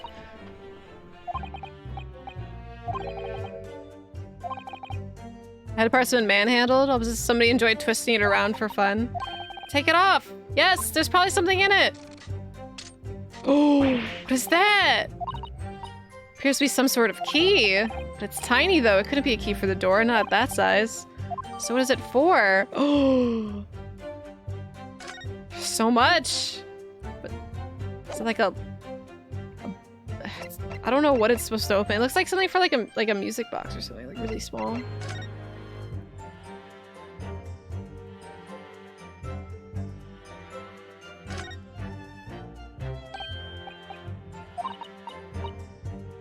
They look like, yeah, the House Beneviento puzzle. It's an RE key, it is! One turns to another. Oh, handcuffs? Oh, it does! The key of the Iron Mask. Oh, we already got that. Probably a handcuff key. Which would bring us to Vigil. They look like some sort of scorch marks. So perhaps a bullet struck the candle here, do you think? It's only this one candle that's been cracked in half. I think you might be right. Firearms are rarely used by criminals in Japan. I'm afraid I'm not particularly knowledgeable about them.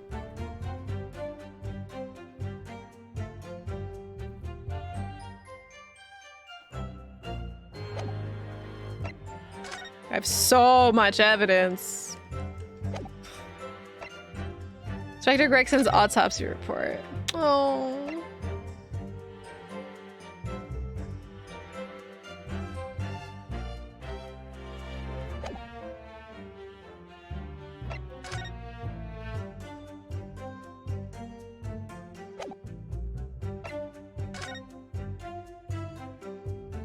Oh!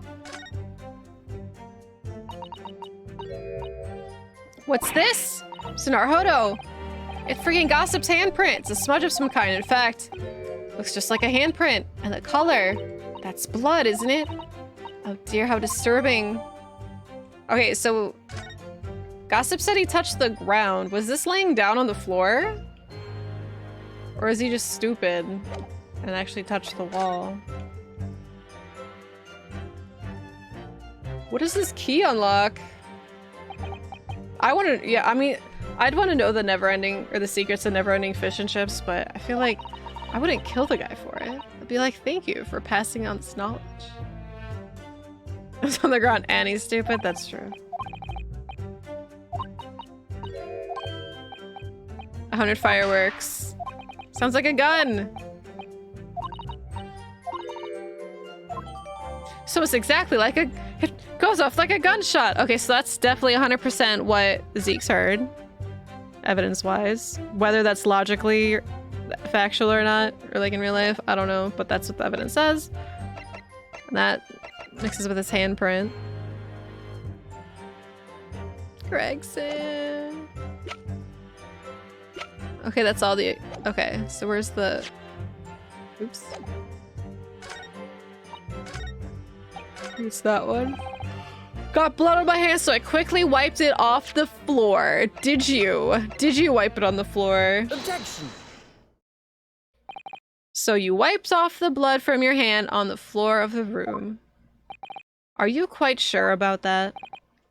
Well, what else do you expect me to have done, eh? Does it really matter? Police found no such handprint on the floor during their investigations. What exactly is the defense? If you listen, you'll find out, Prosecutor Asugi. Oh shit, you have to listen. Wait, shit. Certainly there was no bloody handprint found. On the floor? What are you trying to say? There was a handprint in blood left very clearly at the scene. On the back of this notice board. Ah, yes, indeed. Indisputably a handprint, the distinctive color of blood. You're dead right. That's my right hand. I'd know that anywhere. Objection off. Yeah, let's see it. Objection. Objection. Alright. You're next, Rinosuke. The witness very definitely testified that he wiped his hand on the floor. I know. Well, he is Zeke's apprentice, so like maybe he just accidentally lets it slip. You're like, fuck, I've been hanging out with this guy too long. It was on the roof. Any handprint on the back of the board are irrelevant. No, absolutely not. They even just said it was his handprint. Not if the board itself had fallen over onto the floor. In that case, it's quite possible for the witness handprint to have ended up there. Just look at the floor plan of the room. Yeah. Fucker could have been hiding behind the board. The notice board was at the complete corner of the room to the victim, in upright position. Oh, shit.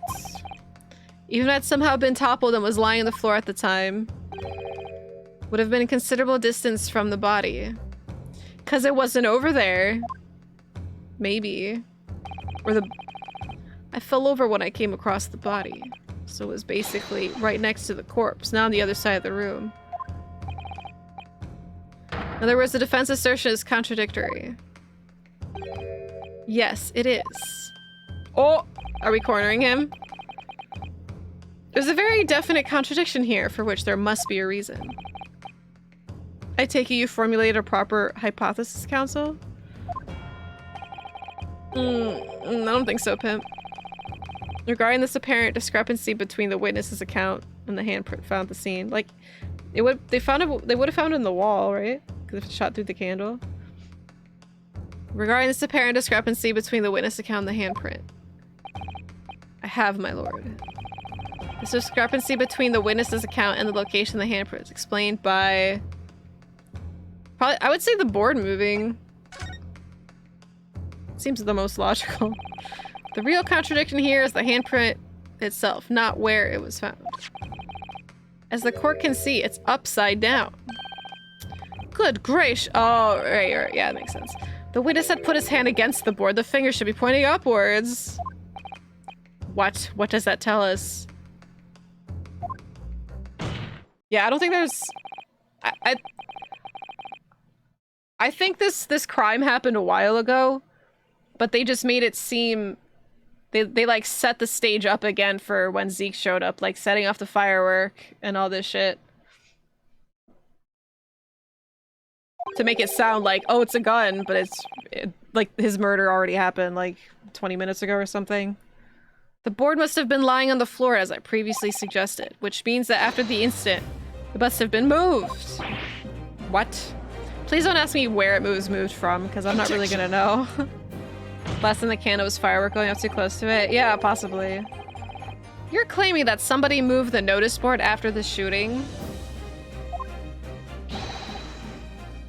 Did have time of death, but it's still just an estimation. Like it could have literally happened right before Zeke showed up. Like, I'm not saying like hours before, because like even the...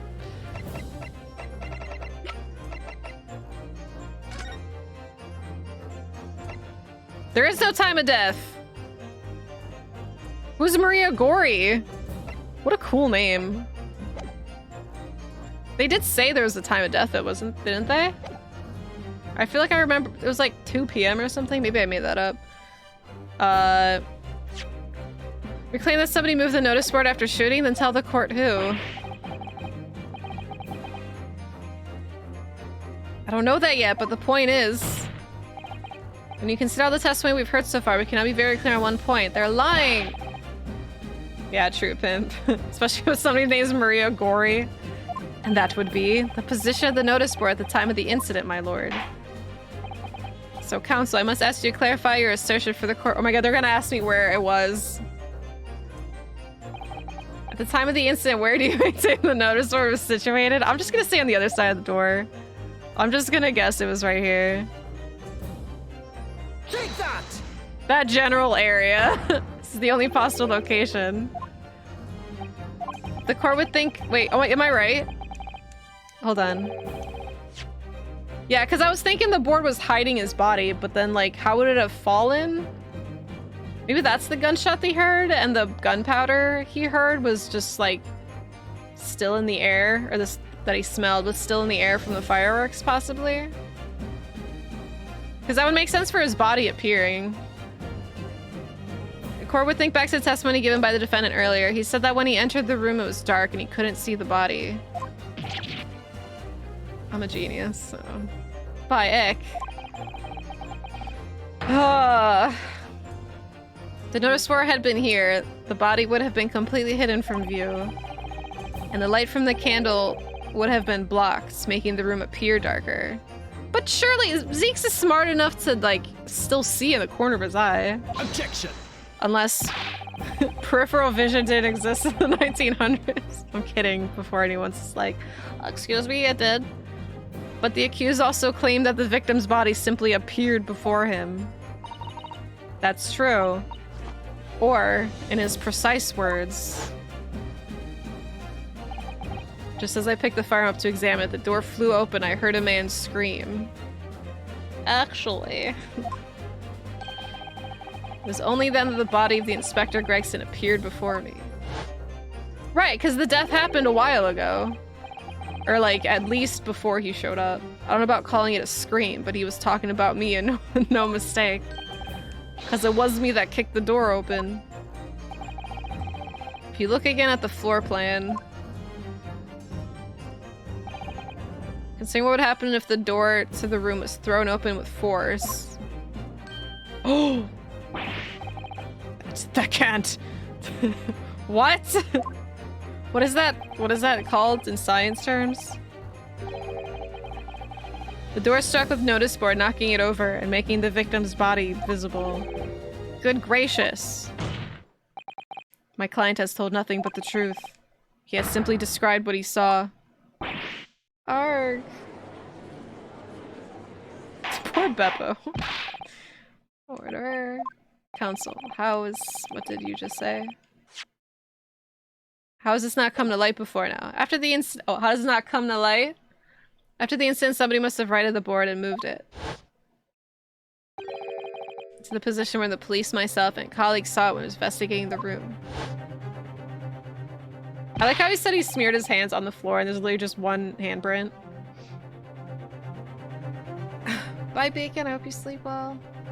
Witness, what have you to say for yourself? What? Me, my lord?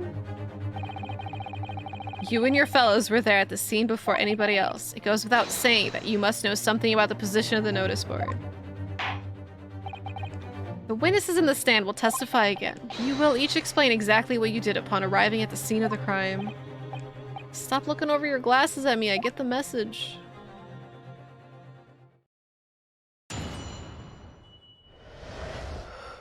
Oh, the mystery of the moving board. I don't know anything about that there notice board. I just wiped my hand on it, that's all. Don't look at me. I haven't got a clue. I ain't got no clue, darling. Good evening. I mean afternoon. I mean good morning. I ain't got no clue, darling. I was doing business with some second years at the time. I don't know anything about anything. I'm just a bystander. Was that Reaper, I bet. He's got a face that screams bored. Sorry about that. How come it always dings whenever he's talking? Is it because they're like, oh my god, he's alive?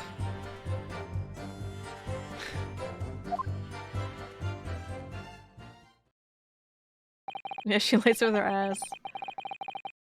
Who are you? I don't have a clue. So none of you can elaborate further. Shaken by the crime they witnessed, and with only the lights of a few candles and an oil lamp by which to see. We can't expect these witnesses to be able to give more precise account of what happened. Do need some candle lines. But don't you worry, girlie. That's right, yeah, don't pay to expect too much. What? Oh. It keeps dinging when he's speaking. Do you really? In any case, all this testimony shows, even if the notice board was moved by somebody following the incident, makes no difference. Yes, it does! When the gunshot rang out, the accused was the only person at the scene. Because it wasn't a gunshot! It already happened! Why the fuck would he have handprints of blood and then he would touch the ground if he wasn't in the room? Like when he saw the only person who could possibly have committed this crime is Baron Van Zieks. Barrack Van Zieks. None of this wrangling over the board changes simple fact. That's not true. Oh my god, me and Seven Radier are in sync. What about that? Did Kendo die yet? Does the defense still wish to cross-examine the witness despite the circumstances? Most certainly, my lord. Baron Vaccines. Very well, then you may proceed, counsel. My Barrack Van Zieks, my soda can. Baron Vaccines. The mystery of the moving board. I don't know anything about that. I don't have a clue. I just swiped my hand on it, that's all. So you admit that it was the board you wiped your bloody hand on. Admit it? What's to admit? It's there plain as day for all to see, a smashing print of my right hand. Perhaps you wanted to hide that handprint, so you righted the notice board, pushed into the corner, didn't you? No, I imagine the weight of that great lump. Do I look like a powerful and well-nurtured man? Well, did you see anybody else moving the board? I've got nerves of steel, I can tell you, but even I have my limits. There was a body on the floor in front of me, and the Grim Reaper himself standing over it. There was precious little light inside either. My bottom lip was all a quiver. In other words, this witness is unable to give definite testimony to the point. He's stupid! Alright. I can't read anymore. I'll still read some stuff. Well, don't look at me. Hold it! Alright, she's doing business. Selling her fireworks.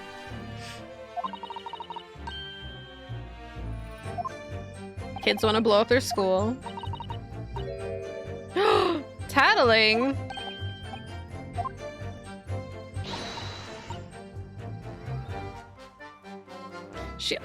This bitch! She sells fireworks to kids and then goes tells the school that they're playing with fireworks.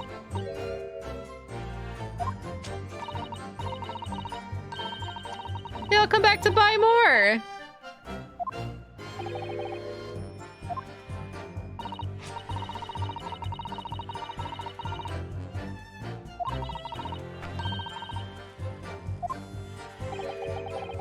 It's a pretty decent hustle, though. Venus is a guileful goddess indeed. Hey! That's assault! Dude, Beppo is so vocal during these. Sounds like a Lucy's game. I feel like that's happened with furniture almost, I swear. She did, Beef. Something wrong, Mr. Sandwich? If I said it was, could we just leave it at that? Would that be the end of it? No. Did Miss Venus' statement just now bring something to mind, perhaps? Philosophical thoughts. Deep philosophical thoughts. Let's just say there was a great liar. That great liar said without batting an eye. Telling barefaced lies is kind of my thing. I'm ever so good at it. Those words of hers be a lie too? Or the truth, in which case she's not a liar. Oh, it's a hellish paradox, that one, don't you think? Ooh, not entirely sure, to be honest. But it seems to me you're suggesting Miss Venus has been lying. Every time it's bullying. What are you on about, old man? Trying to cause trouble, are you? Keep on like that. And I'll wrap your whole body in firecrackers and set them off. They'll give you something to tremble about. So Miss Venus has lied to her testimony.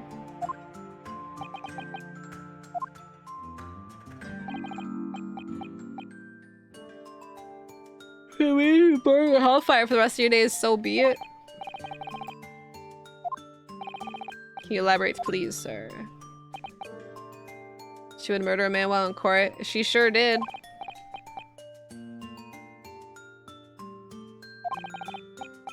Someone else who crept up in the stairs behind him, too. There was someone else! That's right! That rotten liar over there. It was her? Of course it's the woman. Hee hee. Do you mean to say that you did in fact betake yourself to the scene of the crime after all? Yeah, and you threw a firework. What did I tell you, eh? Stop doing that. So I was good at telling barefaced lies, didn't I?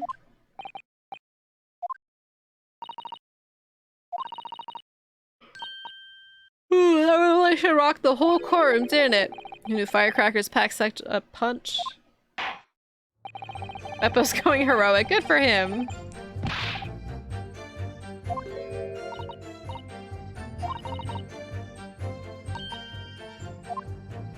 Oh, now she remembers climbing the stairs to the room or not.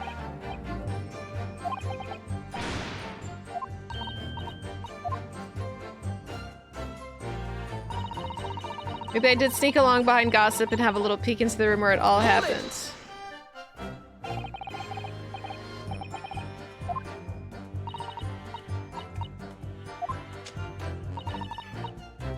I feel like I'm yawning. I'm tired.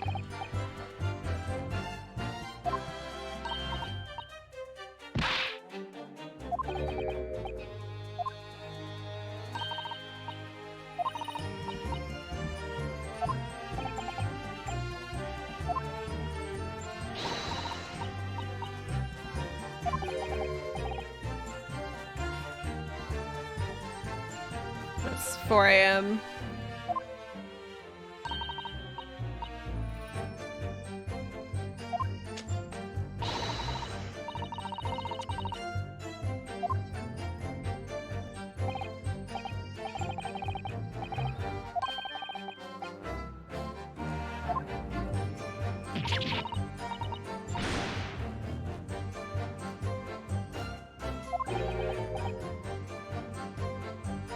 The truth, please.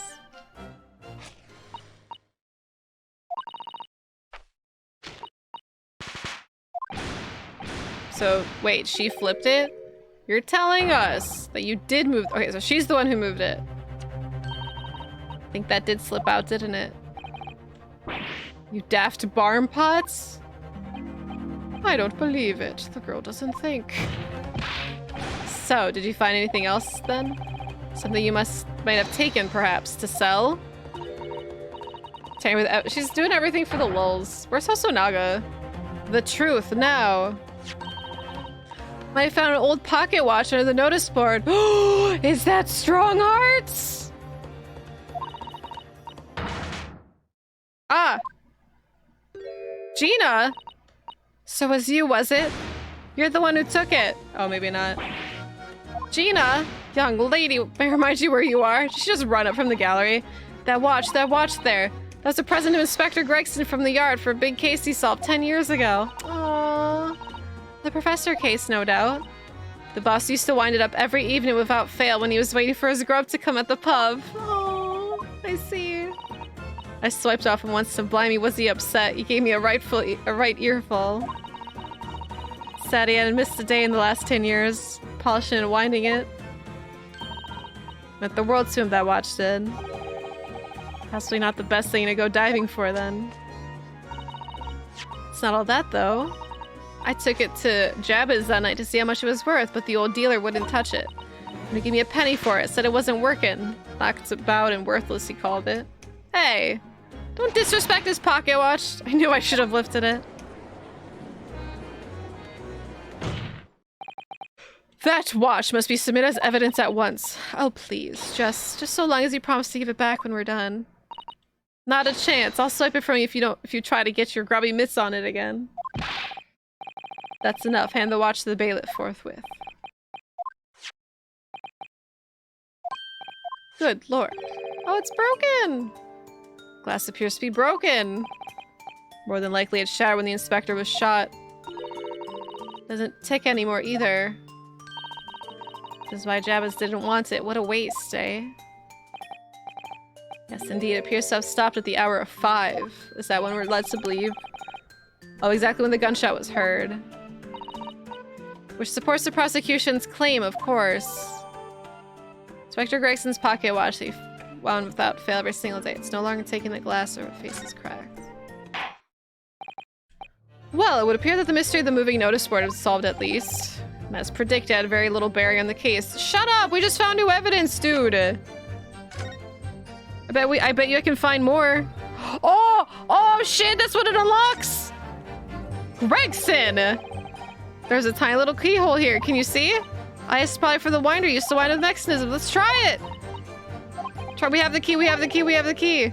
Oh my god, please, we have it. That'd be wonderful if we have the key. Let's check carefully over what we've had already found. Oh my god, are you kidding me? What, do you want me to inspect it again?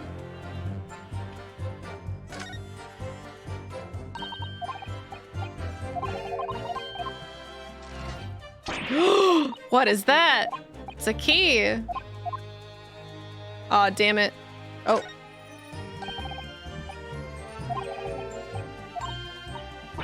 Yes, it could be. Let's try it. Watch, it doesn't work. Oh my god. My mind's about to be blown right now. I knew it! A perfect fit! And look! Inspector's watch has started going again. So it obviously just not been wound up, that's all. So that doesn't really... So that doesn't prove that... It stopped when he got when the scream happened or whatever, when the gunshot.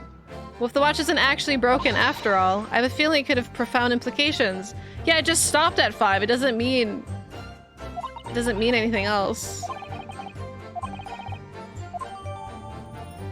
Having wound up, it started ticking again. So it's not actually broken. Oh my god. It's Resident Evil now. We just combined two things. Oh, very little bearing on the case, he says. Ugh. Now then, continue their cross-examination, please, counsel. Hold it! Alright, let's continue on with stuff until we get But you see what happened in the room, didn't you? Across the streets, this whole world, blah blah.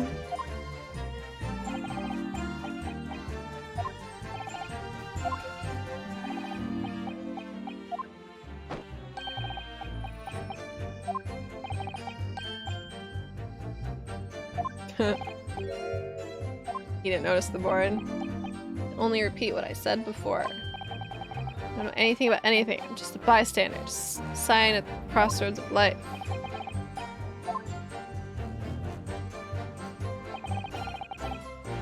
Hold it! I wish I had anything to drink.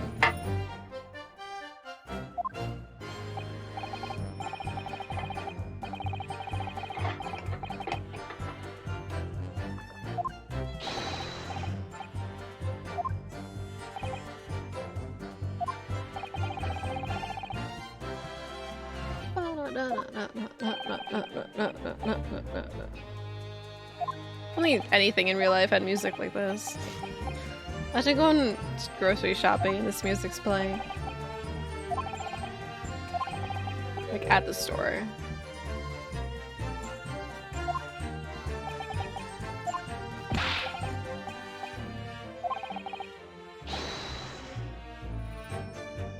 So Reaper didn't move it.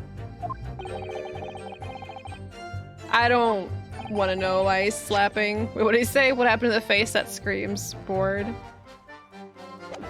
Feel your pain, Kazuma. Oh, they're bonding. It's a DVD chase music. You grab the last of something that somebody else wanted and you hear DVD chase music. It's 5 o'clock in the afternoon and you heard loud bang. Maybe the notice board fell over, maybe it didn't. It wasn't a gunshot.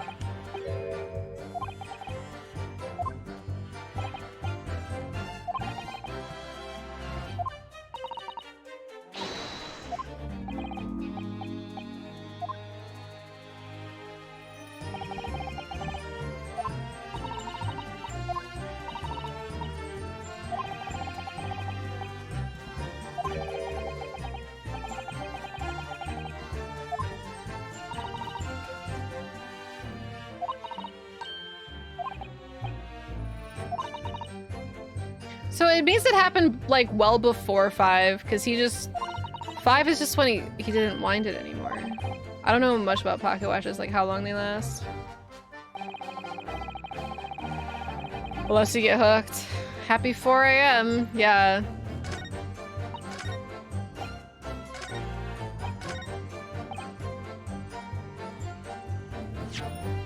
Okay, I think I'm gonna present the firecrackers. Objection! Damn it.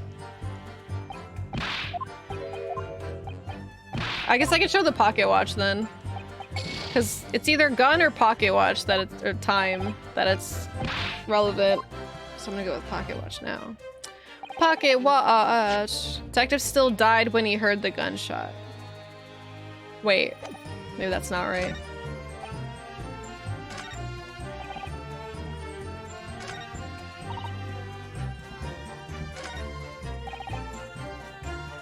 Alright. Oops.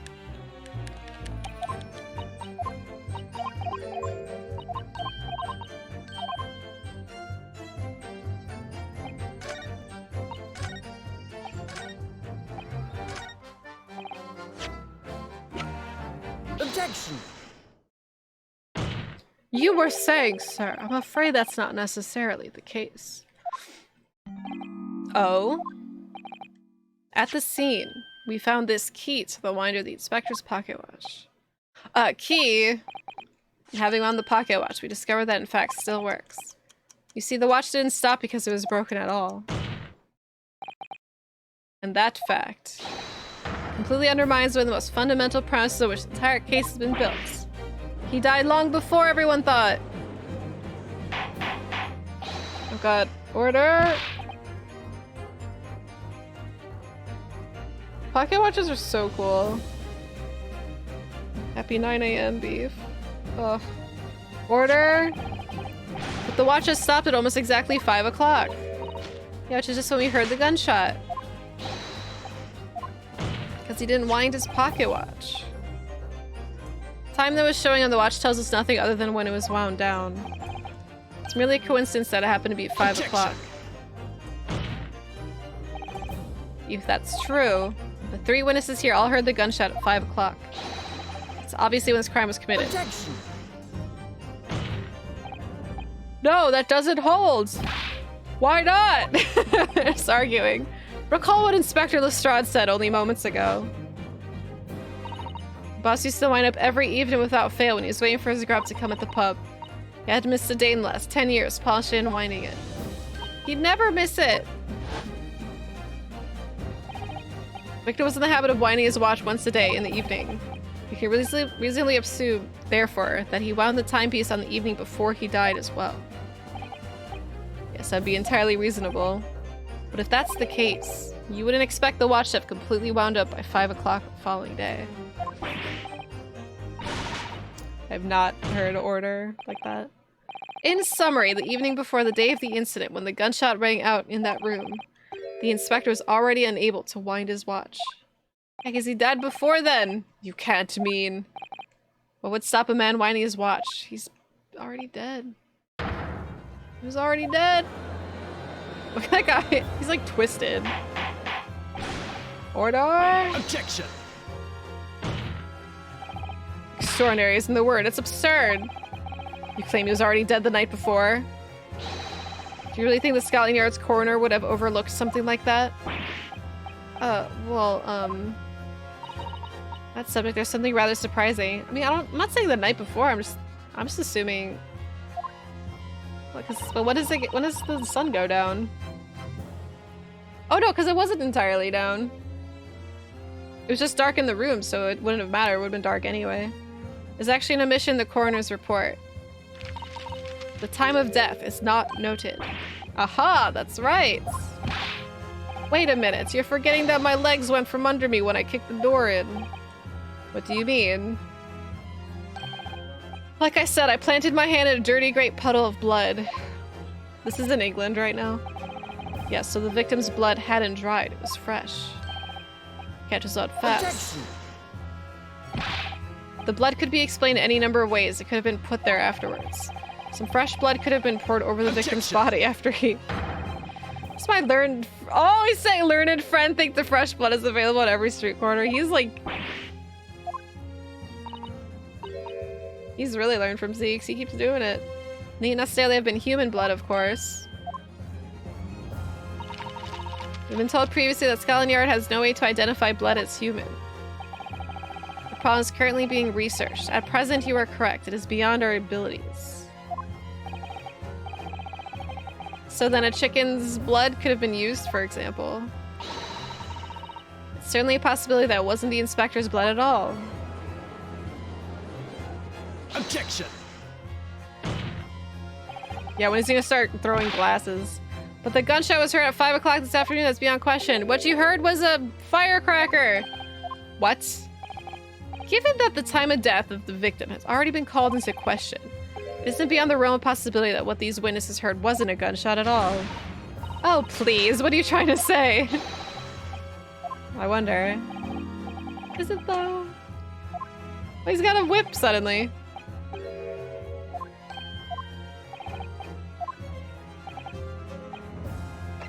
Oh man, I wonder.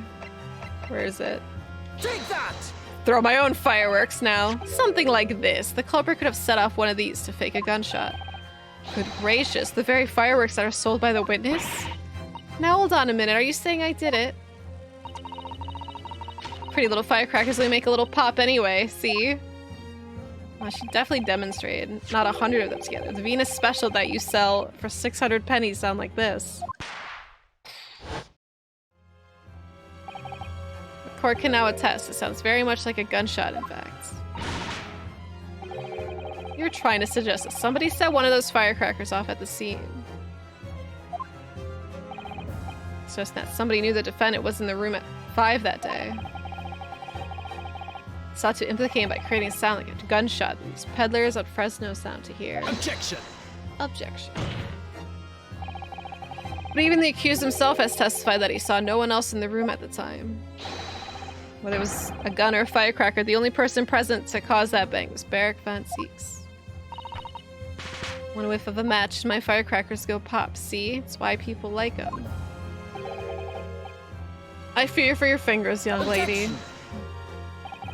Recently, during my time here in Britain, I've learned a very useful invention indeed. Something called a time bomb? Good heavens. I know he has freaking 2 swords now. I don't have any. He took mine. Yes, a device that allows you to blow up whatever you like, whenever you like. You're telling me there's a time bomb with the fireworks?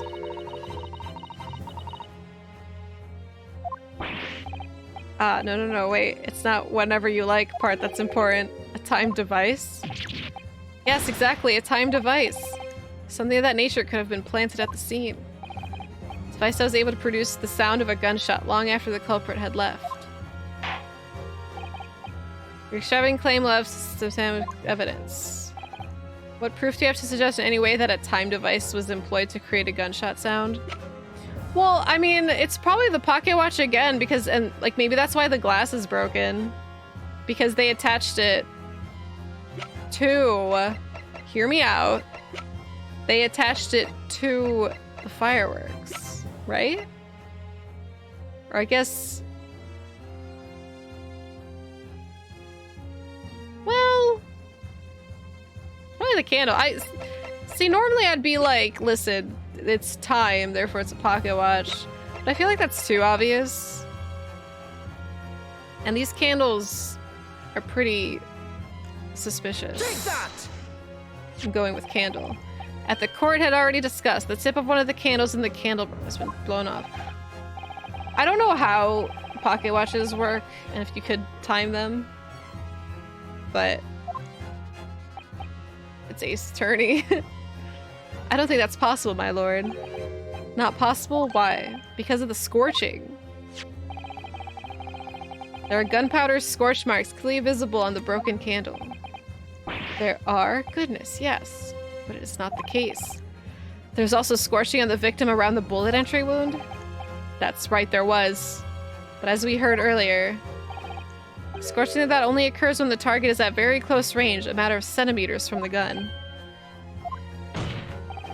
Which means the scorching in the candle can't possibly be the result of a gunshot. Yeah, because he's supposedly got shot in the body, like really close. Pocket watch ran out way before the gunshot was heard. Yeah, that's true. Well, not like it wasn't anyway. You're suggesting it came from the fireworks? How can that be? Did that guy still twisted? Fireworks was right next to it when they exploded. Put another way, the candle and firecrackers were joined together.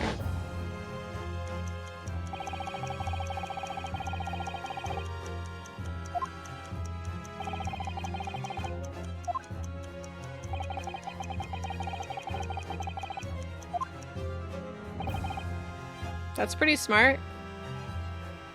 Hello, William Shamsfair. I'm surprised they kept the candle lit, or the other 2 candles lit. Like the explosion didn't just like blow out the fire. That is how the 3 witnesses came to believe they heard a gunshot at 5 o'clock. Big brain murder we have here. Even more big brain Ryunosuke for figuring it out. What a plot. This implies that the victim could have died earlier than we've led to believe, the previous day even. Now just hold your horses. All us here saw the victim go into the building, remember? I couldn't forget the flame-colored hair, even if I wanted to. The person you saw entering the building wasn't the victim at all. Consider this. Obviously, anybody can wear a wig, so the person these witnesses saw entering the building 15 minutes before the incident occurred could easily have been somebody else entirely wearing a red hairpiece. Someone else, do you mean to say? Was the same person who contrived the firecracker trick. In other words, Inspector Gregson's killer. I was gonna say, is that him who's going? Oh, very impressive, Ryunosuke Naruhodo. Kazuma? I'm really quite amazed you've come this far. Are you? But after all, wasn't I the one who told you that you had all the makings of a great defense lawyer? You did. I also noted the lack of time in the death notice report, a stark omission.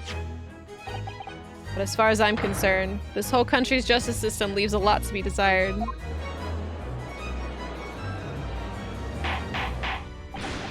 Order. Prosecutor Asogi. What on earth do you mean by that statement? I hear that many of the leading members of Britain's judiciary are present to observe this trial today. I love when his theme kicks in so much. So sweet. Yeah, he has all of his memories back. So he cannot allow even the slightest doubt to be overlooked. The defense assertion about the time of death based on the victim's stopwatch is just conjecture. Dude, everything he's saying is conjecture. And while the possibility exists that my learned friend may be correct, we have a duty to explore it. Well, certainly, I would agree with you. What immediately comes to mind is, of course, what was Inspector Gregson doing and where did he go on the day before the incident? Hello, Red Cord. Do you know? The inspector always carried out his investigative work alone. His movements were treated as confidential within Scotland Yard. Even within the yard? However, considering the evidence we've been presented with so far, God, this theme is so good.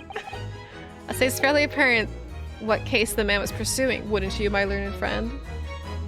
The Daily Vigil one?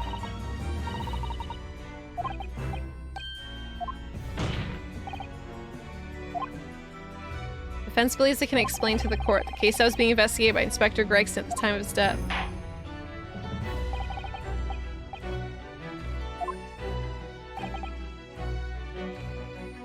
Suggestive of the case being investigated by the inspector on the day prior to the incident. Probably this one, right?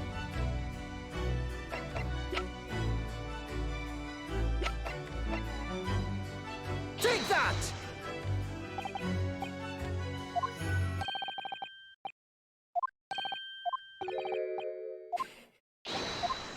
He's gonna kill me! Alright, well, I guess it's not her. Did you just draw Karuma on me, my friend? Shows what case Inspector Gregson. I thought it was that, because he had a picture of her. Right? I thought it was the frame too.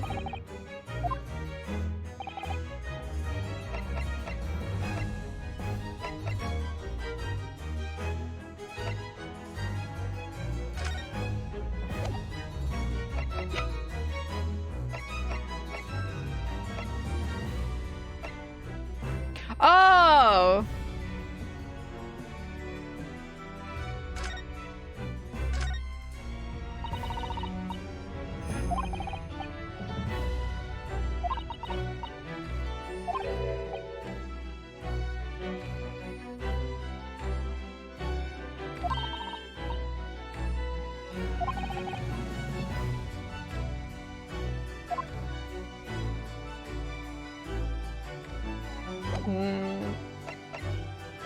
Now I feel not so sure.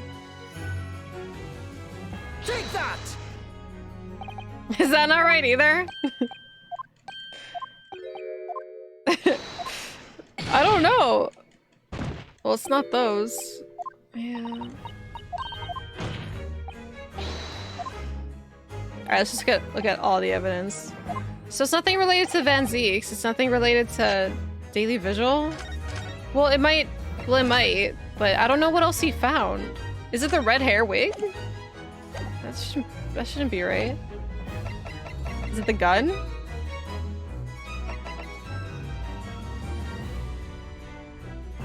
Let's see. What happened? What happened yesterday? I don't know.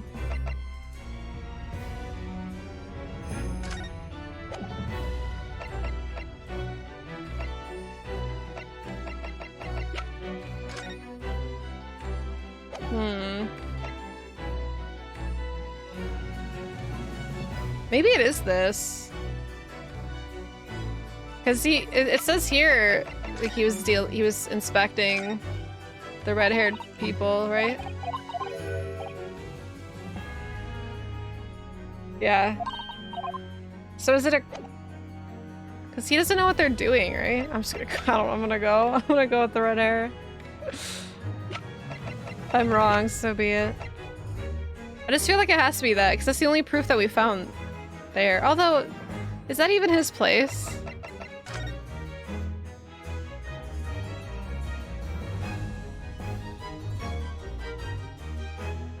Wait, the morning of the 31st. Oh, that does make sense. Morning of the 31st.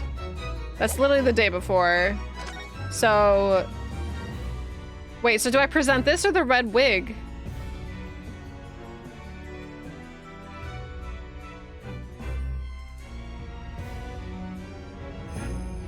Probably this. Because you actually... I don't know, I'm just gonna go for it. Take that! Did we get it? Yes. I believe this red hairpiece points to the answer. We might assume this was part of disguise used to carry an undercover investigation. Okay, so he was wearing a wig. It wasn't somebody that put it on him. He was just actually wearing it. He was undercover too. Both would work. Wow, that's actually pretty nice. I just thought I went with the newspaper because it's the only one that actually had a date on it. Crowd of gentlemen from the Red-Headed League. The Red-Headed League? So, you'd already worked it out. What on earth is all this about? Is there such an extraordinary league of gentlemen? Wait, which one were you thinking of, Pam?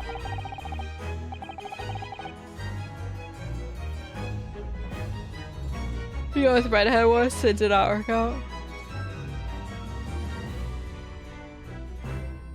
The Red-Headed League is currently under investigation for grand deception.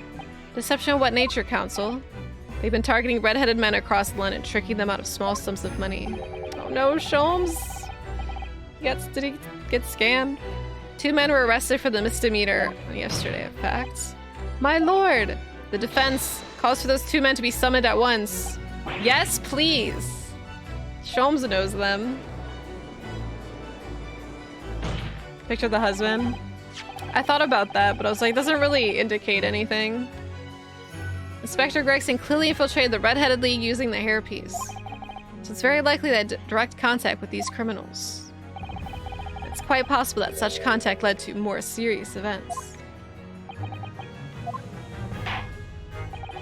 I concur that we cannot in good conscience leave this new avenue unexplored. Yes, well done, Mr. Naruhodo! Why does this man look so unremarkable? Poor guy. That's another possible line of inquiry for us, at least. Prosecution will make immediate arrangements for the charged men to appear. Bring them at once. At once, my lord. Very good. We have a 30-minute recess. Court is adjourned. 30 minutes. That's enough time to bring these people over. To be continued. This is a wonderful place to save and continue tomorrow. But you know what that means? I only have 1 more day streaming this until I have to take 3 days of a break. Yeah, Cosmo's alive, by the way. Bum, bum, bum, bum, bum, bum, bum. I did it! Trial part. I don't even want to press OK to continue. We'll stop here.